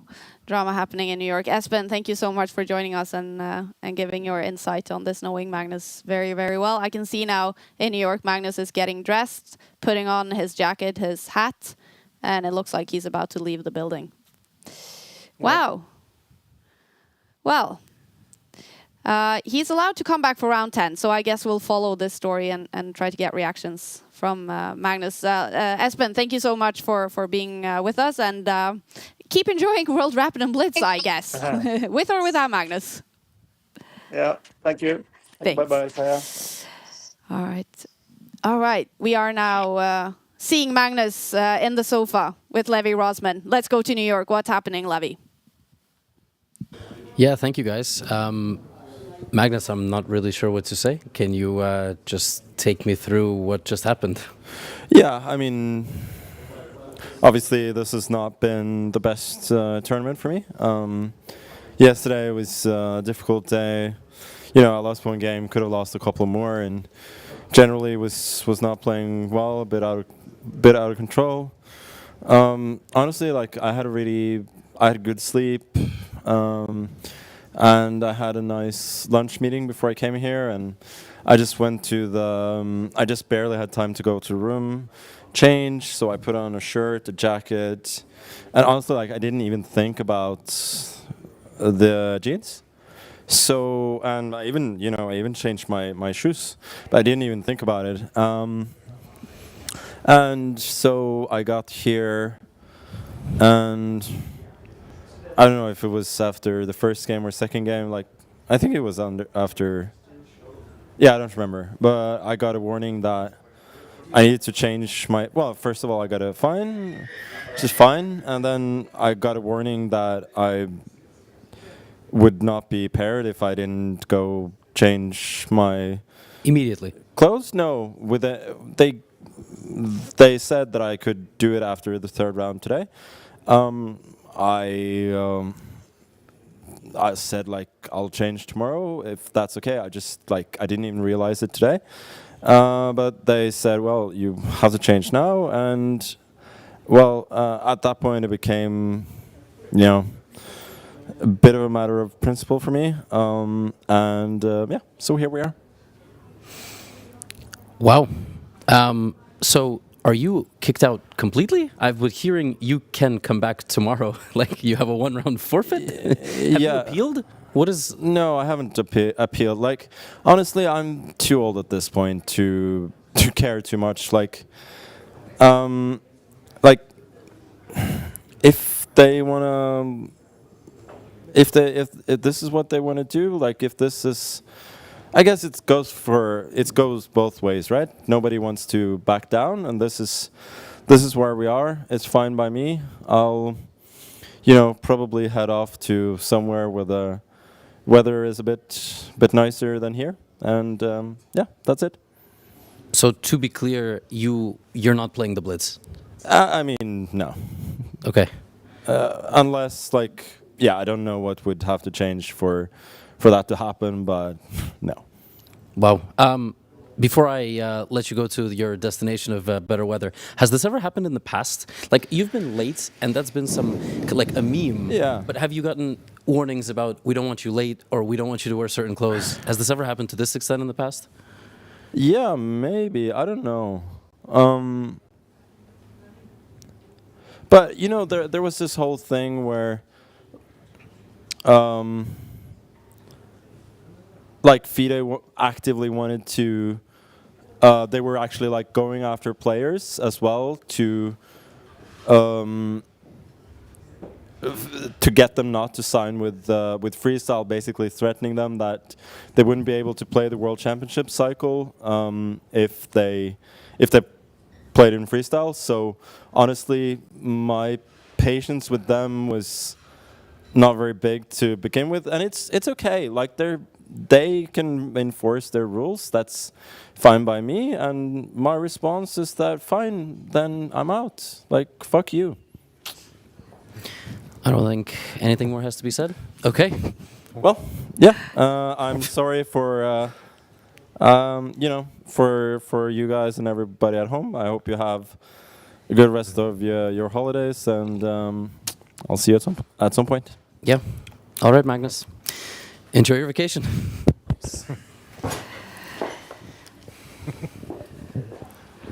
All right, Levi. There you have it, guys. Yeah. Wow. Thank you for that interview, Levi. Strong words from Magnus Carlsen. He is pulling out of the, well, he might be kicked out of the rest of the tournament. He is apparently allowed to come back for round 10 tomorrow. He's saying now to take. He's not going to do that. And he is also pulling out of World Blitz champion. The reigning champion in both Rapid and Blitz is now saying to take. He's not going to play either of the tournaments. Wow. Simon, you've been in chess for a long time. Have you ever seen anything like this? I'm not the same, no, but it always amazes me how FIDE can get a brilliant venue, like, you know, New York, amazing, great sponsorship opportunities. They have the most marketable person in the world, Magnus Carlsen, and then they shoot themselves in the head. That's the way I'm seeing it, right? Yeah. I mean, they do this time and time again. I mean, like, just have some common sense. You know, you don't need to be so stubborn. You know, with your determinations, you have to have some flexibility. And rules are rules. Okay, so what? You know, like you got Magnus Carlsen. He's made an honest mistake, I think. You know, by wearing jeans. How big a sin is it to wear jeans? I mean, they could say we're only banning him for one game. You just throw him out if you're going to do that, yeah? Because he needed to win every single game to get back into it, as you said. So banning him for one game is the same as kicking him out of the tournament. Practically, how is he supposed to change during a tournament? So saying you need to change your trousers, you know, it's just practically impossible. You know, going and buying trousers, going back to your hotel, getting back to the game in time, it's just not going to happen. So the common sense thing to say is like, just don't, you know, tomorrow, don't wear jeans, you know. It doesn't matter. £200 fine. Don't wear jeans tomorrow. Let's get on with it. You're looking good anyway, I think, as his manager has said. What is the point of a dress code? You've got to think, what is the point of a dress code? The point of a dress code is to get, to make it look more accessible for sponsors, because sponsors don't want someone maybe turn up with a t-shirt and dirty white clothes. So you make it attractive to sponsors, and you got to think, well, Magnus is the most sponsorable person you can think of, and he's wearing smart stuff. He's made a mistake. So why on earth are you saying you can't play? It just seems a completely ridiculous decision, and whoever made that decision, I bet it wasn't Anand. Whoever, so I'm definitely not blaming him. Whoever it is in FIDE who's made that decision is an idiot. It's as simple as that. They've made a stupid decision.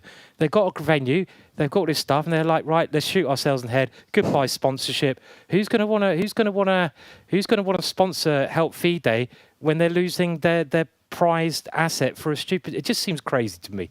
Yeah. Absolutely mental. And I totally understand Magnus' point of view. Why on earth would you want to have anything to do with such a stupid decision and organisation like that? I mean, he doesn't need to. He's got better things to do. Go on holiday, enjoy yourself. Yeah. Yeah, might as well. And that's what he's going to do. So fair enough. Yeah. Wow. Lucas, what is your reaction to this? Yeah, it's pretty much the same as Simon's. It's a bit surrealistic. Yeah, I don't know what to say. It's unfortunate. That's maybe the key word. But yeah, a bit unbelievable. And what now? What will be the story going forwards for Magnus Carlsen's relationship to FIDE, which has been topsy-turvy, to put it that way? Well, I don't think this is going to help, right? Yeah. I mean, one of the problems all along, I mean, Magnus is the best player in the world. You know, I think everyone agrees that. Even Gukesh agrees that. And he said that after becoming world champion. And one of the reasons Magnus didn't want to get involved with the cycle because of his differences with FIDE and them being very stubborn with not discussing the idea of changing time formats. And, you know, they're losing a legend of the game. So it's like... you know, just discussing things, having communication seems to be a key thing that is lacking at this moment in time. And I'm not saying Magnus is, you know, of course he's not 100% right. He's made mistakes, but you've got to be flexible. And it'd be interesting to see if there's anyone else wearing jeans in the hall now. I mean, I'd love to get the camera. Who else? Is there anyone else wearing jeans? Because obviously, if you're gonna kick one guy, you have to kick out anyone who's wearing jeans, or maybe anyone who's got a stain on their trousers, or maybe anyone who's wearing the wrong kind of belt or the wrong coat, or, you know, maybe their T-shirt's not tucked in or something. It's like, it just seems ridiculous. But, okay, the drama has happened. I don't want it to take away from the rest of the tournament. Let's be honest. Magnus said it. He's not having the best of his tournaments. Probably wasn't going to win it this year because he wasn't playing as well as he can do. So we got to concentrate on who can win it. There's still a fascinating tournament to occur and to develop here. And, you know, it shouldn't take away from whoever goes on to win this competition, because there's still going to be some fascinating fighting in these last 5 rounds. 100%, Simon. Massive drama in New York. Magnus Carlsen, the reigning champion, is kicked out / has pulled out of both the Rapid and announcing live to Take that he is not going to participate in the Blitz World Championship match. He is moving on, and we will continue with 2 World Championship tournaments without the reigning champion, without the world #1. So let's focus on the players still in the tournament. Some amazing players and some interesting scores.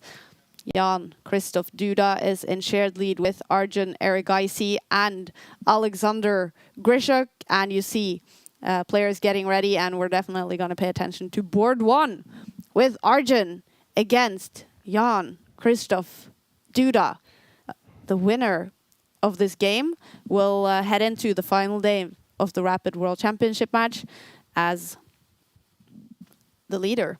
If it is a draw, well, then also Alexander Grischuk has a chance to be the leader of the tournament. It looks like he's going to play against Abdusatorov on board 2. Hikaru Nakamura on board 3. He is also here in the fight. And round 9 is starting, you guys. Let's get back to the chess, and let's get to the game between Arjun Erigaisi and Jan-Christoph Duda, fighting to become world champions in rapid chess. I will find the game. Yeah, I guess that's the top game now. Yeah. With is it those 2 and Grischuk. one more with Grischuk on 6.5. Grischuk, okay, yeah.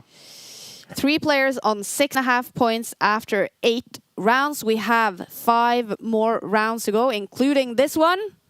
And these 2 players are playing on board 1 with both 6.5 points. Arjun Erigaisi has had a massive year, one of the young Indians.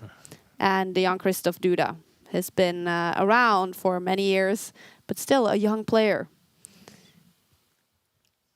Yeah, it looks like we have quite an aggressive opening from Erigaisi here. And this is known to be quite double-edged, this variation, with moving his pawn up, trying to support his center immediately here. Yeah, I mean, Erigaisi is he's such an exciting player. Over the last year, he's been, well, maybe the best player on the circuit, and he's keeps gaining rating points. He likes playing sharp openings. He's willing to take risks. So this is a big game. I mean, Jan-Christoph, very impressive game in the last round to beat Daniel Naroditsky. Can just about say it.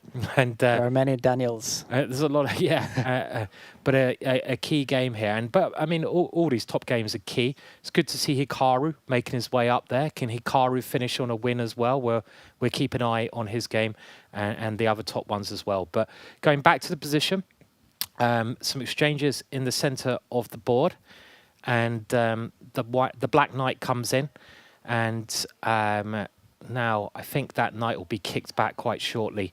We see Duda just castling, so there's a little bit of lag with the moves here. Yeah. Okay, white grabbing the pawn on c5.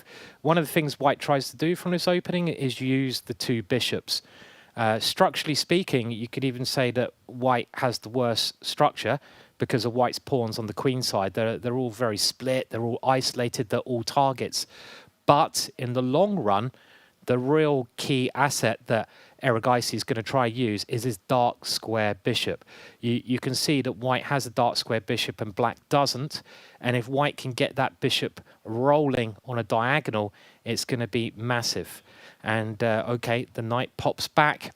There's no point the black queen coming and taking a pawn with check, because that would open up white's dark square bishop. If the black queen ever takes that pawn with check, white just puts the bishop to block it, and that just makes black's position worse here. I must admit, I don't play these Nimzo Indians. I don't know, something, Lucas, you have a bit of experience with? Yeah, I have actually played this position with black a couple of times. I used to like playing this, but then after playing it for a while, I realized it is actually quite dangerous here if white plays correctly and if you don't play very precisely yourself. Because what white usually does here is bring the queen up to the center. That's the move that I'm used to. It doesn't look like Erigaisi did that. He did something else, but that's what I have played before, at least.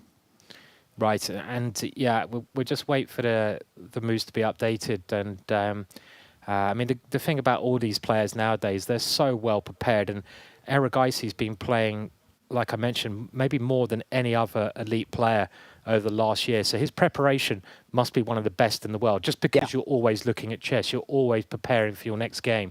But Jan-Christoph is well prepped and can see both sides are getting their pieces out. And hopefully we get some more moves coming quite shortly. Maybe FIDE have turned our moves off now. FIDE have been like, they're sick of us. They heard us commentating, or they heard me, and they're like, oh, he's at it again. Right, no more moves. Stop the moves. Take. Stop the PGNs. That's it. Take. It. They have their moves back now. It's all their privileges are gone. Yeah, game over. That's it. So okay, so we see the move slowly updating, and I mean, short-term wise, you kind of like black here, because black is now castled, and it's going to take white 3 moves to get castled. You've got to move the bishop, the knight, and castle. But in the long term, you prefer white. And the reason you prefer white, again, the 2 bishops, the dark square bishop, and you are a pawn up here. I mean, it's not even clear that black can easily win that pawn back, even though it is a bad extra pawn. Yeah, black has a slight lead in development, but if white gets a couple of moves, that is an extra pawn. So I think what black has to do is to try to attack that pawn with the knight, potentially. And I like the setup that Erigaisi has here. We can't see that yet on the left side of the screen, on that board there, but we can see it on the actual board with the players. I like the variation he has played here. Yeah, it seems to be very sensible moves from both sides, really. I mean, white just needs to get his light square bishop out. There he goes. He moves the bishop into an active square. This also gives the white the opportunity of exchanging that bishop for one of black's knights. I know I mentioned the advantage of the two bishops, but the real advantage is white's dark square bishop. That's the piece he doesn't want to exchange. And with that last bishop move, white can now try moving his knight and just castling. And I think if white can get all of those moves in, he should have a safe advantage. So Duda's got to try to cause some problems. And the positional thing that Duda's going to try to do is capture that pawn 2 squares in front of the black queen, as you said, Lucas, with a black knight. If you can do that, then you're going to have pressure on that file where the black queen is, that C file.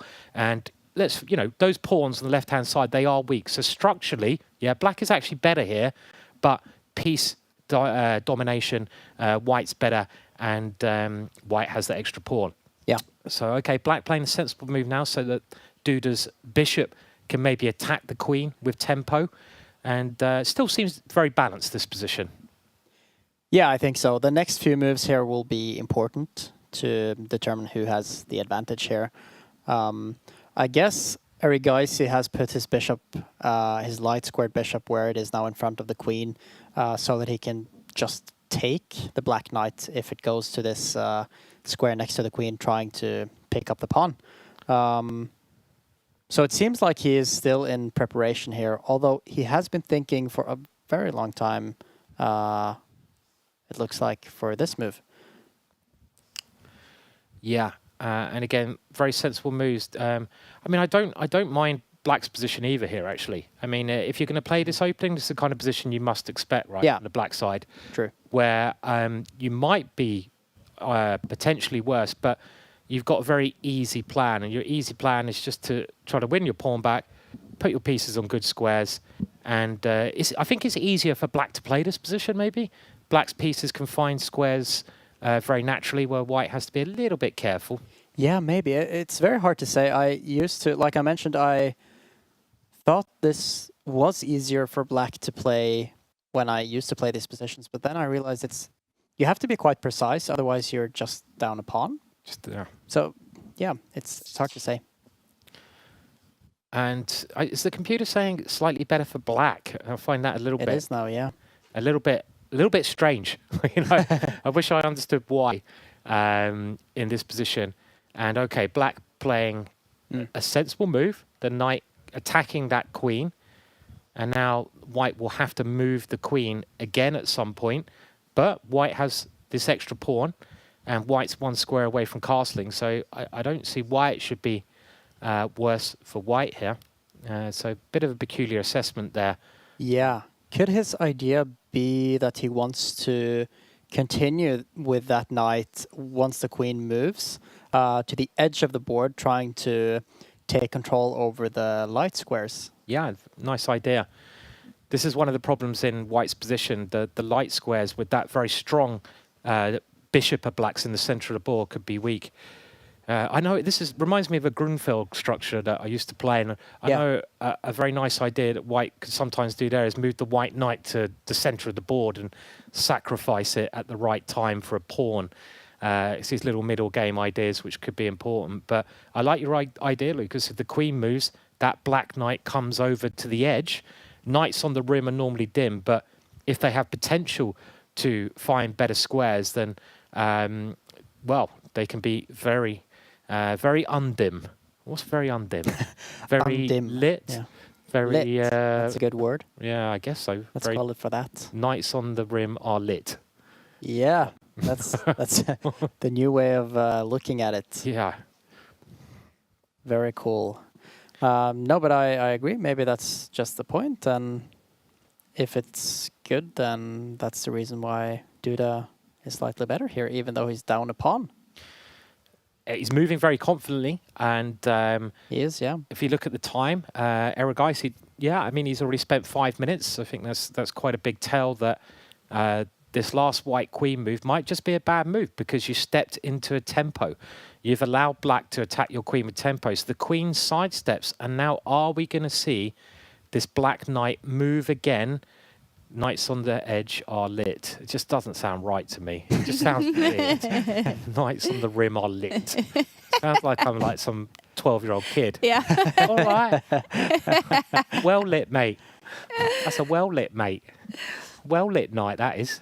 No, I don't like it. But I think it's a good idea, right? Move the knight over. There might be some other ideas. I mean, the black knight, the other knight could develop now as well. I don't think ideas with f5. This is a lunge in front of black's king. The pawn in front of the rook there are really going to work. I think white's king is very safe. It's one square away from castling. So there we go. Lucas, why are you playing in this? You're clearly good enough. Next year. Yeah. Maybe I should join next year. I just need to increase my rating with 200 points. Yeah, that's it. Is it just 200? What's your blitz rating? Probably even more. Or rapid? Oh, yes, blitz rating. Yeah, then it's probably like 300 points. Yeah. It's around 2,300, maybe. 2,300. Just below that. Yeah, no, but it's always easier when you're looking at it from a commentary perspective. You can just sit and relax, and you can just say a move, and if it's wrong, you don't face the consequences. Right? It doesn't matter too much. And it's more if fun it's right, you look very good. Yeah. And it's more fun sacrificing someone else's pieces rather than your own, isn't it? It is, isn't it? They don't count as much. And I mean, look at the evaluation bar now. I mean, much better for Duda. Yeah. I mean, this is a dream with the black pieces against someone as strong as Erigaisi. This is a amazing opportunity for Duda. You win with black, you get white in the morning, you could be leading a tournament. And it is all to do with that black knight. And it is, this idea. But why cannot Duda just attack the white bishop now with his pawn? Yeah. Maybe that is the point. And the white queen is in a little bit of trouble sometimes. Yeah, you know, you have to be careful of your queen. There could be some tactical opportunities, and Duda is very alert to tactical possibilities. And if you do just go pawn up, attack the white bishop seems to only have one square to retreat to, and then you can attack it again even. Yeah, exactly. You bring the rook and you tempo and tempo and tempo. Yeah, you get lots of free moves. And also the c4 square, there's a very key square. Yeah. 2 squares over from the white queen. If black can take control of that, which he might better do with your plan, moving the pawn, kicking the bishop back, moving the rook, kicking the bishop again, then that's a major square for a black piece to slide into. And he's gone for it. The white bishop only has one square, and, well, Duda decides not to attack that bishop immediately, but just develop his knight. And this is a very sensible move. If he can win the pawn back, white still has these bad pawns. Black has great control of the queen side. It's clearly gone very badly wrong, this opening for Erigaisi. And this doesn't normally happen to Erigaisi. He's not going to be happy here. This is board number 1 in round 9 of World Rapid Championship. On board 2, we have Alexander Grischuk. He is also on 6.5 points before this round, playing against Abdusatoro, one of the big favorites before it started. And look at that, Hikaru Nakamura on board 3, still in the fight to win the crown. The reigning champion, Magnus Carlsen, has left the tournament. He is kicked out / pulling out of both Rapid and Blitz because he's wearing jeans. That is the big story today, but it's also a big story who will be in the lead heading into the last day of the World Rapid Championship. And then we also see board number 1 in the women section playing across the street. Ju Wenjun is in the lead. Ju Wenjun is in the lead with, let me double check. Ju Wenjun, yeah, still in the lead with 6 points, now playing against Katarina Lagno on board 1 with 5.5 points. Ju Wenjun is in the lead in the women's section. They are now playing round 8. We are following board number 1 between Arjan Erigaisi and Jan Christoph Duda, both with 6.5 points before round 9. If we have a winner in this game, well, that player could be in sole lead heading into the final day of the Rapid Championships. Alexander Grischuk, I will check his game as well. Yeah, he's actually got quite an interesting position, Grischuk, who's the other player in the lead, and it's the kind of position he could actually, I think, he could win, definitely. Wow. I mean, the computer says he's a bit better, so potentially we could have Grischuk and Duda in the lead going into tomorrow. That's if Duda can convert this advantage, and it's now looking like a very solid advantage. I mean, forget about the evaluation bar, which is screaming in our face. Yes, Black is doing brilliantly well, but Black's knights dominating the queen side, and White's pawns on the queen side, they're separated, they're isolated, and they can't defend each other. They are long-term weaknesses, and we've mentioned the c4 square, the square on the right-hand side of White's queen. Black is ready to plonk, kaplonk a piece into that square at some point, and all these little positional advantages are giving Duda a very nice position at the moment. Can he convert it? Can he convert it? That is the big question. Much better for young Christoph Duda. Remember, in the Take app, well, it's never been easier to follow any chess tournament, and especially these tournaments where we have 180 players participating. Well, 189 now, because Magnus Carlsen is no longer a part of this tournament. Do we know if anyone else has been also giving a game ban? Because someone mentioned there's a lot of players wearing jeans. So if that is the case, then you can't just ban Magnus Carlsen for one game. You've got to ban everyone. You know, if you're going to make a very big ruling like that, you've got to do it across the board. You know, you can't just do it to one person, whoever they are, whether they're Magnus Carlsen or not. So I'm interested to know if we get any more information on whether anyone else has been given a game ban as well. Exactly, yeah. No, it doesn't look like it. Yeah. The only player, we know that there was some talks about Jan Nepomniachtchi as well, but he is playing against Boris Gelfand, actually, here in round 9 on board 7. And back to the game, Black still has this advantage, but I do like what Erigaisi is doing here. Erigaisi realizes that he's worse, and he's trying to simplify. This is a very good strategy.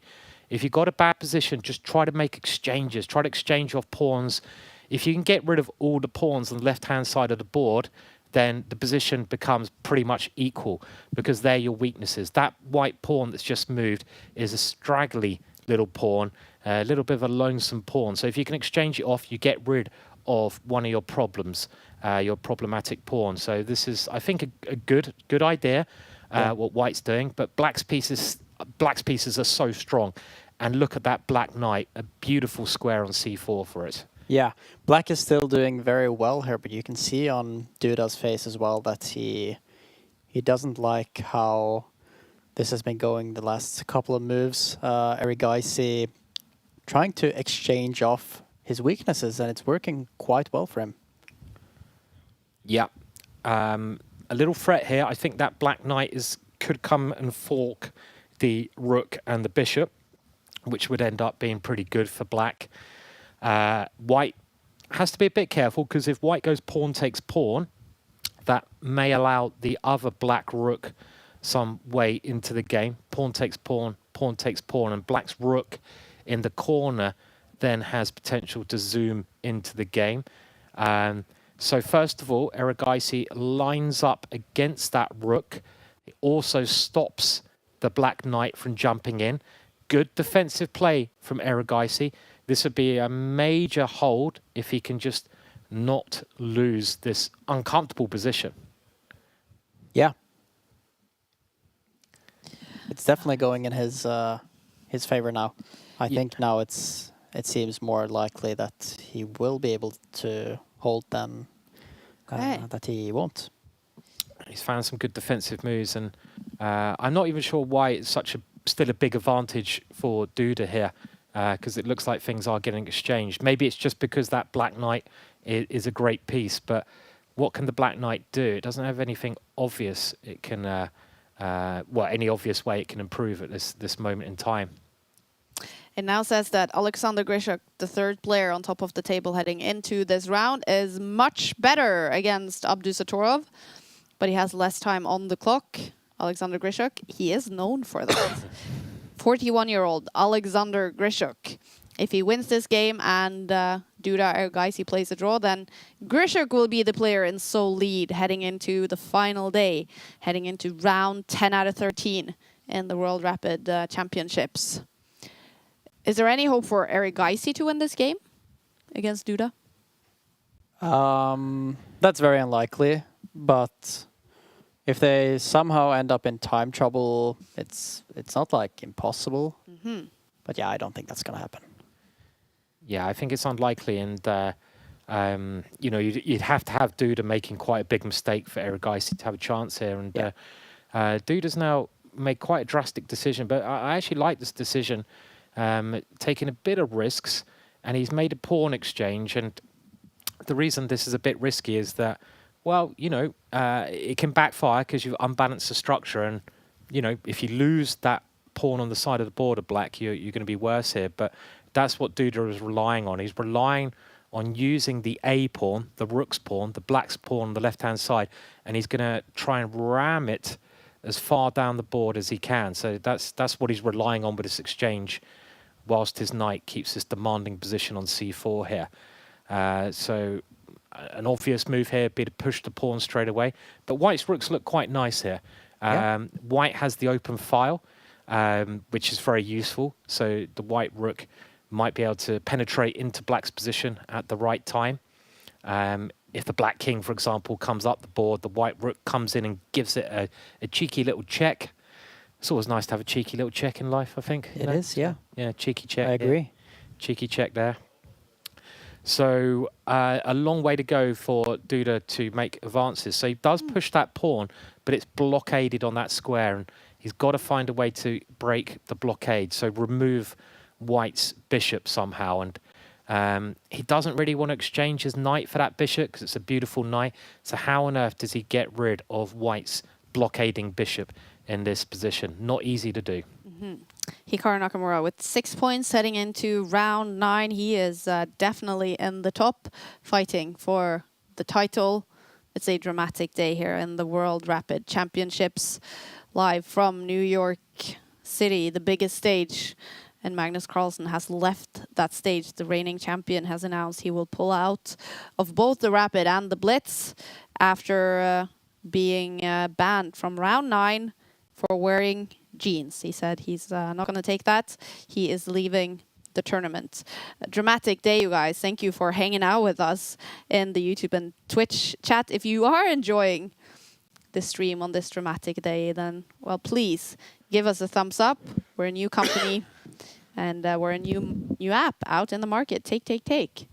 Please download and subscribe to our YouTube channel. We will definitely be back tomorrow when Rapid Championship is to be concluded. The final day with 4 rounds to be played. It is so tight in the top. So many players can still clinch that crown that is up for grabs. Magnus Carlsen will not defend his title in either Rapid or Blitz. He has left the building, like Elvis Presley.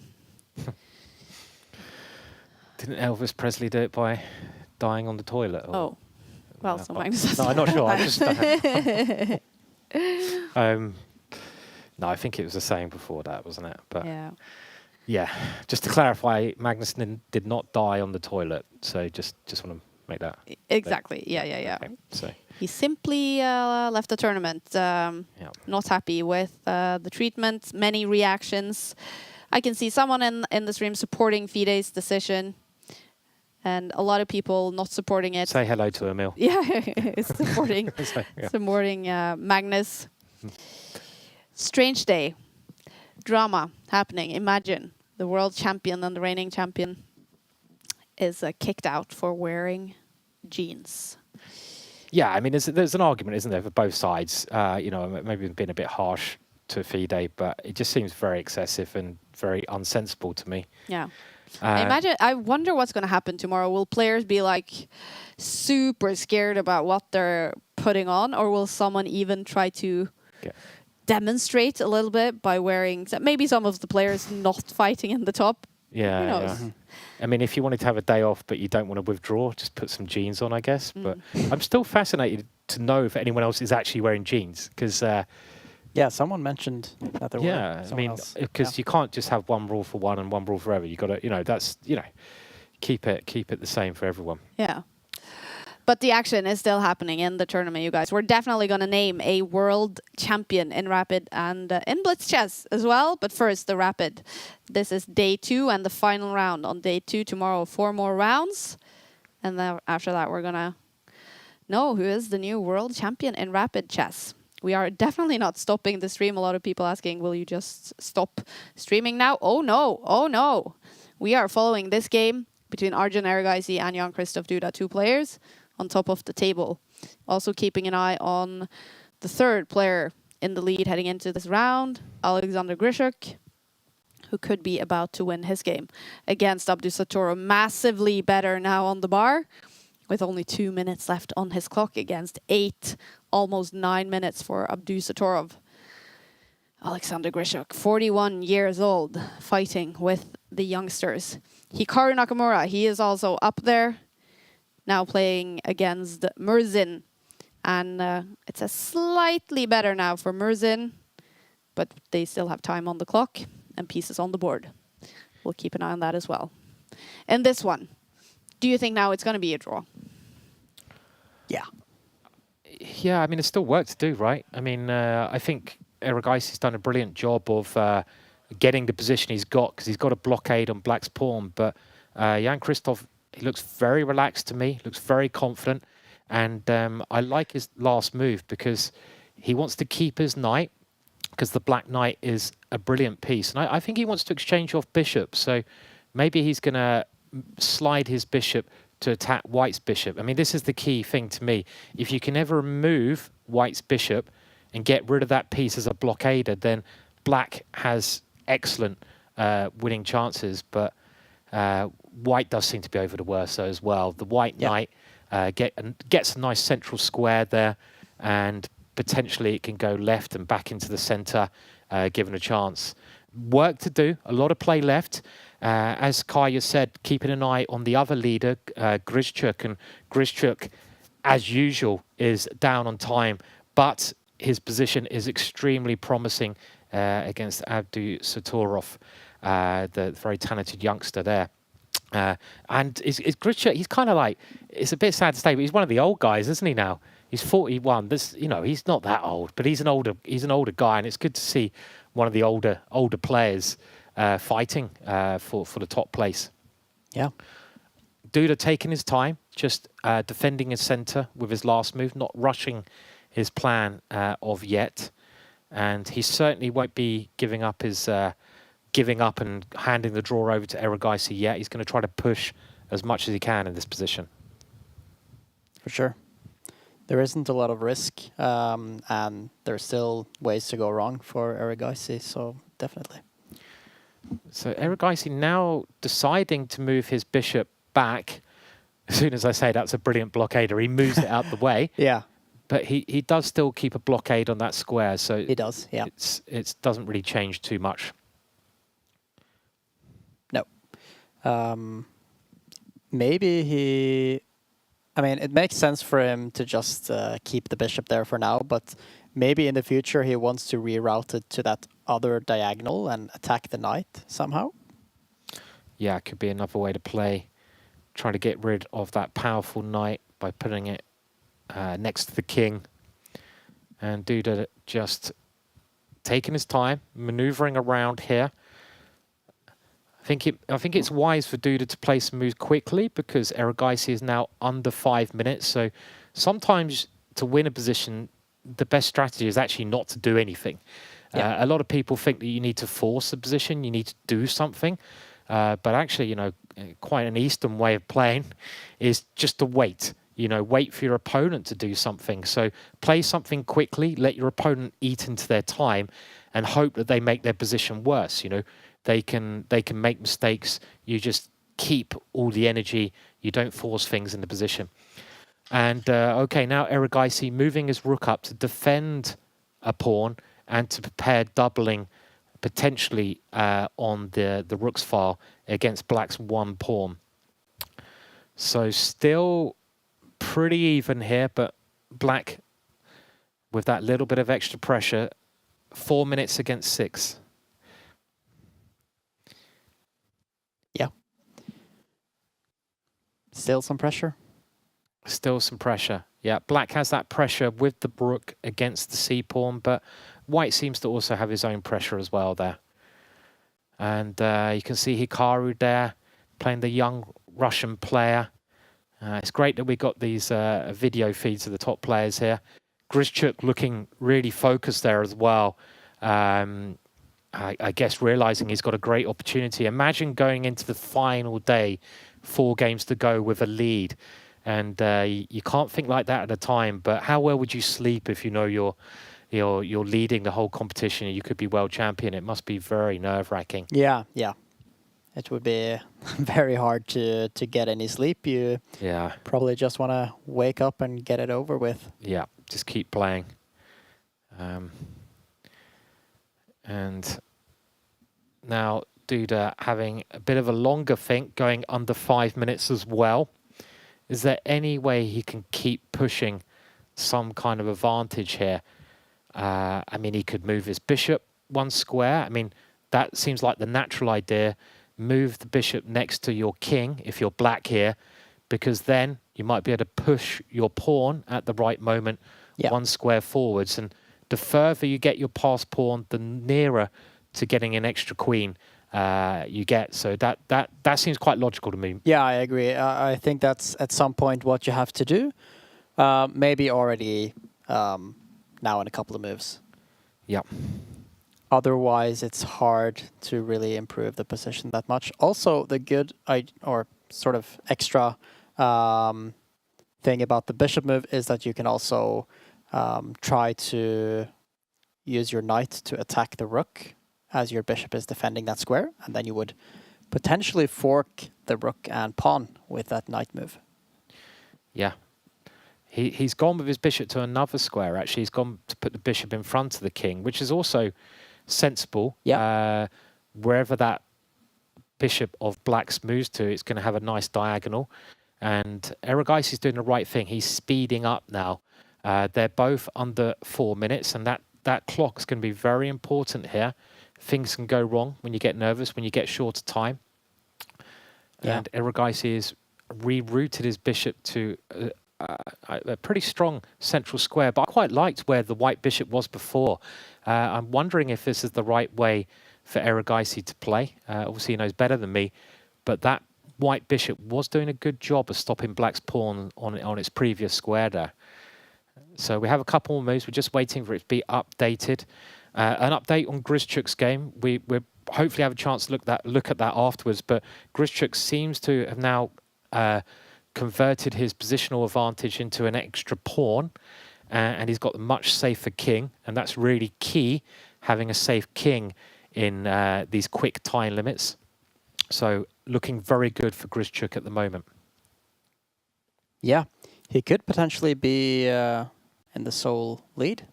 Yes, if this game ends in a draw, then Grischuk be sole lead going into the last day. Yeah, if he wins. If he wins, yeah, that's it. Okay, so a couple more moves here. We're still waiting for the update on our board. We can see on the wooden board that we have some more moves on being played. How important do you think time will be in this game? Do you think it'll be really important? They're getting quite short now. Yeah, it could be. Because it's still not completely clarified, this position. They both have potentially a passed pawn. I mean, Duda's passed pawn is a lot more dangerous, of course, but things can still happen here. So if you get down to like 30 seconds or even less, then you can always end up in trouble. I've seen Duda do this so many times. I mean, he's one of the calmest players I've seen when he's short of time, Duda. But it's still dangerous. You get down, as you say, to your last 30 seconds, no matter how good a player you are, those nerves must affect you, and they must give you more chances to go wrong. And I just wouldn't want to get down to my last 30 seconds. I'd always want to save a little bit of time in the bank. Yeah. Erigaisi manoeuvring his king around now. Looks like the position has updated. Yeah. The reason that black is still better, that lovely black knight is controlling a lot of squares. That black pass pawn has more potential than white's pass pawn on the side of the board. But white's rooks are blockading. White has the open file, so Erigaisi holding the balance. Both still got about under 3 minutes now. It's going to get tense. Going to get very exciting to finish. Update on Grischuk's still looking good for him, but he hasn't converted his advantage yet.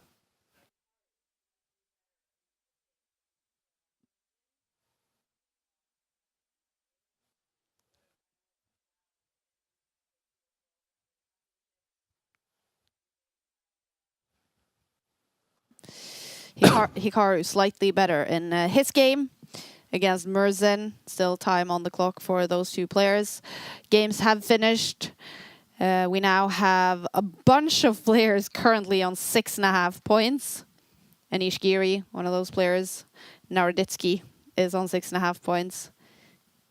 And so is Jan-Christoph Duda, Grischuk and Erigaisi. These three players are still playing round 9. And a win would put either of these players in top of the table, maybe in sole lead, heading into the final day of the Rapid Championships. Look at that. We see Alexander Grischuk there playing against Abdu Satorov. Hikaru Nakamura shaking his head in known style. Could he win this game? Last time I checked, he was slightly better. Okay, and now we see bar says better for Duda. Is there some developments? I don't think so. I think it's more or less the same as it has been. They're just shuffling around. What do you think, Simon? Yeah, I mean, I don't think much has changed. I mean, the only notable thing is that now Duda has taken over in the open file. So with that last move that Black's played, the Black Rook is on an open line. So maybe it can infiltrate into White's position and, you know, cause a bit of mischief over there. On the other hand, White's rooks are very solid. They're blockading Black's pass pawn. I just think this is a very cagey game, you know. Black's just playing backwards and forwards, trying to improve, trying to wait for an opportunity. And I think when they get under, they're going to get under 1 minute each. It's going to go crazy, and we're going to get some surprising stuff happening, I feel. Grischuk's advantage is still big. We'll hopefully go there later, but as far as I can see, it's one of those days where I can't speak anymore. Been a long day and a dramatic one. And but yeah, is doing a very good job of holding the position against Grischuk at the moment. Grischuk has a lot of work to do to convert his advantage. Okay, Erigaisi now getting close to. He's going under a minute. I thought, could he have tried moving his knight backwards to attack Duda's knight, trying to just clarify everything here, getting rid of that A pawn that we've been talking about, the passed pawn? Yeah, that looked very sensible. I mean, if you get the opportunity to simplify at any moment, it's often a good idea to do that. Just try to swap off the pieces. And Black's knight is a major problem. So why not move the white knight, as you say, Lucas, so then try to eliminate that knight with your bishop. Because at some point, you definitely want to simplify. You don't want to keep the tension in the position for as long as you can.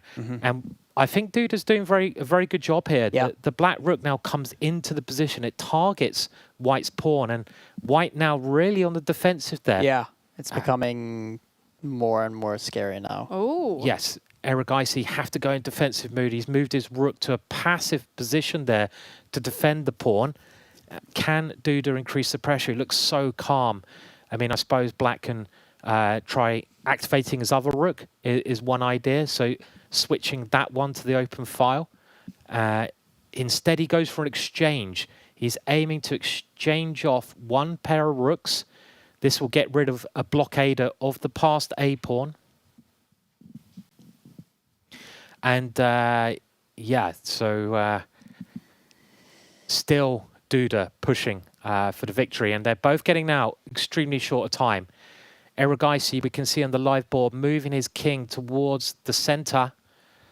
But Duda has this brilliant knight that he can now move back into the center and push his pawn. chances to win this, but Erigaisi keeping his cool so far. What do you think right now? Will we see a win for Duda, or will this be a draw? Anything can happen? I think it's 50-50. I think it's 50-50 Duda wins, or 50-50 the game ends in a draw. I mean, Duda has great chances here, but Erigaisi's quite solid with his formation now. You can see how the white pieces are all next to each other. They're all near the zone, the fighting zone there, and they're all sort of holding it together in the middle. So yeah, 50-50 this one, I would predict. Okay. I don't know. What do you reckon, Lucas? Yeah, I agree. Probably 50-50 is fair. All right. Well, it says better for Duda. Remember, if a win happens in this game, that player will be on top of the standings heading into the final day of the World Rapid Championships, perhaps together with Alexander Grischuk, who is also now playing here in round 9. There's been a dramatic day. The reigning champion, Magnus Carlsen, has been kicked out / pulled out of the tournament and also the Blitz Championships, because he was wearing jeans and FIDE didn't like that. Drama happening today. Levi is in the sofa, and I see 2 big names sitting there with him. Jan Pomniachi and Anish Giri. Levi, can I jump to you guys? And, well, let's talk about chess. Let's talk about jeans. Kaja, yeah. Hi, we're just analyzing. Actually, Jan was just analyzing his game against Boris Gelfand. It was pretty complicated until it was sort of one-way traffic. So we're live guys on the take stream. I guess they brought you both in to discuss. Certainly, it's like they wanted at least someone.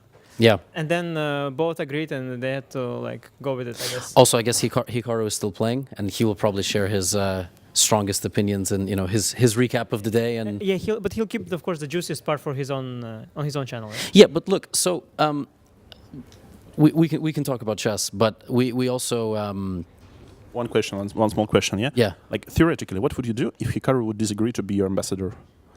I mean, imagine like take without Hikaru. How does it work? Like in which universe it? Well, I have to say it was actually my first thought, because he has take. I think but he probably threatened to sue them, and then they were like, whatever, just add him. Here's some cash, just come in, like whatever. I see. Well, yeah, I mean, like, they will answer that after we dissect all of this. But yeah, I mean, I know takes. There's an extra S. It's takes and you take. So, but technically, it's different brand. Technically, people have been taking stuff way before Hikaru. It's true. Yeah, but it's like so strongly associated with him right now. Yeah, but I mean, they've been taking like way before. They've been taking like older than the oldest profession. I mean, yeah, people have been taking stuff. Well, trees and stuff. Yeah, I mean, you have like Edison is credited widely for invention of light bulb, but it's not actually the case. I'm so sure that taking stuff was there before. Yeah. Okay, guys, let's first of all, Jan, I was hearing all sorts of stuff in my ear. I don't actually know what was going on. What happened to you? First of all, you made a tweet. Somebody complained about your clothes. What happened? Well, so a long story short, yes, I got fined after the first round of today's. For what? For wearing sweater. A sweater. Yeah, a sweater, and like probably a statement on it. Like was it? Yeah, it was a statement like the brand of white, whatever. Like, should this be considered as a statement? I don't think so. Okay. But it's like exactly the same I played like the CCT finals in Oslo. Yeah, like with a small. Like instead of jeans, because jeans are not technically are not welcome in the guideline for players by Ahmed Ali. Yeah, so it was like a regular, let's say, trousers instead of jeans. I mean, I can't believe it. We are really discussing this right now. Yeah. Yeah. I mean, it's sort of like not the most obvious, yeah, like. But I think it was a thing subject. for years, yeah, and like this whole like. There was the famous one was Kovalyov. I was also approached last year, and Jan was also approached at some point. And yeah, 2 years ago. Like, yeah. It's been a thing. But you're always in a suit. What are you? No. It's not always. No, last year I didn't have the suit with me. I had some other attire, and it was sort of on the edge a bit. I thought it was fine. I bought very expensive sneakers before, which were like in like a suit supply store. Mm-hmm. Good choice. Without discount, but like I mean, the thing is, the suit supply literally supplies you with suits. Yeah. And also they have like shoes, classical shoes. Yeah. They have sort of sneakers as well, but like very classical ones. So I got those. And I thought that should be really fine for the dress code because it was business casual, whatever. But then they said at some point that something was not, and so it's a thing for a while, yeah. Okay, so as a spectator of these events who just simply gets news updates that Jan is wearing a strange sweater or now Magnus is, abandoning the tournament, how does this stuff work? Because the public statements on the behalf of FIDE are generally, we have players commission. Well, I guess how was it for me? So it was quite funny. So like for me it was funny.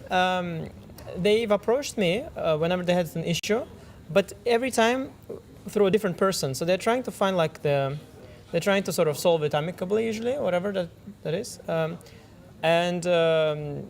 I've been approached by different people over that matter. But I think you find a way out somehow because you just, you both decided that you're going to do this tournament, both the organizer and the player. Mm-hmm. You've come all the way, so you're not going to make this a deal breaker usually. And both of you. In your case, it's the same thing. When you said, when you name dropped Adli, I thought it was a fellow player, but I guess he's on some sort of a player commission or... Yeah, I mean, it's like a very, very strange idea. Like, so I believe, so some obviously controversial decisions by FIDE, such as like the dress code, especially like in the way it exists right now. So instead of attacking, let's say, someone official like Emil, and everyone would happily attack Emil, but they sort of delegated this to, let's say, some players' commission, who's, I mean, from my point of view, is quite random. I mean, to me, it's like a bunch of random names. Okay, some of them like good guys, good players, perhaps, yeah, like even GMs. But I have no idea what's like, what was the reason of, like, let's say, picking this or that player, this or that personality into the commission. So basically, whenever you ask something about like the dress code, okay, but you should contact players' commission, and it's like not so easy. Probably FIDE thinks that it's not so easy to attack like a fellow player instead of like someone of the official. Maybe that's like the big mastermind plan from FIDE, but like to me, it's I mean, still, yeah, I mean, that's more than just strange, and this is sort of yeah, I mean, so far so good, yeah, because no one is criticizing this, yeah, like, so maybe now it's the case, yeah, like Magnus withdrew and everything, yeah. I would also like consider, I mean, honestly, if I would have like rough tournament as Magnus does, maybe I would also consider that, yeah, but maybe after like scoring some points today, I'm a little bit more optimistic. But on a serious note, yeah, it's I mean, it's obviously not the thing that should be enforced. And of course, also the issue, as I see it, that technically a lot of players are violating the dress code. But probably whenever they say they see these like on like some TV tables, yeah, and or some recognizable names, like first and foremost like Magnus, and okay, some peasants like me as well, and it seems like it's an easy target, yeah. But instead, like if you like go across the playing hall, you can basically find, you can probably find some good money, raise some good money for like increase the fund of like the Blitz tournament or the Rapid tournament, yeah. Basically every day, like dozens of guys are in stinkers and they have nothing against it once again. But technically, if you want to, you can do it. And to me, it's a little bit embarrassing, yeah. That imagine like the chief arbiter. I mean, I spoke to him briefly, and he's taking pictures of players, and he sends like for some approval to Mr. Adli, and this is what is happening, as far as I understood, yeah. And Mr. Adli is like whenever he's here right now, whatever, like maybe in Egypt, yeah, having his. He's not even here. Yeah, I don't think he's here. I don't think he's here. So, and he's like the guy making. He's our censor. He's our censor. Yeah. Well, he sees the picture. I think he's making the decision on yes, no to the picture, right? So like in Tinder, like swipe left, swipe right, yeah? Yeah, exactly. Yes, exactly. So to be clear, there are probably like 40 players downstairs who are also in jeans and sneakers. You have to check. I'm not sure. Like sometimes yes, sometimes no. You have to actually go there and check. Okay. But the thing is that still you would not. I mean, there probably are other ways to solve this issue than like that. And I mean, I don't know. Like the thing is, if you sort of already flew like here, and I mean, for me, for example, yeah, like. I would try to find another way to solve it because you've taken a decision. I could stay at home, prepare for Vacanze tournament, for example. I decided to come here and play. I bought my tickets and I have a hotel. It's quite complicated. So because I had some cold before coming at some point, And I thought that, okay, what if like, I'm unable to make it in a sense, like I don't feel well enough for flight. Can I change the flight? All these things are quite difficult, right? Changing the flights. So like, I would think that it's easier to find a solution here than to, and also if you don't want to play, you would sort of not play before, right? You've decided already to come. So I wouldn't think that normally you withdraw from a tournament because of that, right? Have you guys seen what Magnus said here or heard about it? Yeah, I did. I saw it. I was surprised mostly also that he there's more played the blitz, right? That was part of it, but also I could tell he sort of paused because in the last week we had all of these very cryptic social media posts, which was first the freestyle. Yeah. That said something along the lines of, we're going to work together. Then it was Hikaru making a video saying we almost didn't play World Rapid and Blitz. I watched the whole video twice. It for once was pure clickbait. It was not mentioned anywhere in the video. So wow, he's outraged. Never happened before. Never. Yeah, but I put your not your name as much, but let's say Magnus's name in all caps with exclamation points. But I don't say like this happened and then I just completely don't address it. So and when Magnus was here, he literally said. Kind of like why he's on the last straw, which is apparently the top players have been getting warnings that if you start participating in some freestyle, you will be not eligible for World Championship cycle. I didn't get and then he left. I didn't by the way get that. I just sort of Is it true? Freestyle thing because they. There are some benefits to that. There's no single negative thing about joining the Freestyle Chess Club. I think I'm qualified by rating. Yeah. So there are some nice benefits of being there. And I've never heard from FIDE anything about it as a player. Okay. And I'd be surprised that there would be any issue at all. But I haven't heard any of that.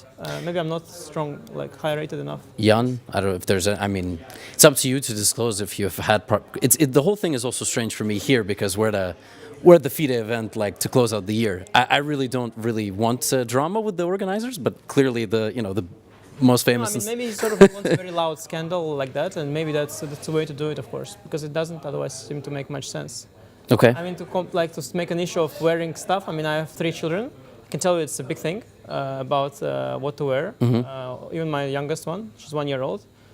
Sometimes my wife leaves briefly and then she wants to change, and it's a problem because she wants to change and then you put it back and then something else. And, and then you think maybe she wants to change the diaper and then nothing's there and then it's the whole thing. So there is that for sure. What about you? Well, speaking of this freestyle thing, I also I think some rumors that circulated also during the Oslo tournament. So I was, I couldn't really understand what's the point. So probably that's the brand, all the chess championship. And whenever you say the World Chess Championship, you should pay a long dollar to FIDE because that's how FIDE works, which is a bit strange once again for me, but not the strangest thing we've seen around. And also I can repeat it in another time that is, I don't think that's the way to treat any players, also strong players, weak players, and anyone. This. It's very. First of all, blackmailing some players if you're, basically that's what FIDE is doing. Yeah, blackmailing players for potentially participating in a freestyle, which is. Normally it's good that there is then wherever investor comes to chess, and he has a tournament, and he wants to discuss the branding, but of course they should negotiate in between each other with this respectful organizer, but not blackmailing some of the players, which is basically what happened as far as I know, and basically what happened today, I think, to Magnus as well. And to me, I said all right, it's not too much time left before the next round. Okay, after this round, after next round, I can go home and change, if it's so necessary. And if you keep the same outfit, then you will be excluded out of the tournament. And I think they said the same to Magnus. And this is blackmailing typically. And okay, you already fined for 200, and basically you can charge another 200. Okay, whatever, for looking good. For some of us, this is more affordable than for others. But basically coming to, let's say, okay, someone like Magnus for me and saying, okay, we're going to kick you out of the tournament if you don't change. This is wow. In which universe can we imagine this? It happened that way because I've had these issues. I mean, the small issues with the dress code, and it never got to this point at all. Like, I mean, well, there was the story, I guess, of Kovalov, like a few years back with the shorts, and I think he actually was expelled. He kind of left, as well, expelled/left. Yeah, true. I mean, but yeah. But he's not a, let's say, top 10 player. He was a very strong player, but it's very different when not only is it top, like if you called the bluff and you just left, it would be a huge news. I mean, but you, like you said, first of all, you have 6.5 points. Like you cannot just leave. It's also kind of funny bluff situation. Also, like I mean, you're like saying if you do something, we'll expel you, and the other says if you do something, I'll quit, which is the same thing. You are threatening the same act, which is kind of funny, right? Like you don't say like if you do this, I'll hit you, and you say like if you do this, I'll be hit by you. It's kind of funny situation, like I mean, irony. And the same with freestyle chess, right? They are saying we'll expel the players, but the players are saying we will quit ourselves, which is kind of funny. But I mean, again, for me, I didn't get any freestyle. So some poker, basically. But it's kind of a funny situation. Did you guys ever think you would be living through I guess now we've sort of arrived at a PCA repeat? I'm not sure we've arrived there. No.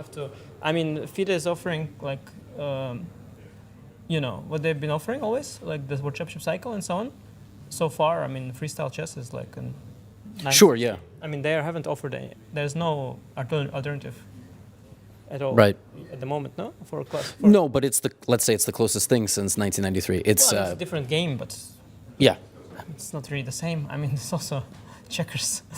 If it was checkers, but like if you are, in a situation where it's play the cycle or play the Grand Slam tour of, Fischer Random or freestyle chess, like puts you both, I guess, also in an uncomfortable spot. I haven't qualified. I mean, I haven't qualified to the Fischer Random. Yeah, but you're in the club, you. I'm in the club, but. Are you playing in February? There's a. Only if I qualify, I think. So, well, there is, I think, 9 players announced, and one last spot is to be determined. So the winner of the chess.com is hosting the qualifier. Yes, so it's like, well, I'm quite skeptical about this because I think it will be like just a couple of days after I return from New York. So basically, I will be jet lagged and will be kicked out quickly. So probably not. I'm not playing in February. Very reliable as well. I mean, you are now in the club, but next time your rating drops a bit, you are out of the club. But in the, let's say, the FIDE cycle as it is, I mean, there is the World Rapid and Blitz. You can participate no matter your. I mean, for me at least, I can drop way below, still participate. Of course, there is like a lower limit, but as a grandmaster, I'll probably get there. And also there is like the World Cup, so many tournaments I can keep playing. Participating, even if I'm not in the top 25, right? So for me, let's say, as someone who is currently ranked like, I don't know, 23rd or something, doesn't really, it's a strange, right, to go all in on, if that would be. Yeah, sure, that was sort of my question. Also, it's not really the game that I sort of started playing. I started playing chess. My favorite chapter in the first book I had was about openings, so that's kind of gone. No, but technically the rating thing, the rating thing is that several years ago, and it was like still Grand Prix, basically the whole Grand Prix list of players would be determined through rating, yeah? As far as I remember, yeah. So basically, it always like made sense to have some high rating because this is one of the very simple and obvious criteria to. There's like if let's say you don't make it to Grand Prix, you could still play the World Cup. Yeah, absolutely. Yeah. So World Cup is a bit more. So what happened? No. You please continue. I'm just. Grischuk didn't win. Oh dear. What's going on? Jan is the only one who. Also. Grischuk didn't win. Wait, Grischuk won? Of course. He's black. You knew it, yeah? Of course. He's not gonna lose. How did he win? I was sure he's going to lose. The position was terrible. Class recognizes class. While I have he's good, guys. While I have you here, since you've both spoken in the past, I think about circuit, about different ways of qualifying to candidates. I wonder if you have your own straight up opinion of how the World Championship cycle should be. I mean, do you like a tennis system? Do you think? Well, first of all, I think as a player, you should not be the one deciding because, like, depending on my rank, right? Like, if I'm ranked, let's say 20 now, I'm ranked 23rd, whatever, in the world, yeah? Now I don't really want a rating spot anymore because I don't have a chance, like, So as someone who is part of it, I can't have an unbiased opinion. I mean, I can, but it's very hard for me to do that, and it doesn't benefit me to voice my unbiased opinion if it wouldn't align with my opinion as a player. So in general, I don't understand why players should be that much heard in some sense when it comes to cycle. Sure, but as a counter argument, it does feel like every cycle there's problems and there's complaints. There are, and they have to improve, but they shouldn't necessarily let a player fully dictate. So I mean, I voice my opinion, let's say on a certain topic like FIDE circuit and so on, and I said that, you know, for example, multiple times that the circuit, the way it is now, without FIDE pouring any money into the circuit, it is damaging the open tournaments, and there are consequences for players. And so there's one matter I spoke about earlier. It didn't even matter much for me in terms of my own circuit, but so I voiced that thing. I said maybe they didn't think about it. So now that they think about it, if they decide that it's not relevant what I said, okay, I mean, what can I do? I'm not going to I just thought maybe they didn't think about it because they don't think about certain things. You know, they're not all, maybe some thoughts don't occur to them. But I don't think that a player can dictate, you know, the rules, because you're part of the people that the rules impact. I mean, it makes sense to me. Yeah, I don't know if you have any final thoughts. I'll let you guys get some rest. I think final thoughts would take a bit too long, but yeah, especially when we speak about circuit. But for me, the most strange for the next season, as far as I understand, that the rating spot, if we, let's say, take as a very probable fact that Magnus won't be as part of the cycle, yeah, so he won't, let's say, be fighting for his rating spot. So why in the world, the rating spot also goes to circuit? For example, there is Hikaru, there is Fabiano, there is Arjun, some people who would qualify directly through the rating spot, and this make a lot of sense for the proper race. And instead of encouraging playing a lot of games through the year and keeping up rating at a high level, instead they just give this spot to someone who farms a lot of open tournaments and has a good score through the first part of the year. Because I mean, in my eyes, it's a bit of a miracle that now there is a race in between Fabiano and Arjun, because I thought it would be Arjun or Naroditsky. But Fabiano, he played flawlessly in the GCT, for example. Yeah, he won a lot of events, and now he's one of the two contenders for the circuit this year. But technically, whenever I would, after Toronto, I checked I have 17 points for sharing second in the candidates, and some players already they say have 50, 60, and so on. And I'm a bit of I'm technically, my circuit participation was over before it began. Yeah, so. I guess so you see, everybody has their own, obviously, yeah? Yeah. Their own perspective. Yeah. Because if you don't have chance in the circuit, obviously you want the rating spot. Well, I don't want. Anish, you have Wykanze tournament in January, so you're obviously getting some points there. But do you ever look at other sports and just say, why do we even have a system where once every 2 years we have to elect 8 players from a circus? Why not just not have a world champion? Yeah, no. Why not just do it like tennis does? No, for sure. I mean, there are many interesting thoughts, and it's something to discuss for sure. But I'm there to play chess. I love the game. I really enjoy playing and competing, and I have opportunity to compete. And the prize money is very fine as well for me. So I'm kind of okay with the way it is. I mean, it can be better for me for sure, in many ways. But they can improve. The circuit clearly doesn't work. So a few things, the Wykanze Challengers, winning that was getting you way too many points as compared to Masters, finishing third in the Masters. So there were some things that didn't match up, and Fabi pointed them out as well. So there are some things to be improved there. And also, I think the circuit should have a prize fund. That at the end, the winner of the top 3 finishes, so the circuit should have the money, or they should find a way to support the opens as well, or they could do the circuit with the money instead of the points. Let's say the one who earned the most money. That would also incentivize organizers to make. That's a thought I read recently online as well. So that's also an interesting thought. But there are many ways to improve it. But I mean, I know why the rating spot was cancelled, because also once I qualified by rating long time ago, and I was not at all in that. I was number 6 or something. First got through like that, second got through like that, third got through like that, fourth, fifth got through like that. Everybody qualified the other way, and I was the 6th to receive it. And imagine if you are 6th and you are really low rated. Compared to the first place, they want to avoid that. It all makes sense, and I appreciate you both sharing your thoughts. I feel like we finished the whole game, so the whole round rather. So anytime you'd like to stop by and chat a bit more, I'm being told that we've got to wrap up for today. No, I know you have to rush for your recap, huh? No. I know, yeah. This guy's like looking at the clock. Hikaru already made his. Don't worry. No, but we want to hear your thoughts, Levi. Oh, we will. I don't know. I'm being told to wrap, so I feel a bit bad. I feel like we've had so many games go on, and we haven't had a chance to cover them as much. So, what thoughts do I have? I've shared my thoughts. I'd love to see a big format change. I mean, as far as today, you can have 3 different conversations. One is, should you even have a dress code? The other is, if you do have a dress code, should you enforce it equally? And the last point is, yes, certain people should have some privilege. Like, I mean, you can finish your 3rd round game or 2nd and 3rd round game in a sweater or a pair of jeans and come back tomorrow with different clothes. I mean, it's ridiculous to throw anybody out, but... Yeah, I mean, for sure. But it's been a sort of a precedent, yeah? Like, Jan changed. I told Jan already. It's all his fault. Yeah. He changed. The one who's always guilty. Yeah. I think we're going to throw it back to Oslo, sort of to wrap for the day. Guys, thank you. And good luck tomorrow. Thanks.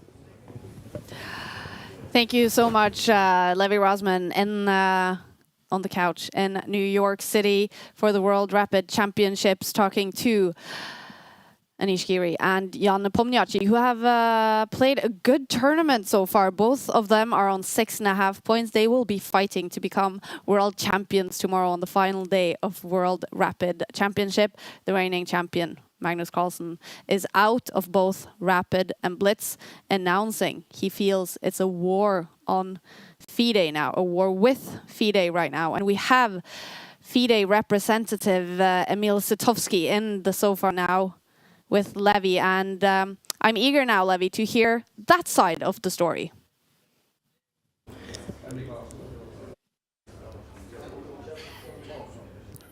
As long as you cut me properly.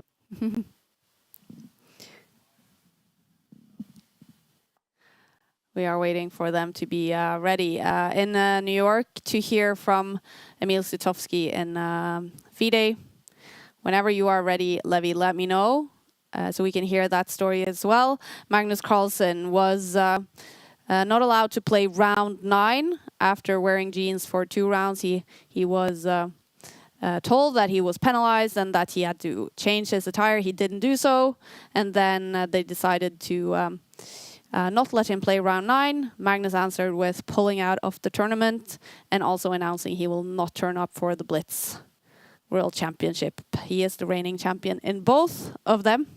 And Levi, let's hear from the other side of the story with Emil Sitovsky. Yeah, Kaja, I'm here with Grandmaster Emil Sitovsky, and I will introduce him as that first because he was a very successful player in his career and now FIDE CEO. Emil, it's been a very strange day as a spectator and a person who has to provide information to the audience. It was kind of 3 peaceful rounds, and then I started hearing rumblings that something is wrong with Magnus's dress code. But he sat over here, like on an iPad, for an hour, and nothing was happening. And then he sat for an interview, I got the news, and he left. So, what happened? Well, you described the story how it was, and we always wanted to have some sort of peaceful resolution to that. And unfortunately, like Magnus actually admitted himself, for him it became a matter of principle from some moment. It's not like he was not given enough time. It's not like he was told to change immediately. He did have a lot of time to go and to do so. And unfortunately, he just decided that he wouldn't do so. Yeah, it's a pity, but at the same time, I think the decision of Chief Arbiter was fully correct, and I also think that regulations are there. It's not just we are sticking to regulations. I hate this as sticking to regulations for the sake of regulations, but there is a reason why regulations are there. B, they have been developed actually by Athletes Commission, which consists of players who were working on that, and I think there is a fair balance between, let's say, players who want to wear something, but also not very sportive, not very casual. And we are playing. You saw the premises we are playing at, and I think it also deserves to keep proper attire. And what's more, several players were already fined and weren't, and they did change, and it would be simply wrong to have. Even Magnus, even with all huge respect, to just to play under different set of rules, and we were very flexible. But when the chief arbiter warned Magnus, he just didn't care. And then Vichy later spoke to Magnus and Henrik, and Lukas Turley spoke to them. And we really hoped in the last moments that he will change, because the hotel is just, is 3 minutes walk for the player's convenience. It's easy to get there. The player can go, or anybody from his team, but it didn't happen. And actually, I think for Magnus, maybe it was out of combination of frustration of how he played in this tournament, and also his general attitude towards cooperation, any cooperation with FIDE. I see. Yeah, there was a lot there. I suppose I'll ask first about the commission, because we had Giri and Jan here just before you sat down, and Jan also spoke. He had some sweater. He had to go speak. It was kind of unclear. I thought there was first a player who complained, but it's not a player. It's somebody on a commission. Adli, I guess he's responsible for sort of the judgment call ultimately. Are these players, like Giri, Nepo, current active top 10, top 20, whatever players, are they involved in conversations with the Players Commission on what they can and can't wear in the tournament? We sent the list of the proposals, the draft of dress code to all the players, and they could feedback, but no feedback was coming. Also, for this dress code, more or less, I mean, it has been adjusted, actually softened but initially it was introduced in 2018, so it's 6 years, and it was just softened compared to that. So it's not something new. Also, it has to be said that for some reason, I mean, I don't know why, but there are several players who always find a way to stress that they just don't care and they would wear whatever it is. And for a number of years, they just there were no action taken on anything. So, but this year we also softened it again, but urged that, look, we're playing at such a venue, it will be strictly followed, and basically that's what happened. And it's pity that some players prefer just to not care. As if you see, out of 180 players, maybe a handful didn't care. All the rest are fine with that, and we didn't hear complaints about that. And I will just say, I mean, Jan and Anish were sort of laughing about the fact that this policy will really only be enforced for top 10 and 20 players. Like, if you're off on board 40 and you're in jeans and sneakers, FIDE won't chase you down. That's not true. That's not true. We have been chasing players down as well. But obviously the top players who are under cameras, they're simply under radar of arbiters and those who see it. And I think the higher your position is, the higher your responsibility. But in general, I think we keep talking about chess being professional and so on. In tennis, I mean, it would be very strange to imagine that players would not fulfill not only dress code, but also press conference and all the stuff which is required from professional tennis player to be a player. Now, the only argument which I hear to that, yes, but you don't pay as much as in tennis, and that's why. But actually, for top players, I think they could understand that respecting all that, not only about the dress code, about, once again, appearing in the press conference or doing some extra activity, playing some simul or doing some social activity. Unfortunately, every time we have to convince players to do so, and we rarely have a cooperation on that, and that's a pity. Again, today's we are not happy about. I'm very unhappy about the fact that the tournament would continue without Magnus. Shall he prefer not to play in round 10? I have to say that he was not disqualified from the tournament. I think you tweeted something that he was disqualified from the tournament. He was not. So he had the chance to come back. Yes, he was banned from the round because that's the actually sort of punishment which is prescribed. Okay. So technically he was not banned to play in round 10. Yes, but I would argue that's more symbolic than anything else. I mean, okay, it depends where it happens and depends how many points you have. When you have 5 out of 9, maybe it becomes symbolic. Sure, yeah. If you have 7 out of 9, I can recall how Fischer continued in Sus in a zonal tournament, interzonal, when he got actually punished, but then he decided to withdraw nevertheless. Again, there's never an intention to harm players, because we actually as FIDE put a lot of effort to have also this event or have many other events. And as probably your guests in the studio, if you interview them, they would surely confirm the prize money, which we're putting, get higher and higher in every event. So it's not true to say that we just wanted to impose some rules and to make players to play by the rules. It is just that there are certain rules that to be followed, but at the same time, it's not like we're just trying to be draconian. These are the rules which are to be respected, and we also have to do a lot for players to feel good.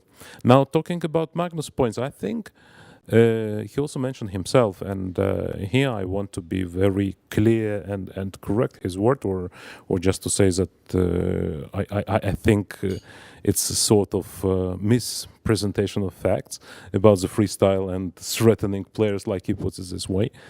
We have nothing against the series. We disagree to series to be called World Championship without FIDE approving that.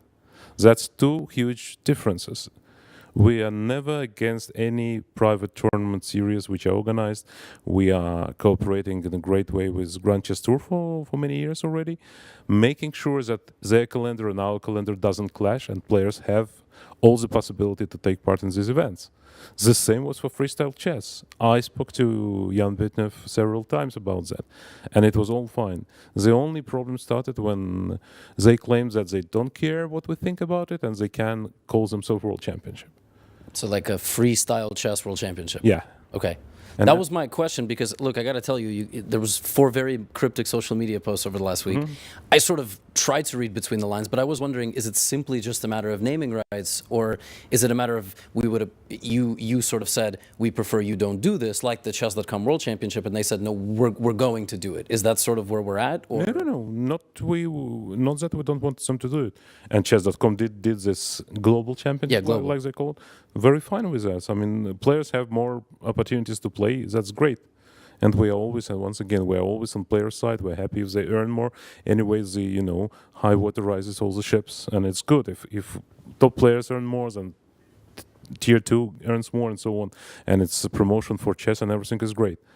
But it's not about title per se. It's about the role of FIDE, and it's very clearly described also in our handbook and in our charter that we overview all sorts of chess, and specifically Fischer chess, like this. It was there because it is old.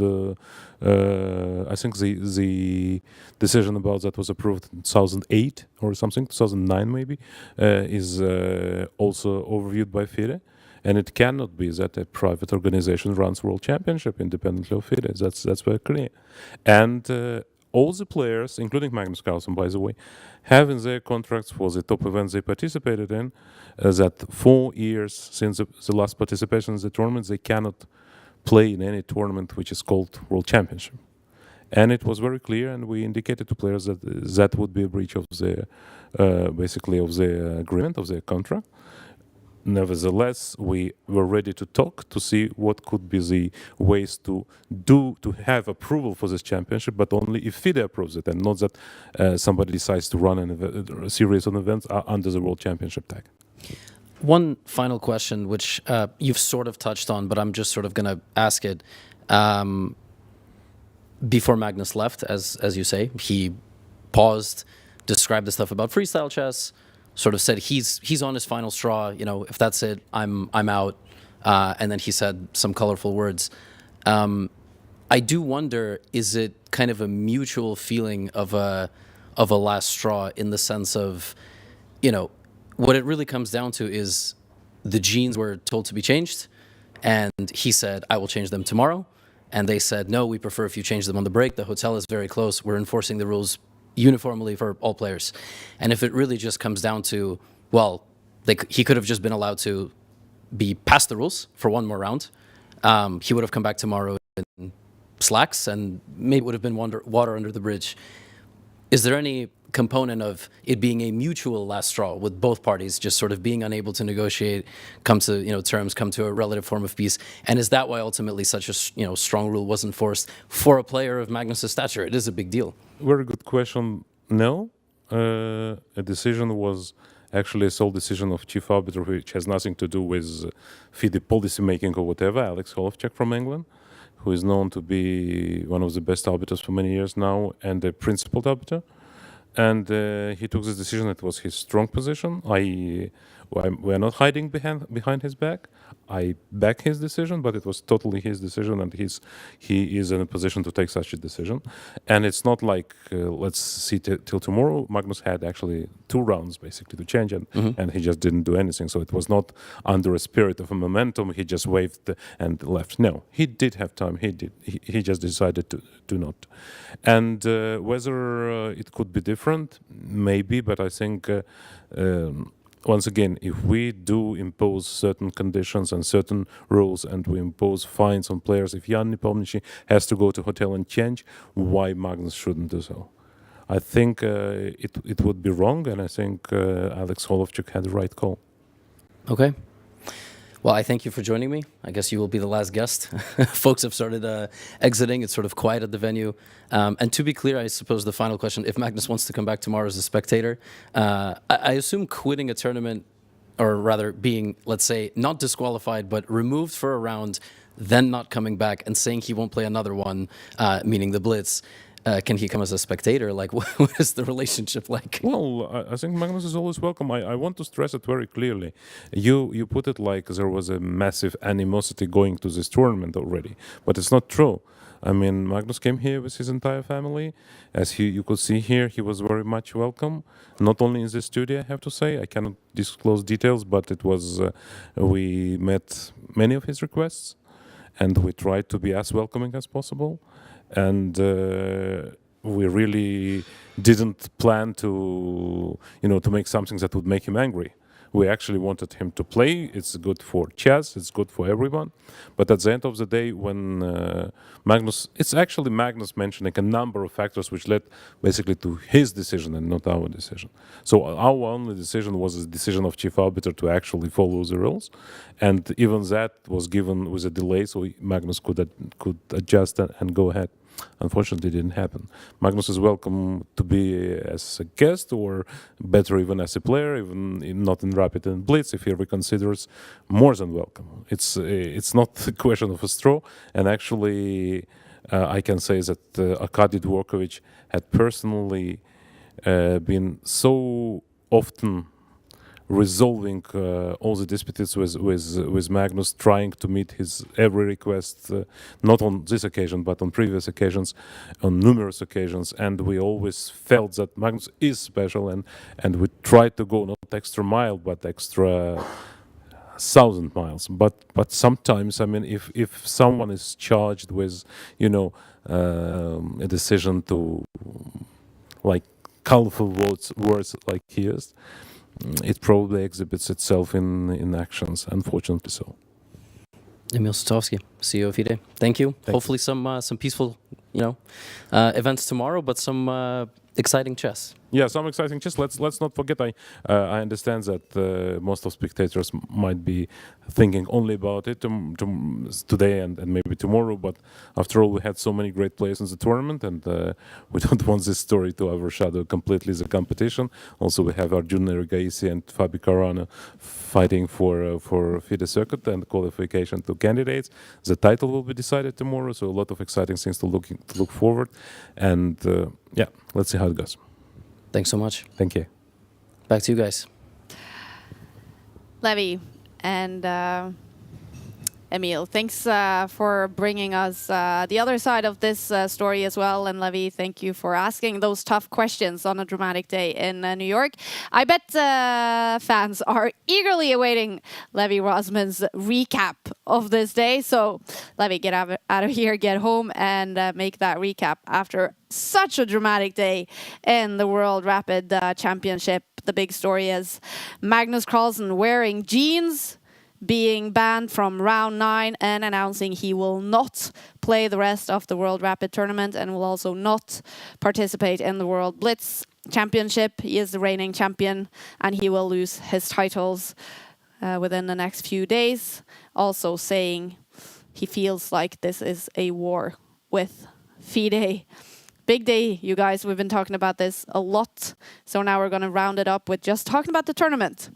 4 more rounds to be played. We've finished 9 out of 13 rounds in the World Rapid Championships. Let's take a look at the standings. We have 4 players on 7 points. Murzin winning his game against Hikaru Nakamura in round 9. Who do you think, Simon, will be the World Rapid Champion tomorrow? That's a big question. I mean, one thing is for sure, we're going to have an extremely exciting round tomorrow, as long as people keep their trousers on. But it's going to be a great finish, right? I mean, you've got 4 players on 7 points. They're all getting nervous. There's only 4 games to go. To pick one of those players is incredibly hard. Even the group just below that, so many big names in that group. But I'll stick with Erigaisi, as I went for him earlier on as my pick to be the champion. Yeah. All right, Lucas. Who do you think? I will go for a different player, Oh. Simon, just to make it a little bit more interesting. I will say Duda. You will say Duda? Yeah. Jan-Christoph Duda, Arjun Erigaisi. It could be one of those two, or it could be someone completely different. It is so tight on the standings. With 4 rounds remaining in the World Rapid Championship, the reigning champion has pulled out and will not participate. He will lose his crown. Magnus Carlsen has left the building. Thank you to everyone for staying with us here at Take today, for all the drama. What a day it has been. I'm wondering if we today have witnessed the end of an era with Magnus Carlsen as world champion. Please come back and join us again tomorrow for the final day of the World Rapid Championships. Get a good night's sleep wherever you are in the world. We'll see you again tomorrow.